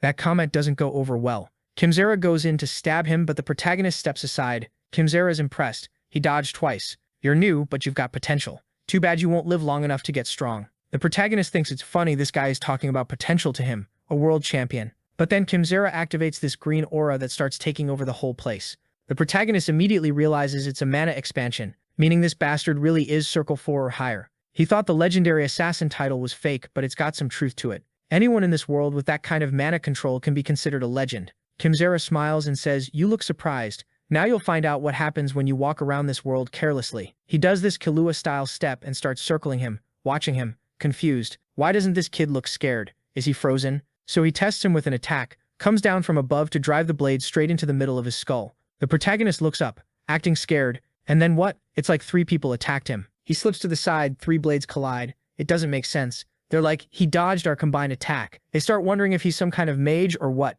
Turns out the assassin Kimzera is actually triplets with the same face. Clever. So they can tell the whole world, "I mastered the triple clone technique," and everyone will be like, "That's insane." The protagonist notices they're really similar, but each one has their own unique mana. But now he's screwed. Doakne, Deja, and Dara. How is he supposed to tell who's who? How do you even narrate something like that? He realizes his mana circle isn't helping much. Perception isn't doing anything either. Then they come at him again, and the protagonist says, "All right, all I can do now is give it everything I've got." They laugh, saying he's dying today and he won't dodge again. And then, what is this? Out of nowhere, the protagonist gets insanely jacked. He suddenly looks like a Dragon Ball cosplay, and obviously the electrification is on and his eye is glowing red. Everyone recognizes it immediately. He's an Arahan. What's he doing here? They realize they fell into a trap, but it's not like it's going to be easy for them. The protagonist didn't just activate body electrification, now he's also building up energy, forming a little lightning ball in his hand. The gang starts running, but he clenches his fist, and when they look back, they get hit with a whip of light across the chest.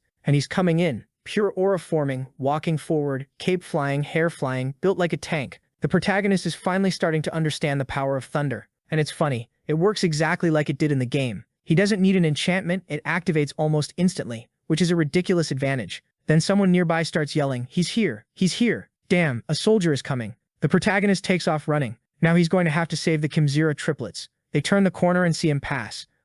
So the protagonist hid in the end.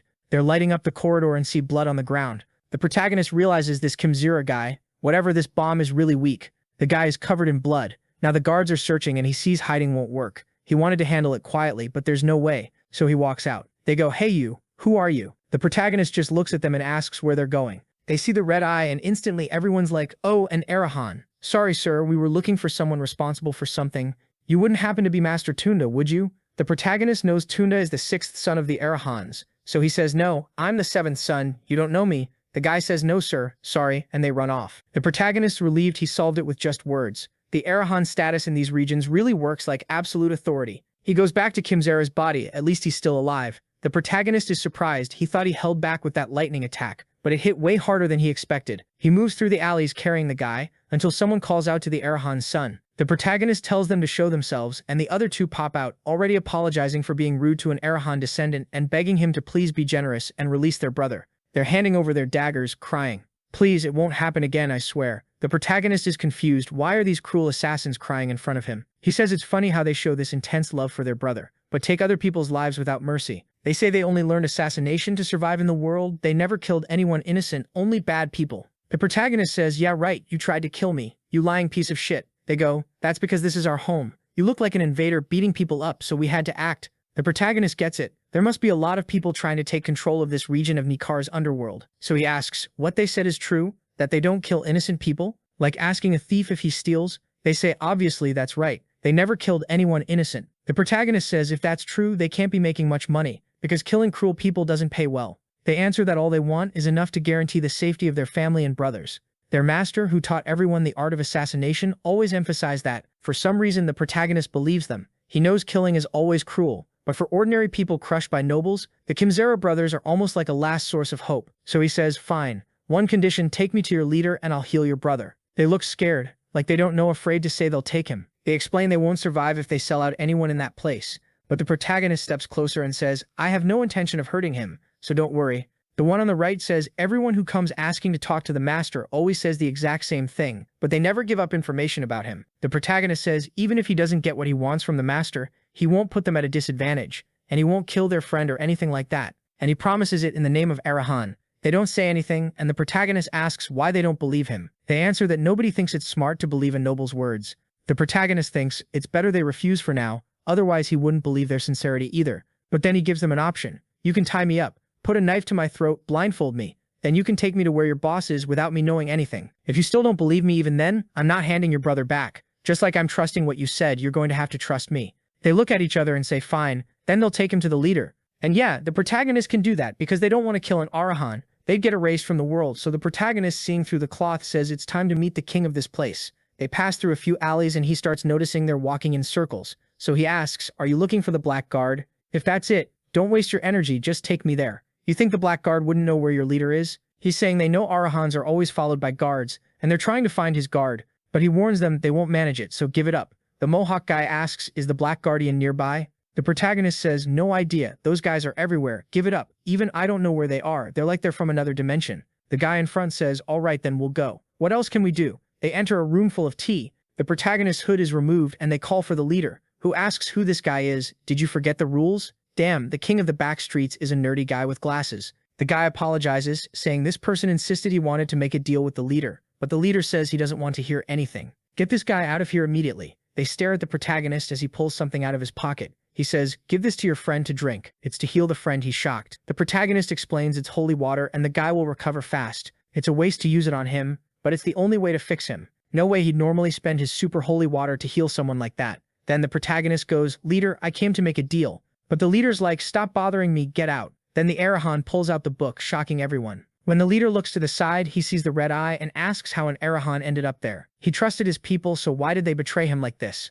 They explain the protagonist promised he wouldn't hurt the leader. But then the leader snatches the book from his hand and says every noble is trash. The protagonist recognizes him. This is Eddie, the leader of the city's underworld. Someone with a lot of influence and power, at least among the rat eaters. And Eddie says, you're really young, but you're not Tunda, which means you must be the youngest of all the Arahans, probably the one who got abandoned at the asylum. The main character's impressed that the guy knows so much, and Eddie goes, alright, what kind of deal are you trying to make? Just so you know, I don't want anything from the Arahans. The main character asks how he can be so sure without even hearing him out. Eddie says it's obvious whenever you're negotiating with nobles. He's probably trying to offer a bag full of money, or take away his status as a commoner, something like that, right? The main character just stares without saying anything, and Eddie turns away like he already knew. Zed knows this guy has a brilliant mind and challenged the officer placement test countless times, but got rejected because he's dirt poor. Because of that, he developed a pretty twisted personality and started hating all nobles, thinking everyone in this world is dumber than him. Honestly, he's exactly like he was in the game. Then the main character says, what I'm going to pay you isn't money, not even status. Eddie goes, alright, I get it. But then the main character sits down next to him and says he's there to deliver information. He'll get what he wants by having Eddie tell him something he needs to know. Eddie says he's interesting. He wants to buy information with information. The main character says yes, and he thinks he knows a lot about this guy since there's a secret quest in the middle of the game where you have to talk to him. Then he asks, Eddie, is it true you can remember everything you see after just one look? The kid looks at him and answers, I'm smart, but don't exaggerate for the love of God. But Zed points out, funny, you look like you like reading books, but there are only 4 books here, which means you throw out the ones you've already read. Eddie laughs and says the kid really has a sharp eye, so he noticed. The main character says it looks like Eddie is willing to make a deal, since he's changed his posture and is watching Zed closely now. Eddie says fine, he'll listen to what the kid has to say. The time investment seems worth it. Then the main character says he wants to know everything about the Arahans, more specifically, information about each of the brothers. Eddie asks, is this because of the power struggle? Well, I guess so. Information is money, like a weapon and sometimes a shield. But the most important thing is, what information are you going to give me? The main character just says, information you don't know. Eddie replies, I won't know until I hear it. Like anything else, you bastard. The main character says, I'll give you my information when you give me yours, about my brothers. Eddie goes, kid, what kind of deal is that? What if your information is completely useless? The main character answers, and what if your information about my brothers is useless too? Because if we're talking about the Arahans, technically I already know more than you do. Eddie says that's funny, because Zed is the one who came to him. So the main character says, yeah, he came here thinking Eddie would know a lot, but maybe that's not the case. If Eddie isn't interested, they can drop the deal and pretend it never happened. The main character is playing mind games. The foundation of negotiation is knowing what the other person wants without letting them know what you want. That way, a guy obsessed with information is going to get curious about what he has to say. Maybe he needs to push a little more. Then the main character stands up and says, well, looks like you're not interested, so I'm leaving. And he actually leaves. We're already outside with him. Looks like Eddie didn't negotiate. He thinks if he doesn't want to negotiate now, fine. I've got Kimzera and those three to find him again later. And I think he'll reach out first anyway, so no rush. But then someone steps up and calls out to the young master. It's the sweet trio thanking him for the holy water that saved their brother. They say they're even ashamed they doubted the kid just because he's a noble. The main character says it's fine. Eventually you'll meet other nobles who are decent too. I'm just someone who doesn't break my word. They're thanking him all emotional because their friend almost died. They ask his name and the main character says, Zed Arahan. Everyone thanks him. The main character starts thinking maybe he judged these assassins wrong. Strangely, they had a strong bond and extremely high loyalty to their comrades. They were better than he expected. What he doesn't get is why they're still following him around, crouched like that. Then he asks, you're the Kimzeras, right? And they go, oh yes, that's what people call us. The main character thinks, 3 identical fourth circle assassins. If he ends up in a power struggle, they could be useful. So he says, you 3 come with me. And now he's back face to face with Eddie, who goes, oh, you came back. Eddie thinks, this Zed tried to act tough, but he's desperate for information about his brothers. So what brought you back, kid? Weren't you not interested? But then the main character says he's interested in buying the Kimzera triplets. Eddie's like, wait, you're not here for information? The main character says, I am, and I'll pay for the 3 of them with my information. Eddie suddenly shifts, hold on, you came here to talk to me because of those old guys? Not because you want information about your brothers. The main character says, no, I don't want information about them anymore. No matter how I look at it, I think I'm going to come out losing. He tossed the bait. Eddie goes, lose? But, he sighs, fine. You want to buy those 3? Just know they're vice captains in our organization, and I'm the captain. The main character says he's willing to pay a fair price. Eddie explains that a fair price is way more than he's imagining. Eddie says he wants to know absolutely everything. Zed went through and saw after leaving the asylum, how he escaped that place, how he got away from the police, what he gained after that. At minimum, that's the information he needs. To him, it's incredibly interesting how the young Arahan who was abandoned there is suddenly standing right in front of him. Then the main character tears into him. Seriously? Your goals are smaller than I thought. Eddie jumps up furious, demanding what he means, walking toward him while the main character says, I thought you'd ask something bigger, but like they say, people live according to their limits.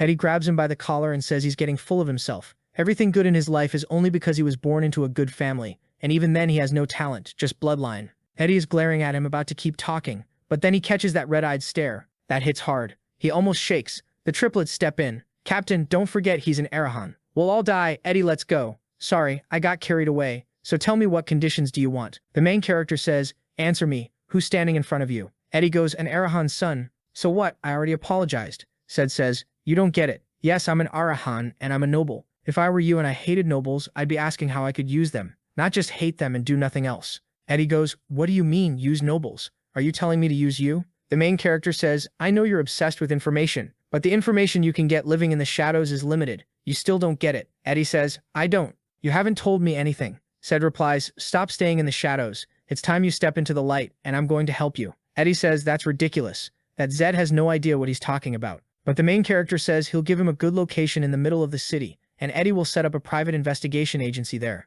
Nobles are the ones who really move the world, and if you want any influence over them, you have to live in the world they live in. Eddie says, you think I couldn't get one because I don't have money? People like me can't even buy a house. The main character says, I'll be the owner of the house, not you. You'll just run the business. I'll even assign a Mahadan for security. A Mahadan is like a mage guard, like how you have a knight who protects you, and the Mahadan is the mage who protects you. Eddie still hesitates, and the main character says, come on, stubborn kid, I'm telling you. Be my partner. Step out of the shadows. Step into the light. Let's take over this noble world. Take this rich city for ourselves. Now Eddie's getting interested. He's offering me a place, even a Mahadan. Can I trust this? Then he says, are you sure this is real? You'll give me a building and even assign a Mahadan. That doesn't make sense. But the main character says he doesn't break promises, and this is an opportunity Eddie won't get a second time in his life. Eddie knows it too. Everything important happening in the city involves nobles. The scraps of information he gets from rat-eating beggars barely matter, so he says, all right. He grabs the main character's hand and says, I'll join you. The main character replies, perfect, decision made,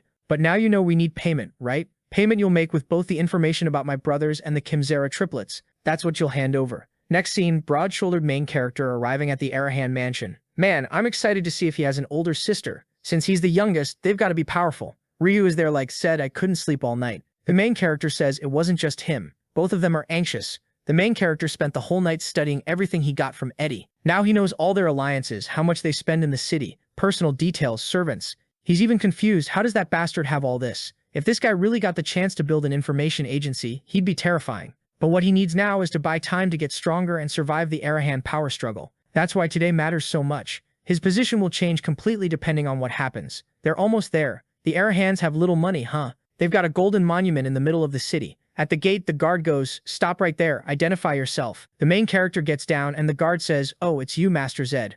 All right, we were notified. The main character says, good, since the master summoned me, show me the way. The guard says, okay, but none of the people behind him can enter. The main character says they're companions, and they're coming in because he trusts everyone's identity. The soldier insists. Nobody enters without the master's permission. The main character's thinking, first step and it's already going wrong. There are ways to force his way in, but breaking Arahan rules the moment he arrives doesn't seem smart. So he says, stay here for a second. I'll be right back. Lacter says, I know you probably shouldn't trust an old man's intuition, but I've got a bad feeling. The main character says, it's fine. Nothing's going to happen, and says he trusts the Kimzera trio to protect everyone. Yeah, he knew it. They're all going to get screwed. The Kimzeras will die, his friends will get captured. The old man will be killed. He's done for. As he's being led inside, the main character thinks he has to stay focused. He can't get nervous. He prepared as much as he could. Every mage in this world moves with the intention of profiting or coming out ahead, so he just has to focus on that kind of negotiation. He ended up in an Arahan body by accident, but from now on he has to live like an Arahan, meticulously trying to survive among these insane mages.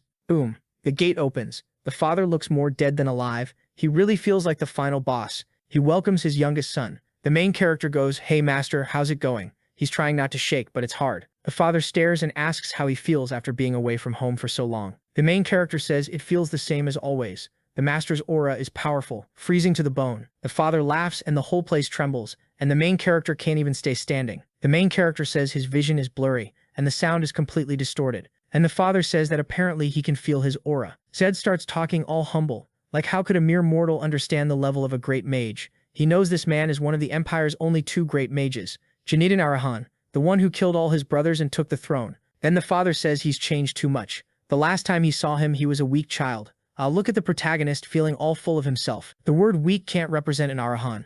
And the Joker's laughing again like some head case going, yeah, an Arahan can never be called weak. There's no way one of his kids wouldn't be able to sense mana. And he can see the boy awaken thunder energy. He wants to know everything the boy already understands about that attribute. The protagonist says he knows it's an attribute above the other four. The father finally pauses for a second and says it's an interesting attribute, but all Arahans only get fire, so why does he have energy? The protagonist realizes the guy's interested in that attribute. He didn't expect him to focus on that. The protagonist says, well, it's not a big surprise. Arahan blood is so powerful, full of potential. The father thinks that's weird. How are you not surprised you got that attribute? So the boy says he heard the energy attribute appears once every 100 years. And if it's something that rare and unique, then obviously it should belong to an Arahan. And what happens? Yeah, again, that crazy Joker laughing, shaking everything. That guy's not right in the head. The protagonist's like, damn it, every time this bastard laughs, my organs twist up. The father says it's been a long time since he laughed that hard. Thank God. No way, I was just gonna be fine. He called the boy in because of the thunder energy. He wants the boy to research how to develop it. If it reaches a high level, it could be more important than any record. The protagonist already gets it. This guy wants him to become some powerful thunder mage, so he can add it to his list of achievements. The man who had the thunder child, blah blah blah. Whatever. But for him it's good, since the guy's interested in something, so he just says he'll follow the master's commands. But then out of nowhere, the father says that before that, he can't ignore the wrong things his son did. Didn't he know the slave trader DeVito was connected to the family? The protagonist says, I knew. Then the father slams the table and says that even so, he went and punished him. The protagonist biting his lip, almost shitting himself. My God, he's gonna need to change his underwear. So the protagonist says he didn't do anything that would hurt the family. Slave traders are people they eventually need to cut all ties with. They go against the Empire's goals, so he figured that in the long run, the guy would bring more damage than profit to the family. The father says his words contradict themselves. Slave traders bring huge profit to the Arahans. Without them, they wouldn't be making anything on the southern border. The protagonist realizes it. Yeah, that's the obvious part, but now I've got to convince him somehow. And then he goes for a jab I didn't expect. He says, Master, I believe there's illegal profit and fair profit. The father asks if he means profit gained through slavery is illegal. What a ridiculous thing to say. Profit is profit. The protagonist is 15. Obviously, the father's going to see him as just some rebellious kid. Maybe the best move is to make the father think this was just a mistake. A young boy made? So he says, "Father, I'm from the top family, the Arahans. How could I accept dirty money? Not every gold coin is the same, and only the brightest ones should exist in our house." But the father immediately tells him to stop with the sophistry, which means using fallacious arguments to deceive. Basically, liar. Then why did you accept Bahal's offer? And in case you don't know, Gara kid, there are enemies. The protagonist explains it just happened that both their intentions lined up. He didn't necessarily receive help. He was already acting without those people. But the father says the bastard really is trying to trick him. He knows the boy was invited by the Bahals and even got a white horse. The protagonist switches tactics because the kid is being used. He says, "You don't understand the situation, master. I wasn't invited, I was kidnapped. And even so, when I got there, I showed Arahan pride in front of Master Bahal. Instead of bringing humiliation, I came back with a gift, the enemy's heart. Their horse acknowledged me. Why are you scolding me instead of praising me? A lot of the Bahals saw me take that white horse like an Arahan stealing their treasure. That only raises my reputation in front of them." The protagonist thinking, come on, believe all these lies. At least I'm 15, it sounds like a logical way to see the world. But then the father suddenly goes full villain and says, "You're the youngest and you're the bastard trying to fool me with that tongue." Now the kid's screwed. The father warns him, "Next lie, you'll pay a heavy price. But I know everything you said has a tiny bit of truth in it. And still you thinking you should be praised instead of punished actually makes sense." He flips like that out of nowhere. Even the protagonist is surprised. Hold on, he knows I'm lying. So why is he letting it slide? Then the father says, "Fine, the conversation ends here. Now I'm going to listen to what you want." The protagonist hesitates and the father orders him to speak. "What do you want?" The boy's totally confused, but it's his chance to get what he wants. He says he wants to receive all the money he's supposed to get to manage a mansion, like all the brothers. On top of that, he wants his own Marudans, the protection members, like the rest of the family. The father says, fine, he can place some members under the boy's control, but it'll be 100% his responsibility. The boy says he understands. The Marudan members are considered neutral until they start working for one of the sons. From then on, anything they do or say becomes the protagonist's responsibility. Then the father asks, "And those people you brought?" The old man, 3 filthy assassins, and a brother and sister from some beggar family. The protagonist says yes, like he should know. The old man is lacto-servile, and he wants to use him to build weapons. The siblings will serve as servants, and the assassins will handle certain tasks. But the father says no, bringing a servile is forbidden. He's a traitor and will be arrested immediately and sent to the imperial palace as soon as he's discovered. The protagonist knows the father's lying. He's not serious because if that were true, the servile would have been sent away a long time ago. This is a test, so he asks a question. Did the Arahans get involved in the servile rebellion? Now the father wants to know why he's asking. The boy explains he knows the serviles didn't want to negotiate with the Arahans and produced items exclusively for the Martin family. The father laughs, but more normally now, and says he doesn't care about the Martins. Even if they're the second family, they can't hold a candle to the Arahans. Why would he move to get involved in a fight between insects? The protagonist thinks, good, at least the Arahans aren't involved. That means he didn't bring Lacto in as an enemy of the family. So he says, then please let the serviles stay here with us, Dad. The father refuses. He can't allow a traitor to the empire on this family's land. Zed insists, saying they framed the servile, and he's asking for help to clear their name. The father says he understands, but why would he do that? The protagonist explains Lacto Servile is the best magical weapon craftsman in the empire, and obviously the Arahans are the ones who should have him at their side. If they had Lacto with them and helped prove him innocent, the family would definitely grow stronger. The protagonist knows that even if the father is against the idea, having Lacto nearby is extra strength. He's sure of it. So the father says fine, he can accept the man but he won't clear his name. If you're the one who brought him, then you handle it. The boy says that's fine. He'll follow the head of the family's commands. For him, it's even better. That way Lacto is literally tied to him, and with the excuse of trying to clear the man's name, he can leave this territory again. The father tells him to go and the protagonist leaves the room, but the guy who looks half dead is just staring. Suddenly, a spirit appears beside him, the leader of the Marudans, Callus. The father asks what he thinks. Callus says that like him he finds the boy strangely suspicious. The father agrees something's off. The boy looks like a child, but the mind inside him clearly doesn't belong to one. Then he stretches out his hand and laughs, saying, "Did you see that bastard trying to fool me?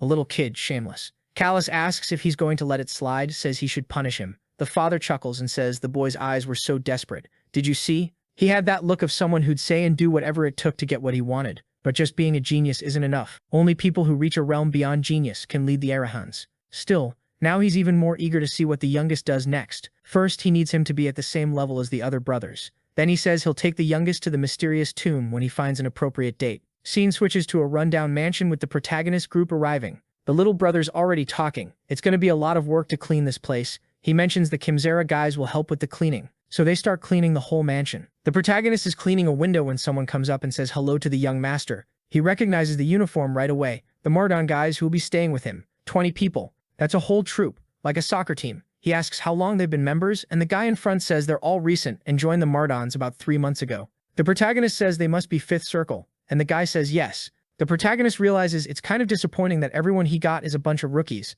But it makes sense, the strongest ones went to the older brothers. And one thing is clear, just like the protagonist disappointed, they are too, thinking they're stuck being commanded by him. They're screwed. So Zed steps up and says, "Good to meet all of you. Let's do our best together." The guy says yes, but asks what the protagonist was doing. He answers, "Cleaning the mansion. It's filthy." The guy says, "Yeah, I saw, but you're doing it yourself?" Zed goes, "Yeah, obviously. What did you think, that I'd just stand around? Grab a broom too, since you've got so much to say. Let's all clean." The Marudans are like, "Wait, Marudans are gonna clean?" And the protagonist says, "Of course. Aren't you gonna live in the mansion too? You wanna live in a dirty mansion?" The guy and the protagonist both feel like something's off. Why aren't they obeying? They said they would. So he asks who the water mage is, and 2 guys raise their hands. He tells them to throw water on the floor to help with the cleaning. Another says he has wind magic, and the protagonist says, "Good, blast those smoke-stained walls to get the dust off." The 2 water mages start using their magic, but the protagonist says, hey, you're going too fast. Take it slow so we can make this place spotless." Not long after, the mansion is shining completely clean. The protagonist walks through the corridors, assigning rooms. Ryu and Lisa will stay in this room. The beggar guy in the other one, the old man in that one. And everyone's chatting. Ryu says he's hungry, they never eat, and the protagonist goes to check what they have. It's just beggar food, even sewer rats had it better. It's funny, the kid just got a mansion and his main concern is what they're going to eat. Ryu says everyone's hungry because they all worked. Then the protagonist asks, "Is the closest mansion Tunda's?" The guy at the table confirms, but warns him, "Wait sir, you're not thinking about talking to young Master Tunda, are you?" The protagonist says, "Yeah. Why wouldn't I?" The guy starts sweating and says, "No, it's better to find another solution." One brother visiting another without an invitation is basically declaring war. And the protagonist, bold as ever, says, "If that's how it is, even better." He was already planning to clash with that guy. Scene switches to another mansion, probably Tunda's. He's yelling, saying he hates the smell of onions. A plate is smashed on the floor, servants are working, and another servant girl brings something in. How come my boy got 20 men and Tunda has Miss Grace Monet all dressed up serving him? And there's Tunda chewing Grace out, saying she's being way too kind to that bastard, that she should wipe everyone out. Grace, grown and composed, says sometimes he has to eat what he doesn't like because it's good for his health. But she's thinking what a pain it is to keep this child happy. Looks like the charm magic stopped working. I'm gonna have to use a stronger one tonight. Tonight? What do you mean tonight? I want a spell cast on me. No, I don't, because it should be nothing should happen. Just make a circle and then walk away. Then, all of a sudden, a maid rushes in. "Help, Grace." "What is it, woman? Talk, girl." "Young Master Zed is here." Grace slams the table right away. "Hold on, why would he show up at this hour without an invitation? This is a declaration of war." She immediately orders everyone to be gathered and asks how many opponents there are. The maid goes, "Well, he's there alone." Grace, all smug, goes, "Oh, alone?" And then, boom, the main hall door is already open. "Greetings, kid." Everyone's like, "Oh my god, the boy's here." And the protagonist goes, "Hey, you guys in the middle of a meal?" Out of nowhere, soldiers start coming in from all sides trying to figure out what he's doing there. The protagonist sees them coming. "Hey, who are all these servants? Why aren't they bowing to me?" Someone next to him, awkward as hell, "Oh, young Master Zed, what brings you here?" But the protagonist is already looking at the tall one. Her face changes every second, and he says, "So you're the maid named Grace, right? You're not even gonna say hi." She shoots him that crimson, blood-red stare and gets chills. Shocked, she wonders what's making this kid so bold. He used to be easy to crush with a threat. And what is this weird aura? Looks like he awakened mana and came back different. The protagonist just stands there and asks, "You're not going to bow?" So she bows, introducing herself as Grace Monet, maid of Master Tunda. Meanwhile, she's boiling inside. "Damn it. I run everything in this house, and I still have to bow to a kid like this." The protagonist points out that power's gone to her head. Is she really letting her hatred and energy leak out that carelessly? Grace looks even more frightened that he noticed everything. What happened to this kid? His attitude changed, and clearly his knowledge too. Something's off. Then she notices the priest's insignia. Right then, Tunda stands up and says, "Hey, you bastard. Nobody has to greet him. That trash should be greeting his elders. I'm older, so spit it out. Why'd you come crawling all the way here?" The protagonist looks at Tunda like, "Seriously, this guy's a useless puppet." Tunda slams the table again, asking who he called a puppet. Zed apologizes, saying he didn't mean to offend his older brother, his amazing big brother. And then Tunda's already conjuring a fire spell, asking if he really wants war. He's trying to build up his aura, but with that face of his, it's not happening. He's showing off the big new spell he learned. Grace steps in. "Master, stop." He snaps, "Move, I'm going to finish this kid." But she grabs his hand and tells him to stop. Tunda, confused, "Why are you acting like this? Didn't you see how disrespectful he was? He called me a puppet." She's still shaken and says she'll explain later, but for now it's better not to escalate things. Then she turns to the protagonist and apologizes on Tunda's behalf. The protagonist goes, "Whew, nice dealing with someone who catches on fast," knowing it's only this easy because of the insignia. Still, he knows this is risky. If the Empire's people come to his house, they could end up sealing his mana circle. Grace tries to calm down. For now, all she has to do is get this kid to leave peacefully. So she asks what brought him there. The protagonist says it looks like he'll have to negotiate with the maid, and she asks again what he wants. He says, fine. He just moved into his mansion recently and has nothing to eat. He wants them to share a little. She puts a hand to her face and tells them to bring whatever meat and bread is left. Back on his horse, she asks if that's really all. He says that's all for today, but they should get used to seeing him around. Grace stays there furious, saying that cursed Zed Arahan is going to pay for this. Next scene, tables set. The protagonist brings everything to the kids and tells them to light the stove and get it going. Meat, barbecue, everyone's smiling, eating happily. They think it's weird, and the protagonist asks what's so wrong about a big barbecue. Is there some rule that says mages can't do that? Someone explains it's just that usually the only people who eat a lot of meat are knights, since they need physical energy. The protagonist says that makes no sense. Are you going to stop mages from eating meat just because it's not knight culture? The guy answers that knights are barbarians, so anything they do is seen as lowering a mage's status. Zed cuts in. So are you eating or not? The guy says no, then sits down anyway. For God's sake, you all make life so hard. Just eat what you want. Why complicate everything? And listen, from now on, anyone who follows me doesn't need to worry about rules or taboos. In my mansion, I don't care. Do what you want. Eat what you want. As long as your work is done right, you won't be held responsible for that kind of nonsense. They look surprised. In other houses, the mage probably only eats bread. Next day, there's an older guy in an orange shirt hugging a house, saying this is unacceptable. That building was left to him by his father. The protagonist says, I know it's in your name, but the real owner is Master Tunda. Truth is, an Arahan usually doesn't buy things under their own name. So if nobody investigates, you can claim any Arahan property belongs to you. But he knows who it belongs to, and he's going to abuse that. One of the mages slams the table and says if they keep the young master waiting, there will be consequences. They're negotiating with an Arahan. The guy in front of him says, well, I don't have the documents. If Tunda bought it, he should have them. The protagonist drops the documents on the table. I knew you'd say that, so here. Now sign the paper,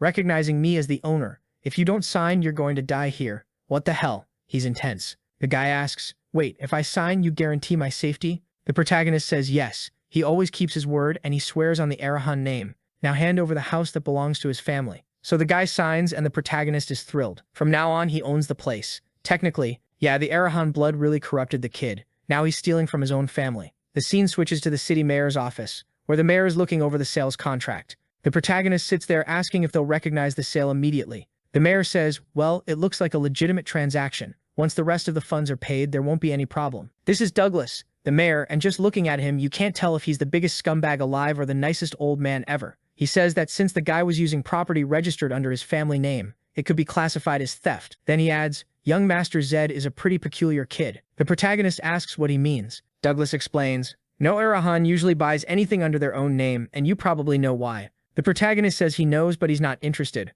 Obviously, they use a front name because then they can run slaves in the house and nobody can pin anything on them. Then someone starts pounding on the door, yelling for people to move. The door swings open. Look who it is. Grace. Using enchantment, Douglas says, Miss Grace, don't you know this is a restricted zone for using mana? But she fires back asking if the one breaking rules right now isn't the mayor himself. The protagonist plays dumb. What are you talking about, Grace? She tells him to stop lying. That land belongs to Master Tunda. He's stabbing his own family in the back. The protagonist says he has no idea what she's talking about. The registered name is Iran Bit, probably that orange shirt guy, and he transferred it over. She warns him he's making a huge mistake. Is he really ready to deal with what's going to happen because of this? The protagonist says, I didn't make any mistake. Looks like you're the one being way too bold, yelling in here.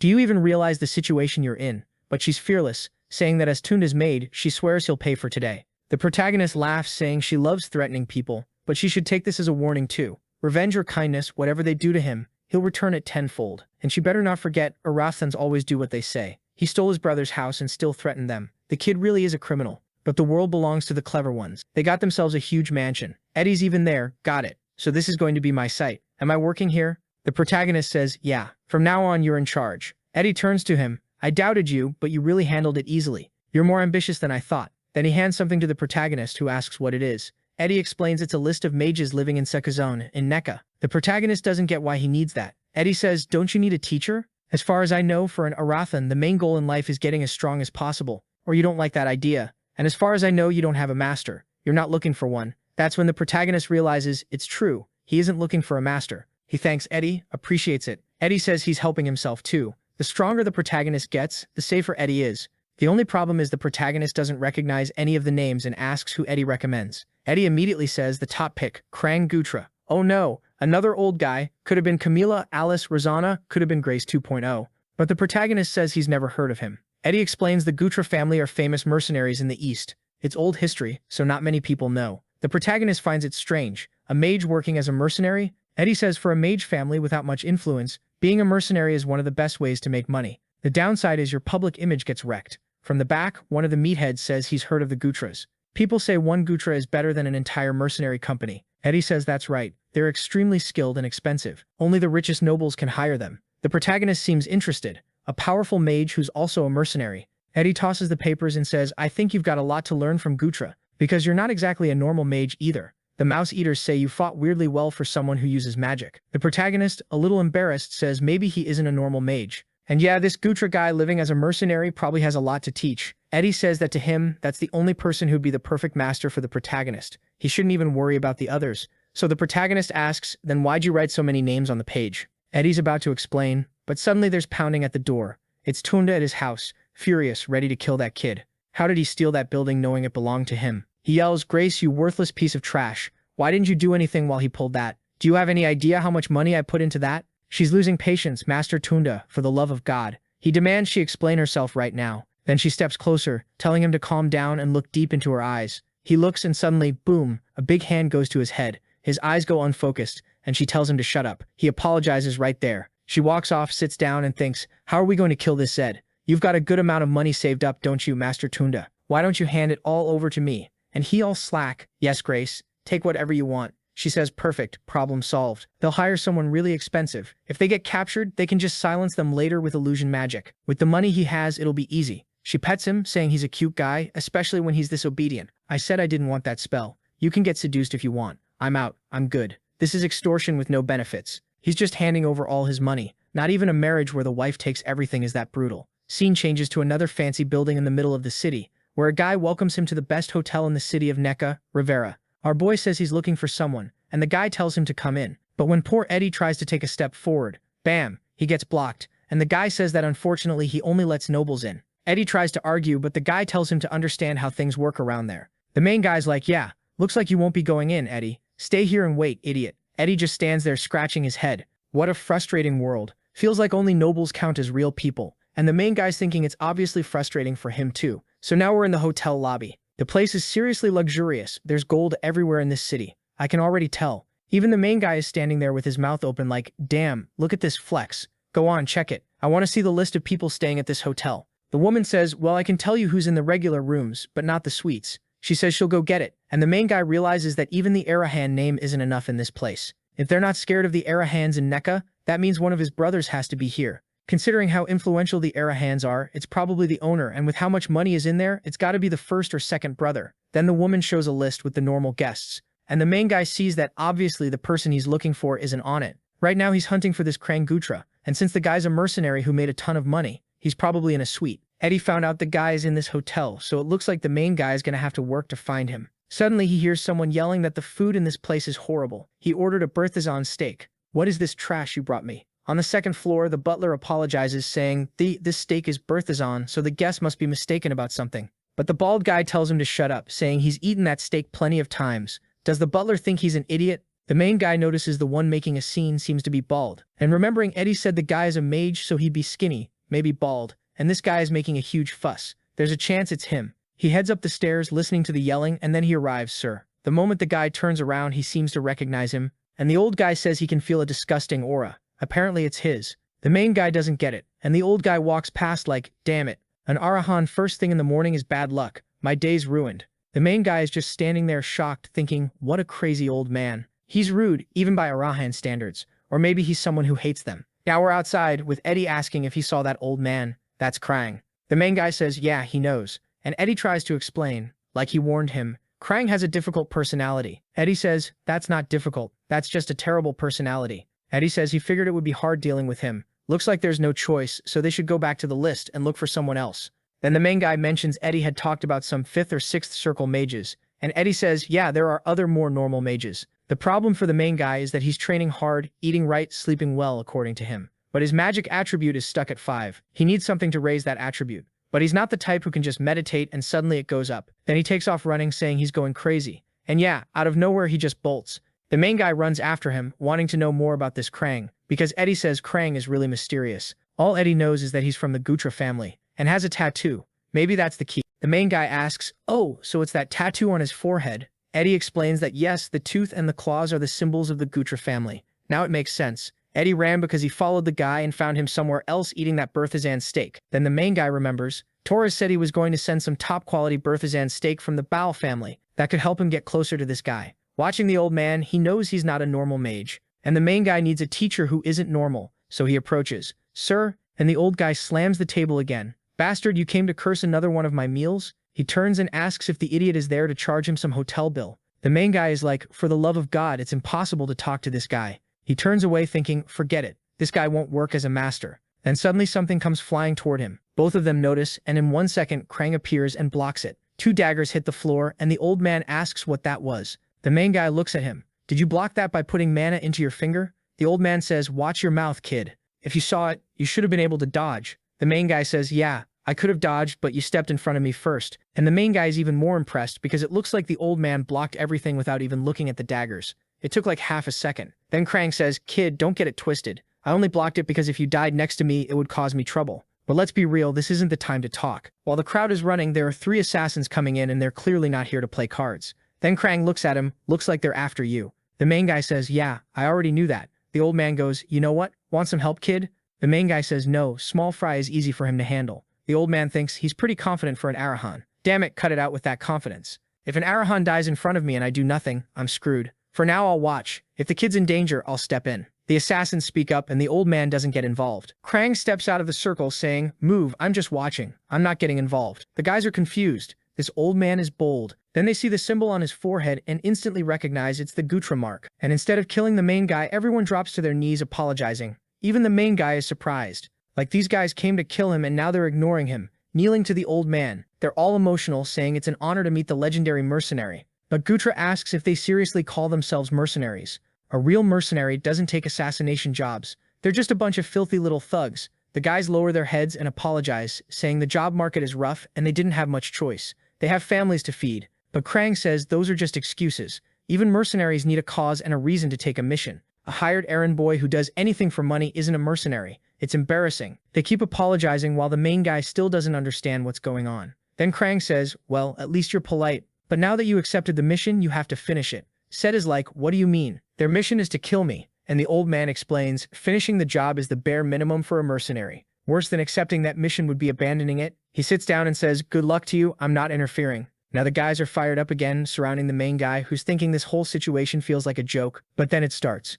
Electrification activated. From far away, the old man looks confused. An Arahan who doesn't use fire magic? That energy is kind of weird. Then in the next moment, who shows up? The trio Kimzera asking if the main guy is okay. He says he is. Looks like everyone came. Kimzera says they suddenly got a mission to kill the main guy, and that's how they knew he was being hunted. They even laugh. Apparently someone tried to hire their own bandits. Whoever's behind this really hates him. And now he has to figure out who did it. He tells the mercenaries they should know better than anyone, so they're going to talk. Of course, they say not giving up the client's name is the minimum a mercenary can do. The main guy says eventually they'll get beaten so badly they'll end up talking. He tells Kimzera to go in and they obey straight into a brawl. But a golden aura pushes the 3 of them back, and that's when Krang steps in, saying the juniors shouldn't die in such a stupid way. The main guy asks if Krang is going to get involved in the fight. The old man says it doesn't matter how much the kid tortures them, they won't tell. The main guy says it doesn't matter, he'll find out on his own. But Krang says, you're not getting it. They're under an illusion spell. Until that spell is broken, their minds and mouths can't even pronounce the words.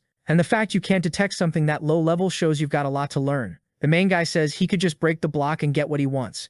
Krang tells him to stop and says it'd be better to make a deal. The main guy asks what deal, and Krang explains, I'm curious about that energy of yours and what your real ability is. So if you beat me one-on-one, I'll grant your wish. Not that you can actually defeat me, because that would be impossible. So let's do this. If you manage to scratch me, you win. How about it? The main guy asks if he can change the wish if he wants, and the old man says yes, so deal or not. Zed smiles and says fine, he's in. It's the perfect moment to prove to himself whether this guy deserves to be his master. The old man shifts his foot and whoosh, in a second he's right in front of him. asking if this place isn't too crowded. Better to find another area. Suddenly, before the main guy can say anything, they vanish and reappear in the middle of some walls. The old man asks if that was the kid's first teleport. He doesn't need to worry, they're right next to the city. The old man came because he was kind of bored. Now go on, Arahan, show me what you can do. They stare at each other in silence, and then the main guy says that as far as he knows, only 7th circle mages or higher can teleport. Was Mr. Krang at that level? The old man says being obsessed with rank is weak-minded. Anyone strong enough knows how meaningless those measurements are. The main guy just got put in his place. He asks if there's something more important than rank. The old man says kids need to understand that in a real fight, rank decides absolutely nothing. There are countless other factors. Experience in life or death situations, instincts, how your body reacts, things like that. The main guy thinks the old man is right. The young knights in the army and the people from Bahal all had circles above his. When you think about it, circle's basically a total power rating, not a measure of combat strength. He's genuinely excited. Krang thinks pretty similarly. He's the first person in this world who, like him, doesn't think rank matters that much. The old man's like, why are you looking at me like that? You don't agree? You'd better learn fast that this is just a basic belief people use to make it easier to understand themselves and others. The main guy says no. Actually, he agrees with Krang 100%. He trusts experience way more than anything else, especially what he's gained fighting other opponents. The old man goes, opponents, huh? Kid, at your age. But then the main guy snaps into a boxing stance and says he'll prove he's not lying. Electricity spreads across the ground, tearing it up, and Krang says that attribute really is strong. No wonder they call it the dream attribute. The main guy threatens him, saying the old man better go all out, because he doesn't want any excuses afterward. And the main guy already knows the plan, same as always. Everyone assumes the mage will keep distance, but the moment the guy drops his guard, he'll rush in out of nowhere. The old man laughs and says, don't worry, a lion goes all out even when hunting a rabbit. Then, boom, the main guy charges at full speed, saying, it better be true. Let's see then. He's coming in thinking it'll be easy. The old man is within arm's reach, but the old man is smiling. The main guy throws a punch. Looks like the old man threw one too, or hit some kind of barrier. It's hard to tell. The main guy jerks his gaze upward, forced to retreat, with 3 explosions going off in front of him. So it really was a wind barrier, with 3 blasts launched into the ground, and the old man says his instincts aren't bad. If he'd hesitated for even a second, he would have ended up skewered. And the main guy is thinking that yeah, if his backward jump had been even 0.1 seconds slower, he would have been pinned. The bastard said he was going all out, and he really is going all out, and the worst part is, just like the protagonist, it doesn't look like he used any enchantments. The old man looks like he read his mind and goes, kid, the more you use something, the more you get used to it. And once you've used it long enough, you can use it whenever you want. Also, I can tell you're using electricity's explosiveness to boost your speed. That's a smarter strategy than you look like you're capable of. Absolutely roasted him. The protagonist fires back that Krang doesn't seem all that surprised. And Krang goes, huh? You think I'm surprised because you punched me? That's expected, kid. Just look at your body posture. I've never seen anyone fight with their hands up like that, but it's pretty obvious it's for close-range combat. Yeah, protagonist got caught. He should have kept his hands down holding the staff. That would have been smart. You run in with the staff like an idiot, and when you get face-to-face, bam, you drop it. The protagonist asks how that's even possible, and the guy says it's obvious. He's guarding his chin with one hand and his solar plexus with the other, plus one leg back, ready to kick at any moment. That's not a stance a mage would take. The protagonist realizes, damn, this old bastard figured out my whole plan and I didn't even do anything. And the old man goes, well, if that's all you've got, I'm disappointed. He literally sits down. Go on, show me what you can do. This guy's acting like he's Rasoka at the end of the hallway. Meanwhile, the protagonist is furious. This asshole is humiliating me. I've got to be careful with how sharp his eyes are, so he doesn't notice what I'm trying to do. So for now, I'll try to distract him and create an opening. So the protagonist starts circling around him, moving fast, and the old man goes, hey kid, you trying to make an old man dizzy? While Zed's thinking this might be his last chance, that he has to be careful, the old man is just stretching and yawning. And the kid's boiling. This bastard is doing it just to provoke him. He almost fell for the trap. Krang, arms up, says the kid held back pretty well. But where's that courage you had? And that's when the protagonist finally snaps. He explodes into a storm of lightning. Coming in from behind, he activates the tenacious challenger trait. Alright kid, going for a slap? All stats plus 10. He makes contact with the old man's back and thinks it worked, but it was a clone. The old man vanishes, and the protagonist only hears his voice saying the kid is a damn brat. And also stupid, so focused on his own moves that he didn't even consider what Krang would do. And that's when the protagonist sees it. Where he just rushed in was a magic circle, and now he's completely wrapped up in chains. Poor guy turned into a steel mummy. The old man appears walking up, saying, ah, landed right in the middle, didn't you kid? Now admit you lost, and I'll let you stay alive. Inside, Zed realizes he can't breathe. He never imagined the gap between them was this huge. And the old man keeps going, come on kid, stop being stubborn and give up before you die in there. The protagonist panics, thinking about how to get out until Tenacious Challenger deactivates, and seeing the word Challenger, he remembers why he came to this world in the first place. Back there, he was living the life he always wanted, people way stronger than him. A place full of strong people, where he's the challenger, not the one above everyone else, unbeatable. So why is he giving up? The old man himself said a lion gives everything it has, even when hunting a rabbit. From the start, he'd been looking at this fight the wrong way. Believing you have a 50% chance already proves you're not a challenger. Victory only becomes possible when you believe in yourself until the very last moment. So he reactivates Tenacious Challenger stats plus 10 again, and at the same time activates that electric attack from before. Krang sees lightning wrapping around the chains and asks if the kid is really going to try something, and then suddenly the lightning barrage breaks over the chains and shoots straight at the old man, actually catching him off guard. No, actually he pulled it down from the sky and electrified the chains themselves. The kid just unlocked a new skill. The old man asks if the kid has lost his mind. He must be planning to die, burning through his energy in there with no oxygen. But the protagonist isn't dropping one thunderbolt. He's dropping a whole sequence, 3, 4, 5 non-stop. They keep slamming into the chains, which start turning kinda red, cracking, heating up like he might actually break them. The old man says the bastard really is tenacious. As the protagonist starts freeing himself, he says that today he's going to win, and he's going to make Krang his master. The old man immediately goes, "Master? You think I'm going to train an Arahan bastard kid? Like I'm going to waste the best years I've got left doing something that's stupid. I'd rather die." But the protagonist says the old man's screwed because he's going to win. And Krang goes, "Kid, you talk like a lunatic. You really think you're going to win when you couldn't even touch my clothes? Enough games. Now that I know what you're trying to do, I'm going to end you with even more intent." The protagonist says it doesn't matter. If he loses, Krang still has to obey. That was the deal. He drops back into a fighting stance again, and Krang calls him arrogant. Then Krang starts conjuring a white energy in his hand and warns, "Arahan, if you come at me one more time, you'll die." The protagonist tells him to do it, because if he doesn't kill him, he won't stop. The old man's eyes go wide and he says the kid really isn't right in the head. He throws the magic upward, and suddenly a gigantic sword appears coming down toward the protagonist from above. Damn, an 8th circle spell, Spear of Judgment. The protagonist recognizes it as the kind of power that makes tons of people dream of becoming a mage one day. Then he says it's incredible. The old man managed to hide that spell even if it was 8th circle. The old man looks confused and asks how he knows that, and then he says, "Unfortunately, the kid has to die here." I don't know if the protagonist is terrified or trying to keep up his aura, but he's like, "That just makes me more determined not to give up." He knows there's no way to survive if that spear hits you, but it's exactly in that moment when survival isn't possible that his opportunity exists. The spear gets launched and looks like it's about to slam into his chest, while Krang says, "There are times when people need to know when to retreat." The spear seems to hit the protagonist dead center in the chest, but he has the tenacious skill. The whole place lights up. Krang doesn't understand. The protagonist closes in, and before Krang can even process it, it's already I can't even tell what's happening. The old man's on one side, the protagonist on the other. He grabbed Krang's arm. What is going on? He slams the old man to the ground. "I'm completely lost." And the old man is like, "How the hell did that happen?" He says he's lived a long time, but it's the first time he's ever been defeated by a child. It's honestly humiliating, especially at this stage of his life. He shoves the kid's hand away, saying, "What a mess, my clothes are totally ruined now. 7 years ago, I quit that filthy mercenary life and thought I didn't have any goals left. But what was that mysterious ability that nullified mine? And what kind of weird kid throws himself in with the intention of winning?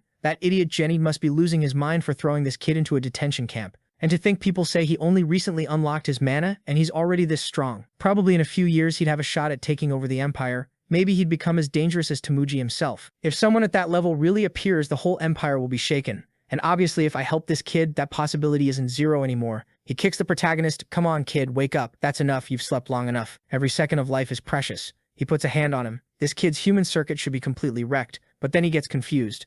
Wait, this kid doesn't have a mana circle? How is that possible? He's got an electric attribute, high-quality mana, but his circle hasn't even properly formed yet. And then suddenly the old man feels something weird. He knows someone is watching him, which should be impossible since he's supposed to be the only one there. It was probably his spear spell drawing too much attention. Damn, it's the Kimzira trio, calling the protagonist and running over. They show up like, "Hey, you old bastard. What did you do to the kid?" Krang tells them to shut up and back off if they don't want to die too. The Kimzira are about to start cussing him out when shadows begin to appear. Right away, one of them asks if he's Krang Gutra. Krang says, "Well, if you know who I am, you must be high-ranking too." The guy introduces himself. "Captain of the Black Mirror, Robin. It's an honor to meet the hero of the Great Demonic War. Our job here is to keep an eye on the boy Zed's body, so we'll need to take a look." Krang isn't having it, and says if they want to try, they can. Robin says the boy is the son of an Arahan, so is Krang. Against the Arahans or something. The stubborn old man suddenly changes his tune. "I'm never letting you take my disciple. He might be unconscious, but don't get in my way." Robin and the others move in, confused. "Disciple? What are you talking about?" While Krang tells them to get lost. Even Robin knows this old man is way beyond what the Black Mirror can handle. At minimum, they'd have to call the leader of the Meridians, Callus, Robin asks the old man to cooperate, basically let me check the kid's condition and I'll leave. No big deal. The old man goes, no, you won't. Robin warns him, you old bastard. Even you won't survive Arahan's fury. Everyone knows you're content living as a recluse, so what are you doing? The old man says he found a new purpose for his final years, and they're the ones interfering. He keeps releasing aura power while the others tell the captain it's not going to work. They already got a message, the family leader ordered them to retreat, and Krang says it's good they're retreating. Unless the leader wants to come personally, they can't solve this. But the messenger adds that the leader also said to make one thing clear, today's interference will be paid back. Krang tells him to get lost already, stop running your mouth, or next time he'll tear everyone apart. So they disappear, telling him to always remember, the Arapaeans keep their word. You never know when, but the old man should know the day will come. Yeah, old man, unfortunately, the Arapaeans really do keep their word. Watching everyone vanish, Krang thinks he's too old to be challenging people like this. The price will be high. In theory, a man's final years should be peaceful. Either way, they know Arapaean isn't dead. That's the only reason they backed off for now and why Krang was spared. But this kid is unlucky. Out of all the families he could have been born into, it had to be that one. His life would be so much easier if it weren't for that eye. A house full of rivalry. But on the other hand, maybe that's better too. Krang just has to make sure the kid doesn't become a monster, because what he's carrying is already heavy enough. Scene switches to Eddie's hideout. The kid wakes up confused, sits up, asking where he is. Nearby, the Kimzero are running around, and the old man says the kid really is young. He looks like a child, all he does is sleep. The chicken trio is all happy he got up, while the protagonist doesn't understand what happened. They say the old man claims he's Zed's master. The protagonist thinks, then remembers he won. Then he notices there are people kneeling off to the side and asks what that is. It's the mercenaries who were sent to kill him, and it looks like Krang is about to ask who sent them. The protagonist is confused. Wait, Krang, you said you wouldn't interfere? And the old man goes, oh, did I? Don't remember. Guess I'm getting old. Yeah, easy for you to say, you bastard. The kid pulls up a chair, sits face to face with the guy and says, come on, I know. It was Grace, the servant working for Tunda, who sent you, wasn't it? The guy goes, huh? What? No. But just from the reaction, the kid already knows. He says, I'm not going to punish you. The guy says, all right, but you're going to let us go? The kid says, sure, on one condition. Tell Krang the circumstances were bad and the mission ended up failing. The guy asks, hold on, are you asking us to be double agents? And the protagonist says, at least he's smart. When he gets the next order, he's supposed to come warn him. Until then, he's to keep working under Grace. Understood? They go, understood. The protagonist knows it's too early to take Grace out. But the moment he defeats her, that's when he'll absorb all the influence and power Tunda has. He sends the guys away, telling them to get moving already. But he knows even these guys could betray him at any moment. Still, they'd have to be complete idiots to go against Krang just to side with Grace. All of a sudden, one of the Kimzera comes over saying Ryu sent a message. That guy's one of the employees the protagonist took in, so it's family business. And the protagonist finds out the mausoleum ceremony is going to start next month, and it'd be best if he's fully prepared. The protagonist's like, mausoleum ceremony? And the Kimzera says he heard it's some kind of recognition ritual. On top of that, he's going to meet the head of the family before leaving. The protagonist knows that ceremony is when you get recognized as pure-blood family, plus the right to be considered a future heir. He thinks it's weird. Wait, I'm not even 20 yet, who's going to this, me and Tunda? The guy says it looks like, yeah. The protagonist finds it suspicious. The head of the family is planning something. And honestly, becoming a possible heir has some upsides, but a lot of downsides too. The good part, you can travel across the empire and act as a member of the family, with the Arahan's influence behind you. The bad part, just like Torres, you can start getting missions from your family to handle. And that's when sibling sabotage and all the scheming starts. Also, failing any mission brands you as incompetent. And the incompetent one always loses the chance to inherit the throne and any kind of favor or support from the family. Anyway, it's at the start of next month, so he's got about 10 days. The old man asks, hey kid, you're gonna be busy, huh?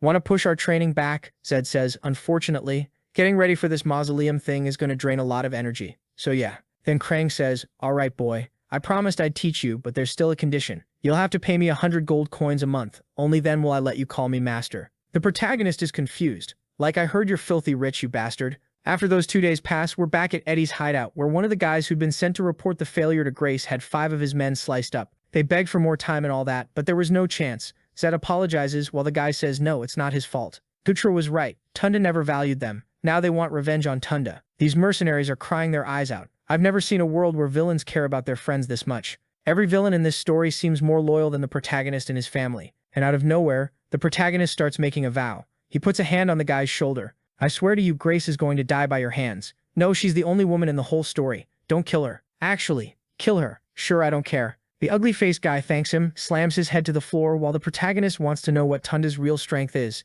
Eddie starts talking about some buildings he owns in the city, a certain smart group, stuff like that. They disguise themselves as an exchange company, but they're really just there to gather information from the entire city. So the protagonist tells Eddie and Kimzera they've got work to do. And Jatma's mercenary company is going to be part of it too. Everyone's going to help each other and keep each other safe. He tells the mercenaries to stay in Eddie's building for now. Don't worry about money. The poor guy goes, "Thanks, Zed, you're really kind," which makes absolutely no sense. But then the guy warns him, "Zed, you should be careful. That woman's got eyes that aren't human." He asks if he means Grace, and he says yes. That woman has something in her gaze that makes it obvious she's going to cause a disaster at any moment. The protagonist just stands there, staring, totally still. Time passes, and Krang asks if the mausoleum test is tomorrow. "Yes, master," the kid says, completely obedient. He's been preparing for it, and time flew by. The item he asked Leito to forge is finally done, and he's been keeping an eye on Grace's movements the whole time. He knows she's ready to cause trouble tomorrow too. Then the old man asks what he thinks of this hideout. "You can see the whole city of Nekka from here." But the protagonist says, "Come on, old man, you didn't bring me here just to look at the moon, did you?" The old guy laughs, he already knows. Suddenly there are a bunch of eggs there with markings, some knives and little balls on a table. The kid says the guy's prepared, and the old man says of course he is. When he decides to do something, he does it perfectly. That's why the boy has to be ready, because when he comes back from the mausoleum, things are going to get serious. Zed says that's exactly what he wants. Krang says he's an arrogant brat. "All right, go on, break that golden ball there." The protagonist goes, "Wait, you want me using lightning power here? This place will get exposed." The old man says, "No, you idiot, break it with your hand." So the kid turns off the power and says, "Fine." Staring at the item, he still turns on the electrification in his body. By the size, it looks easy to break, but he's sure it's a mana stone that requires at least the first circle, which should be impossible for him. The old man tells him to hurry up. The protagonist obeys, throws a punch and manages to break it. He tells the kid to break the next one. The protagonist goes over and bam, smashes it and cracks it in half. He goes, "Hold on, this should be impossible. This is a stone that only breaks for someone with 2 circles." Krang explains, "Everyone who has mana has circles in their heart, and the stronger you are, the more circles." But the kid still hasn't formed even one, only half of one. The protagonist figures maybe he can break it because his strength stat is at 100. Maybe 10 points equals 1 circle in terms of physical strength. And since his mana is 5, he's got half a circle. Exactly what the old man says. When you release mana, the first circle forms. You know what that means? The protagonist says no, and the old man says he's hopeless. Not even a full half circle. The kid's underdeveloped. But at the same time, it's funny. How is someone with half a circle breaking a stone that needs 2? He smacks the kid on the head, telling him to explain himself. The protagonist doesn't get it. The old man says, "For the love of God, imagine if you become a 10th circle mage. Your 10th circle will be way more powerful than anyone else's 10th circle." The protagonist still doesn't understand, and the old man says, "Kid, you're a genius. You might even surpass Temuji." Temuji Arahan is the character considered the beginning of the whole story in the game Last Savor. He's so overpowered that the game's story actually starts after the guy dies. A man more powerful than the Emperor himself, the strongest being in history. And he died mysteriously, with no answers all the way to the end of the game. The protagonist asks if that's possible, and the old man says yes. Everyone knows that guy is an untouchable existence in the Empire's history, and he believes the protagonist can reach that level. Now the protagonist is confused and says, "Hold up, do you really think I'm that rare?" And while he thinks maybe it makes sense, he really is strong for someone with only 5 mana. Maybe it's because of that trait, the S-rank Archmage's Blessing. Like he expected, it's the kind of passive attribute that's always active, and it's probably what makes his 0.5 mana so powerful. The protagonist finds it weird, because Poison Immunity and Immortal Gambler are things he got in the game. Challenger, Tenacious, and Champion Soul are things that synced with what he did in real life. The more he thinks about this Archmage Blessing, the less it fits him. Krang tells him to snap out of it and stop daydreaming while his master is talking. Then he says, "All right, get out of here, and for the love of God, do this properly tomorrow." The kid thanks him for all the advice, while the old man says things haven't even started yet. He'd better get ready for what they're going to do. But then the protagonist's expression changes. He calls to the old man and asks if he's free tomorrow. Next day, face-to-face with Arahan Castle, the Joker is on the throne and Tunda is shaking. And now, obviously, Grace's illusion isn't affecting him. The protagonist realizes she wouldn't be so bold either. The father asks, "Do you know what the mausoleum ceremony is?" The protagonist says it's the certification that an Arahan has pure blood. And Tunda, trembling, "That's it, that's right." Then the father says, "Thunda, shut up. You're pathetic. I wasn't asking you." The guy apologizes. "Honestly, I'd want to kill the whole world too, if I got treated like that." The protagonist realizes it's better to get this over with fast. The father tells him to answer what you gain when you pass the ceremony. The kid says he earns the right to be an heir and to wear the Arahan cloak, a supreme magical item. It never burns, blocks any kind of blade, even arrows. More important than being an heir was getting that cloak. The father says the Arahan cloak is an inheritance passed down since Temuji's time. Carrying one means being a true Arahan,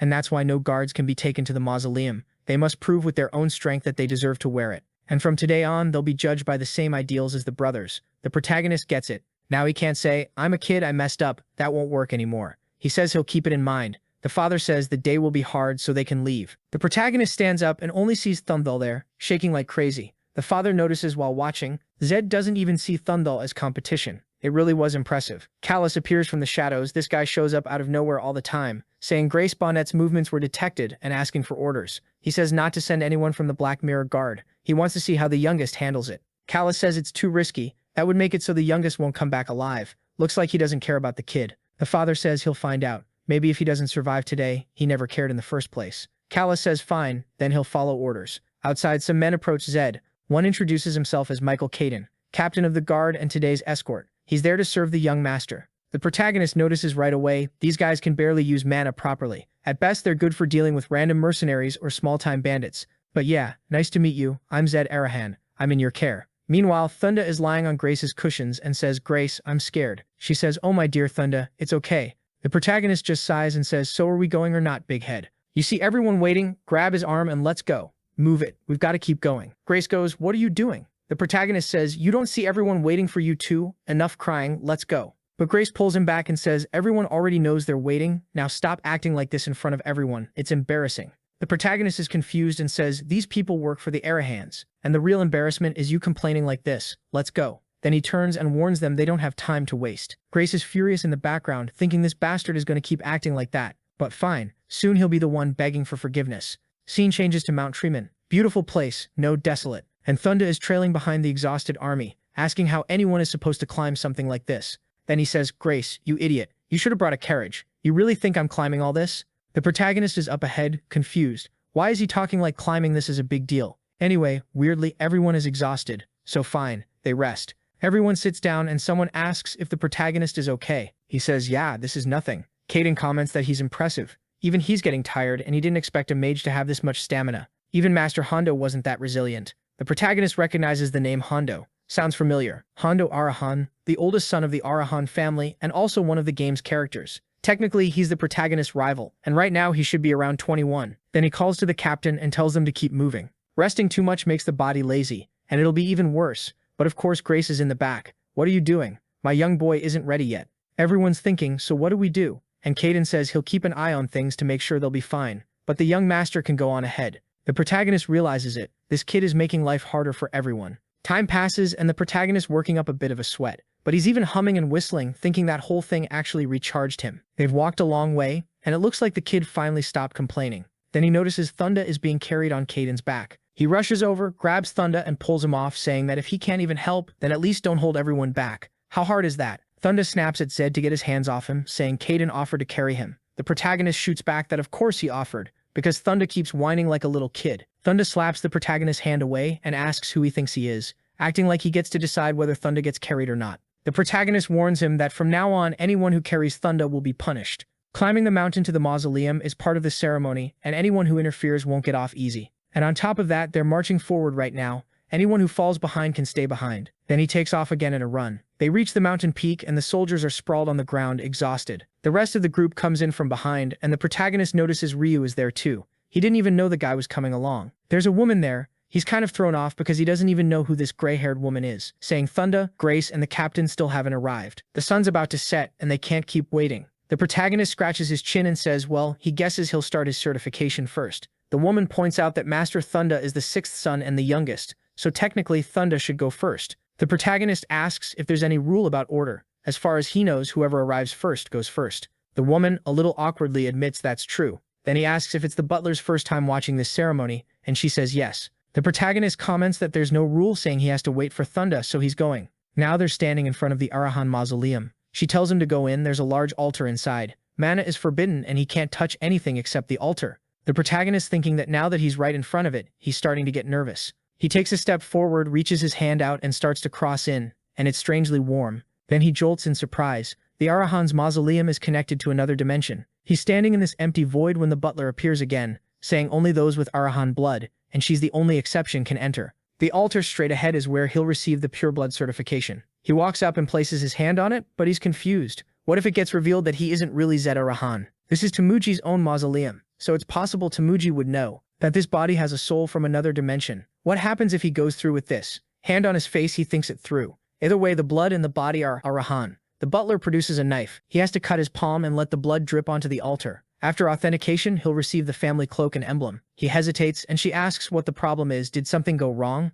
He says no, and she tells him not to be afraid. The wound will regenerate right after authentication. But he says that's not it. He asks whether there's ever been a case where authentication didn't work. She asks what he means. He says he's just curious. Can authentication fail? She says she doesn't know, but if it succeeds, the altar will shine with light. It's simple. He answers that it's only simple if it works. If it fails for him, it won't be simple at all. If authentication fails, he'll have to find his father. But he's already too far in. There's no backing out now, so whatever, he'll see what happens. He takes the knife and makes the cut, and that's when he notices something weird. There's absolutely no pain. The butler has her eyes closed, and he realizes he doesn't have a choice. He slaps his hand onto the tomb. He has things to deal with, so let's get this over with. Suddenly, the blood starts spreading, and something says that he, the one who received the call, has finally arrived. The protagonist yanks his hand back, startled, and the butler snaps, "Put your hand back, kid. You can only remove it when the authentication is complete." He says he heard something, and she tells him to keep his hand there until it's done. He realizes she didn't hear whatever it was, but it looks like he has no choice. He puts his hand back. Now the voice says it's been waiting for him for a long time. The protagonist wonders how he's supposed to communicate with it, maybe directly through his mind. And then the voice says it was the one that invited him from the very beginning of this world. The protagonist doesn't get it. What does it mean, invited him from the beginning of the world? What is it talking about? He asks if the voice belongs to Temuji Arahan, and it answers yes. The protagonist is shocked it really is him. He asks if Temuji is the one who called him, and why him out of everyone. The voice says it was looking for someone obsessed with strength, and at the same time free of temptation or corruption. Zed still doesn't understand why he's there. Temuji explains that it's not time for him to have that answer. The stronger he becomes, the more he'll feel Temuji's presence. The protagonist insists he has to at least give a hint, the reason, the why. But the voice only tells him that since he answered the call, he should know Temuji will always be with him. That sounds like a threat, like the devil's inside the kid. But then, all of a sudden, the altar flashes with light. The butler looks startled that the light is golden. The protagonist steps back and she says something is strange. The light was supposed to be red. He asks if it's finished or not, and she says she can't tell. Why was the color different? The protagonist says, well, my brothers all have that fire aura, right? Since I've got lightning power, maybe that's why. Either way, the stone lit up, so we're done here. The woman says, I think so. Obviously, the protagonist wants out of there as fast as possible. If people find out Temuji's soul is inside this body, they'll want him dead. The butler says the pure blood authentication is complete, now you'll receive the cloak and the emblem. The kid puts it on with style, and she announces that from today on, Zed Arahan is the 7th heir. At that moment, the kid's sitting at -30 in his attributes. Everything's S-rank, nice and pretty, but the protagonist is disappointed. Nothing changed after that conversation. Then he wonders, where's that pathetic jerk? Still hasn't shown up. Oh, he's waiting for Thunda. And speaking of him, there he is, arriving with grace, yelling at people to get their hands off him, calling them disgusting. The protagonist starts in too. Hey Thunda, if you came here to cause trouble, just get it over with and finish the ceremony so everyone can go home. Thunda sees the cloak and asks, hold on. You did the test before me? The protagonist says, you thought I was going to wait for you? Thunda says, of course, I'm the 6th brother. I was supposed to go first. Zed tells him he should have climbed faster. Now go do your authentication so everyone can leave. Thunda tries to pick a fight with the butler, saying she did something wrong. How could she let the youngest do authentication first? She apologizes, saying she's only conducting things according to the rules. He doesn't need to worry. She'll report everything that happened today to the head of the family without leaving out a single detail. Thunda looks alarmed and says he actually wants to apologize. And also, there's no need to tell the head of the family everything, right? The woman loses patience and tells him, for the love of God, just go inside already. The temperature's going to drop even more. Everyone needs to leave. In the background, Caden watches. Then he calls the protagonist over and says he has something to tell him. Off to the side, he says he's been feeling a strange presence in the middle of the mountain. But the Triman region is supposed to be deserted. And what he doesn't like is the way Grace has been acting. She didn't react at all when he felt that presence. There's no way a 6th Circle witch like her wouldn't notice. Which means she's pretending she didn't. The protagonist says, so you're saying she's got a reason for it? Caden says yes. The protagonist says, if that's the case, then there's nothing to worry about. Caden is confused. Excuse me, sir? I don't know if you realize this, but Grace can be dangerous, especially with the conflict between you and Thunda. The protagonist smiles and Caden immediately realizes it. Wait, he already knew? The protagonist says yes, and he was about to tell the captain. They're probably going to get ambushed on the way back, so everyone needs to be ready. Then the protagonist hands Caden some metal spikes, saying they're used to create a barrier. There are 4, set them in a square, and inside that area will be the shadowless protection barrier. It prevents any mana from being used inside it. In theory, it's bad against a mage, but if you're fighting a mage stronger than you, it turns it into a physical fight, which is a lot better than getting blown up. He tells Kaden it's meant to be planted in the ground, so as soon as the fight starts, he needs to set it up. He's got this feeling there could be a twist where Kaden is actually an enemy, and this is a trap like a double reversal. The scene shifts to Ryu, coughing because it's freezing. The atmosphere up there is weird. That woman has an aura that's way stronger than normal. Could she be the girl who wants to kill Zed? Grace asks what he's staring at. He says it's nothing, and she turns away again. Ryu is anxious. He hopes all the preparations worked. Then suddenly he looks up and Grace is gone. He immediately thinks the ambush is starting. He considers warning Zed, but an arrow flies in and hits the guy next to him in the shoulder. Everyone shouts that it's an ambush. Draw your swords. Ryu runs forward, calling for the protagonist. Where's Zed? A bright flash comes flying toward him like it's about to hit him square in the back, but the protagonist shows up and shoves him aside, dodging it. Ryu's shaken, saying he thought he was going to die and begging Zed to stop disappearing. The protagonist is already moving, saying he has things to handle, so Ryu should stop wasting time. Then he sees a bunch of men in front of him, all under the effect of a strengthening spell. The problem is, these guys clearly aren't just bandits, there's a mage supporting them. The weaker soldiers rush the attackers on the outside and get beaten down hard. The protagonist just stands there watching as two of them charge him. Ryu knows a strengthening spell needs at least 6 circles, so someone strong is backing them. Maybe another noble house interfered. Just like Zed said. The two come in. The protagonist slips the first guy's slash and drives a punch up into his chin. The other swings a mace and sends it flying toward the protagonist's face, but he dodges again, dips low, and cracks the guy across the cheek, leaving it bruised and purple. The bad part is 3 more are coming. The good part is Zed is smiling, totally calm. They think it'll be easy, until one gets his chin smashed in, another gets crushed in the chest, and the last one goes down so fast it's hard to even tell what happened. A maid comments that Zed is strangely strong, and the girl beside her tells her not to call him Zed. He's the 7th heir of the Arahans now. Not long after, there's a line of bodies on the ground and everyone's exhausted. His allies ask Zed where he learned that kind of martial power, but he tells everyone to be quiet. The next ambush is the real fight, so they need to fall back. Since it's going to involve mages, everyone should leave and go around the other way. They protest, how can they retreat now? They have to fight at his side, but the protagonist explains he's going to have to go all out, and he won't have the chance to protect them. The friend says if the heir decided, then they'll obey. Some still want to argue, but the captain tells them they need to understand. At the end of the day, they'll just create more casualties and get in Zed's way. This guy is way beyond someone they can even think about protecting. So that's it. Leave. They turn back while the protagonist continues down the mountain. He can't feel any mage presence, but something is getting closer, and he's on guard. He's already activated his body electrification. At the base of the mountain, everything starts shaking, and suddenly something appears that looks like a water horse, a 6th level spell. Everything's getting wrecked. Flash floods everywhere, rushing straight at the protagonist. That's when he realizes it was an area attack. He looks back and knows the problem is those guys back there could end up getting hurt by it. He didn't want that, but he orders the captain to activate the thing already, and then all the stakes get driven into the ground. The huge water magic hits, but in the end it just looks like it rained. The protagonist, though, is up in the air, flying there, completely stunned that the mountain got reduced to that level. The range on that special move was insane. The good part is everyone's safe. What really shocks him is how bold those guys are. They're destroying the mountain where the Arahan mausoleum is. If it gets found out who did this, the price is going to be brutal. And then the protagonist realizes it. They used high-scale magic because he wasn't the only target. Even little Grace was starving there. She's saying those bastards are acting different from what they promised. Looks like they're trying to kill everyone. So the protagonist turns to her and says, "Ah, now I get it. I thought you were smart, but you're actually stupid." And he explains, if she stayed alive, she'd be the only person who knew about the deal. Of course they were going to kill her. Grace says she doesn't know what he's talking about, and the protagonist says she's really going to play dumb to the very end. If they're already killing him and Arahan, killing one more person to cover everything up was the best option. Suddenly a blue boot appears and a red-haired guy shows up, wanting to know how that got blocked. What is this? Are they training? Grace recognizes him and asks how that bastard can betray his own sister like that. It's Rooker Monet from the Billy family, and he goes, "Hey sis, since when do we care about that connection? We've been completely separate since the day you joined the Arahan family." She says it makes no sense. She joined the Arahan family to destroy them. But Rooker says that's enough. This conversation won't last. He's just going to kill them both right here and be done with it. Please don't hate me too much. But before he can keep going, a golden bolt almost hits him. The protagonist is moving like he's speed. Rooker looks and says it's an interesting power, too bad it's at such a pathetic level that it's a waste of energy. The protagonist says it's a shame, but that woman isn't dying here today. Robber asks, "You know you're already dead.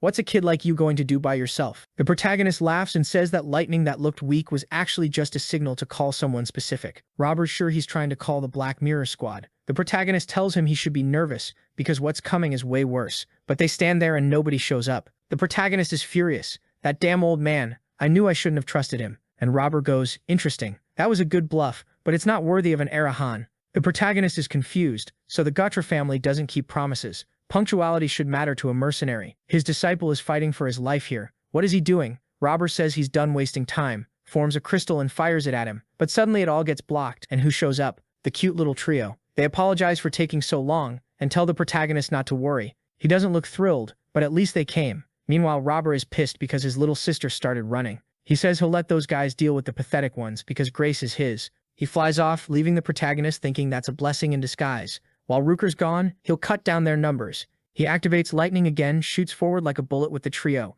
gets up there, and the enemies are kind of shaken. But fear isn't going to stop anything, because they're all hitting the ground at the same time. The protagonist and the trio don't care. They start tearing through everyone, but now the enemies are running. The Magmanta won't let him get close. Everyone jumps and activates a bunch of circles. But the Kimzera trio, those guys are furious. They catch people midair and slice through them. The protagonist smiles and sends another rain of lightning, and it looks like they finished it. The Chicken Coop trio gets all hyped, saying his strategies really worked, but the protagonist is surprised. In front of him, all the mages group up and form a huge sphere. That's called linked magic, a method where all the mages combine to build the same power. It turns a group of level 4 mages into something as powerful and dangerous as a level 9 mage. They're hitting the circle, but the trio says they can't break it. Whatever's forming is coming. The protagonist tells everyone to run as far away as possible. Then something comes out from the top of the sphere. He yells for everyone to get out. Blue energy flares and the mages laugh, saying it's too late. This is the secret technique they trained to wipe out the Zerahans, and it's impossible to dodge. Out of nowhere, a claw appears. Some blue, scaly creature, and obviously a massive dragon shows up. They're laughing, saying today is the end of the Zerahan. The protagonist is in shock. He just tells the trio to leave. He's the target, and there's no reason anyone should get badly hurt or die because of him. They insist it makes no sense. But Zed knows he has that talent, the immortal gambler, and he can block an attack. If those guys can't keep enough mana to maintain the creature's attacks, maybe it'll work. The cooldown on immortal gambler is 5 seconds. Every 5 seconds, nobody can kill you with an instant hit. Think about that. It's like he really is the protagonist. He knows his best chance is to tank one hit, buy time, and make them burn mana until the spell collapses. They're a bunch of level 4 mages. Even if they can run the circle, their mana has to be draining. This turns into a time battle, and he activates electrification again. He uses another lightning attack that hits the dragon right in the head. The lightning runs down its body as he closes in. The dragon screams and charges him. It's way faster than he expected, and it lands a direct hit. It goes straight through him, tearing everything up. Good thing he has Immortal Gambler. The mages are freaking out. Why is he fine? They're sure the dragon hit him dead on. The dragon looks confused too and charges again. This time the protagonist says no way, the same attack works twice. He jumps and manages to avoid it. The problem is there's smoke everywhere. Total chaos. He can't even see the dragon. He feels it coming from behind, and he gets hit again. Immortal Gambler triggers. The jump bought him 5 seconds, but it's hard to avoid the follow-ups. Another wave of smoke. He doesn't know where the dragon is coming from. Then it appears beside him and triggers his mana again. This ability is absurd. It keeps activating. But now the kid's mana runs out, and the electrified form disappears too. Still, he forces it again. Turn it on. The dragon keeps attacking, hit after hit after hit. Basically, he's immortal. As long as he's fighting something that can't deal 2 lethal hits within 5 seconds, he won't die. And the mages, somehow they've got endless mana too. He's talking about himself, but these 4-star mages have been maintaining this spell for half an hour already. Again, the dragon prepares another attack, watching the kid with its little green eye. Then the energy across the whole field starts getting pulled in. It's going to use a breath attack. Now it's bad because it's not a single hit, it's a continuous stream that doesn't stop. He'll probably die and then die again right after. The protagonist is stunned. The Billy family really was preparing to wipe out the Arahan, and at that moment, someone with high potential was a key target they needed to eliminate. The mages say that's enough. The rat race ends now. The protagonist knows if that breath comes at him, he's dead. Immortal Gambler will hold for a moment, but right after that it'll drop. The attack is coming. He hesitates, then activates 2 balls of electricity, an electric combo. The sequence slams into the dragon. Water, dragon, water, dragon. He collapses on the ground exhausted. Spent all the mana he had, but it still wasn't enough. He's a little happy he at least learned what it means to do a double enchantment. At the same time, he wonders what happens if he dies. Does he go back to the original world, or does he just disappear? Boom! Explosion. Everything flashes. Debris flying everywhere. Reblis in shock, screaming, telling them to let him go. He wants to see what happened to the kid. And from up on the mountain, you can see a strange red aura rising. Wait, am I imagining it? Is that his father? Or is it that Temrud guy showing up? And the protagonist is going to wake up that Asta-type vibe, you know? Like that Clover kid with that dark red energy. The boy is there now with red lightning all around him. The dragon keeps staring like it's about to attack again. Meanwhile, the little mages won't let go of each other, trying to figure out what's going on. Why is the dragon just standing there, and how does he still have mana? The protagonist stands there face to face with the dragon, lightning everywhere, and then he just says, "Return." The dragon seems to hear him and turns toward the mages. He's controlling it. Now they have to defend themselves while the dragon attacks them from all sides. They're asking how he did it. while the protagonist looks at his own hand, confused. And then no, whoever it is, maybe it really is Temudi, says he truly has a splendid body. A fourth attack comes toward him, but nothing seems to affect him. Around him was magical nullification. That's only possible when the distance between the person casting the magic and the person defending is huge. The mages try to keep attacking, while Temudi says they're all just insects. He stretches his arm again and everything falls apart. They're saying something isn't right, this is impossible. Another one wonders if this is the true power of an Arahan. If that's the truth, then the Billy family's goal from the start was nothing but a delusion. Even attacking together, they can't kill this rookie. One of them looks back and says it has to be some kind of trick. Attack again, use everyone, all our mana. They focus, water forms again. Temud says the insects won't stop moving. Then he looks up, and the water circle breaks apart. The idiots realize the kid is actually using mana interference. Since they're mages, there's nothing they can do, so they run. But Temud calls them pathetic. In the blink of an eye, everything stops. They all look at their hands with zero control over their own mana. They ask what's happening, and everyone turns around trembling.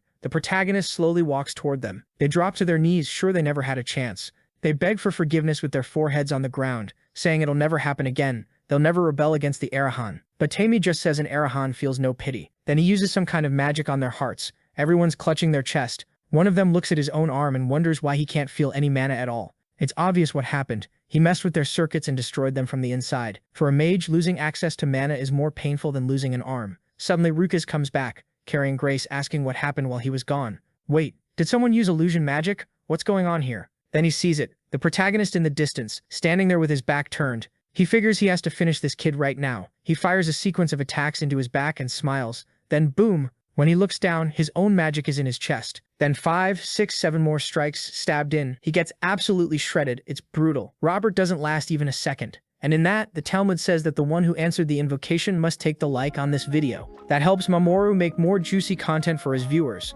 Activate the cheeky little bell, and I'm out.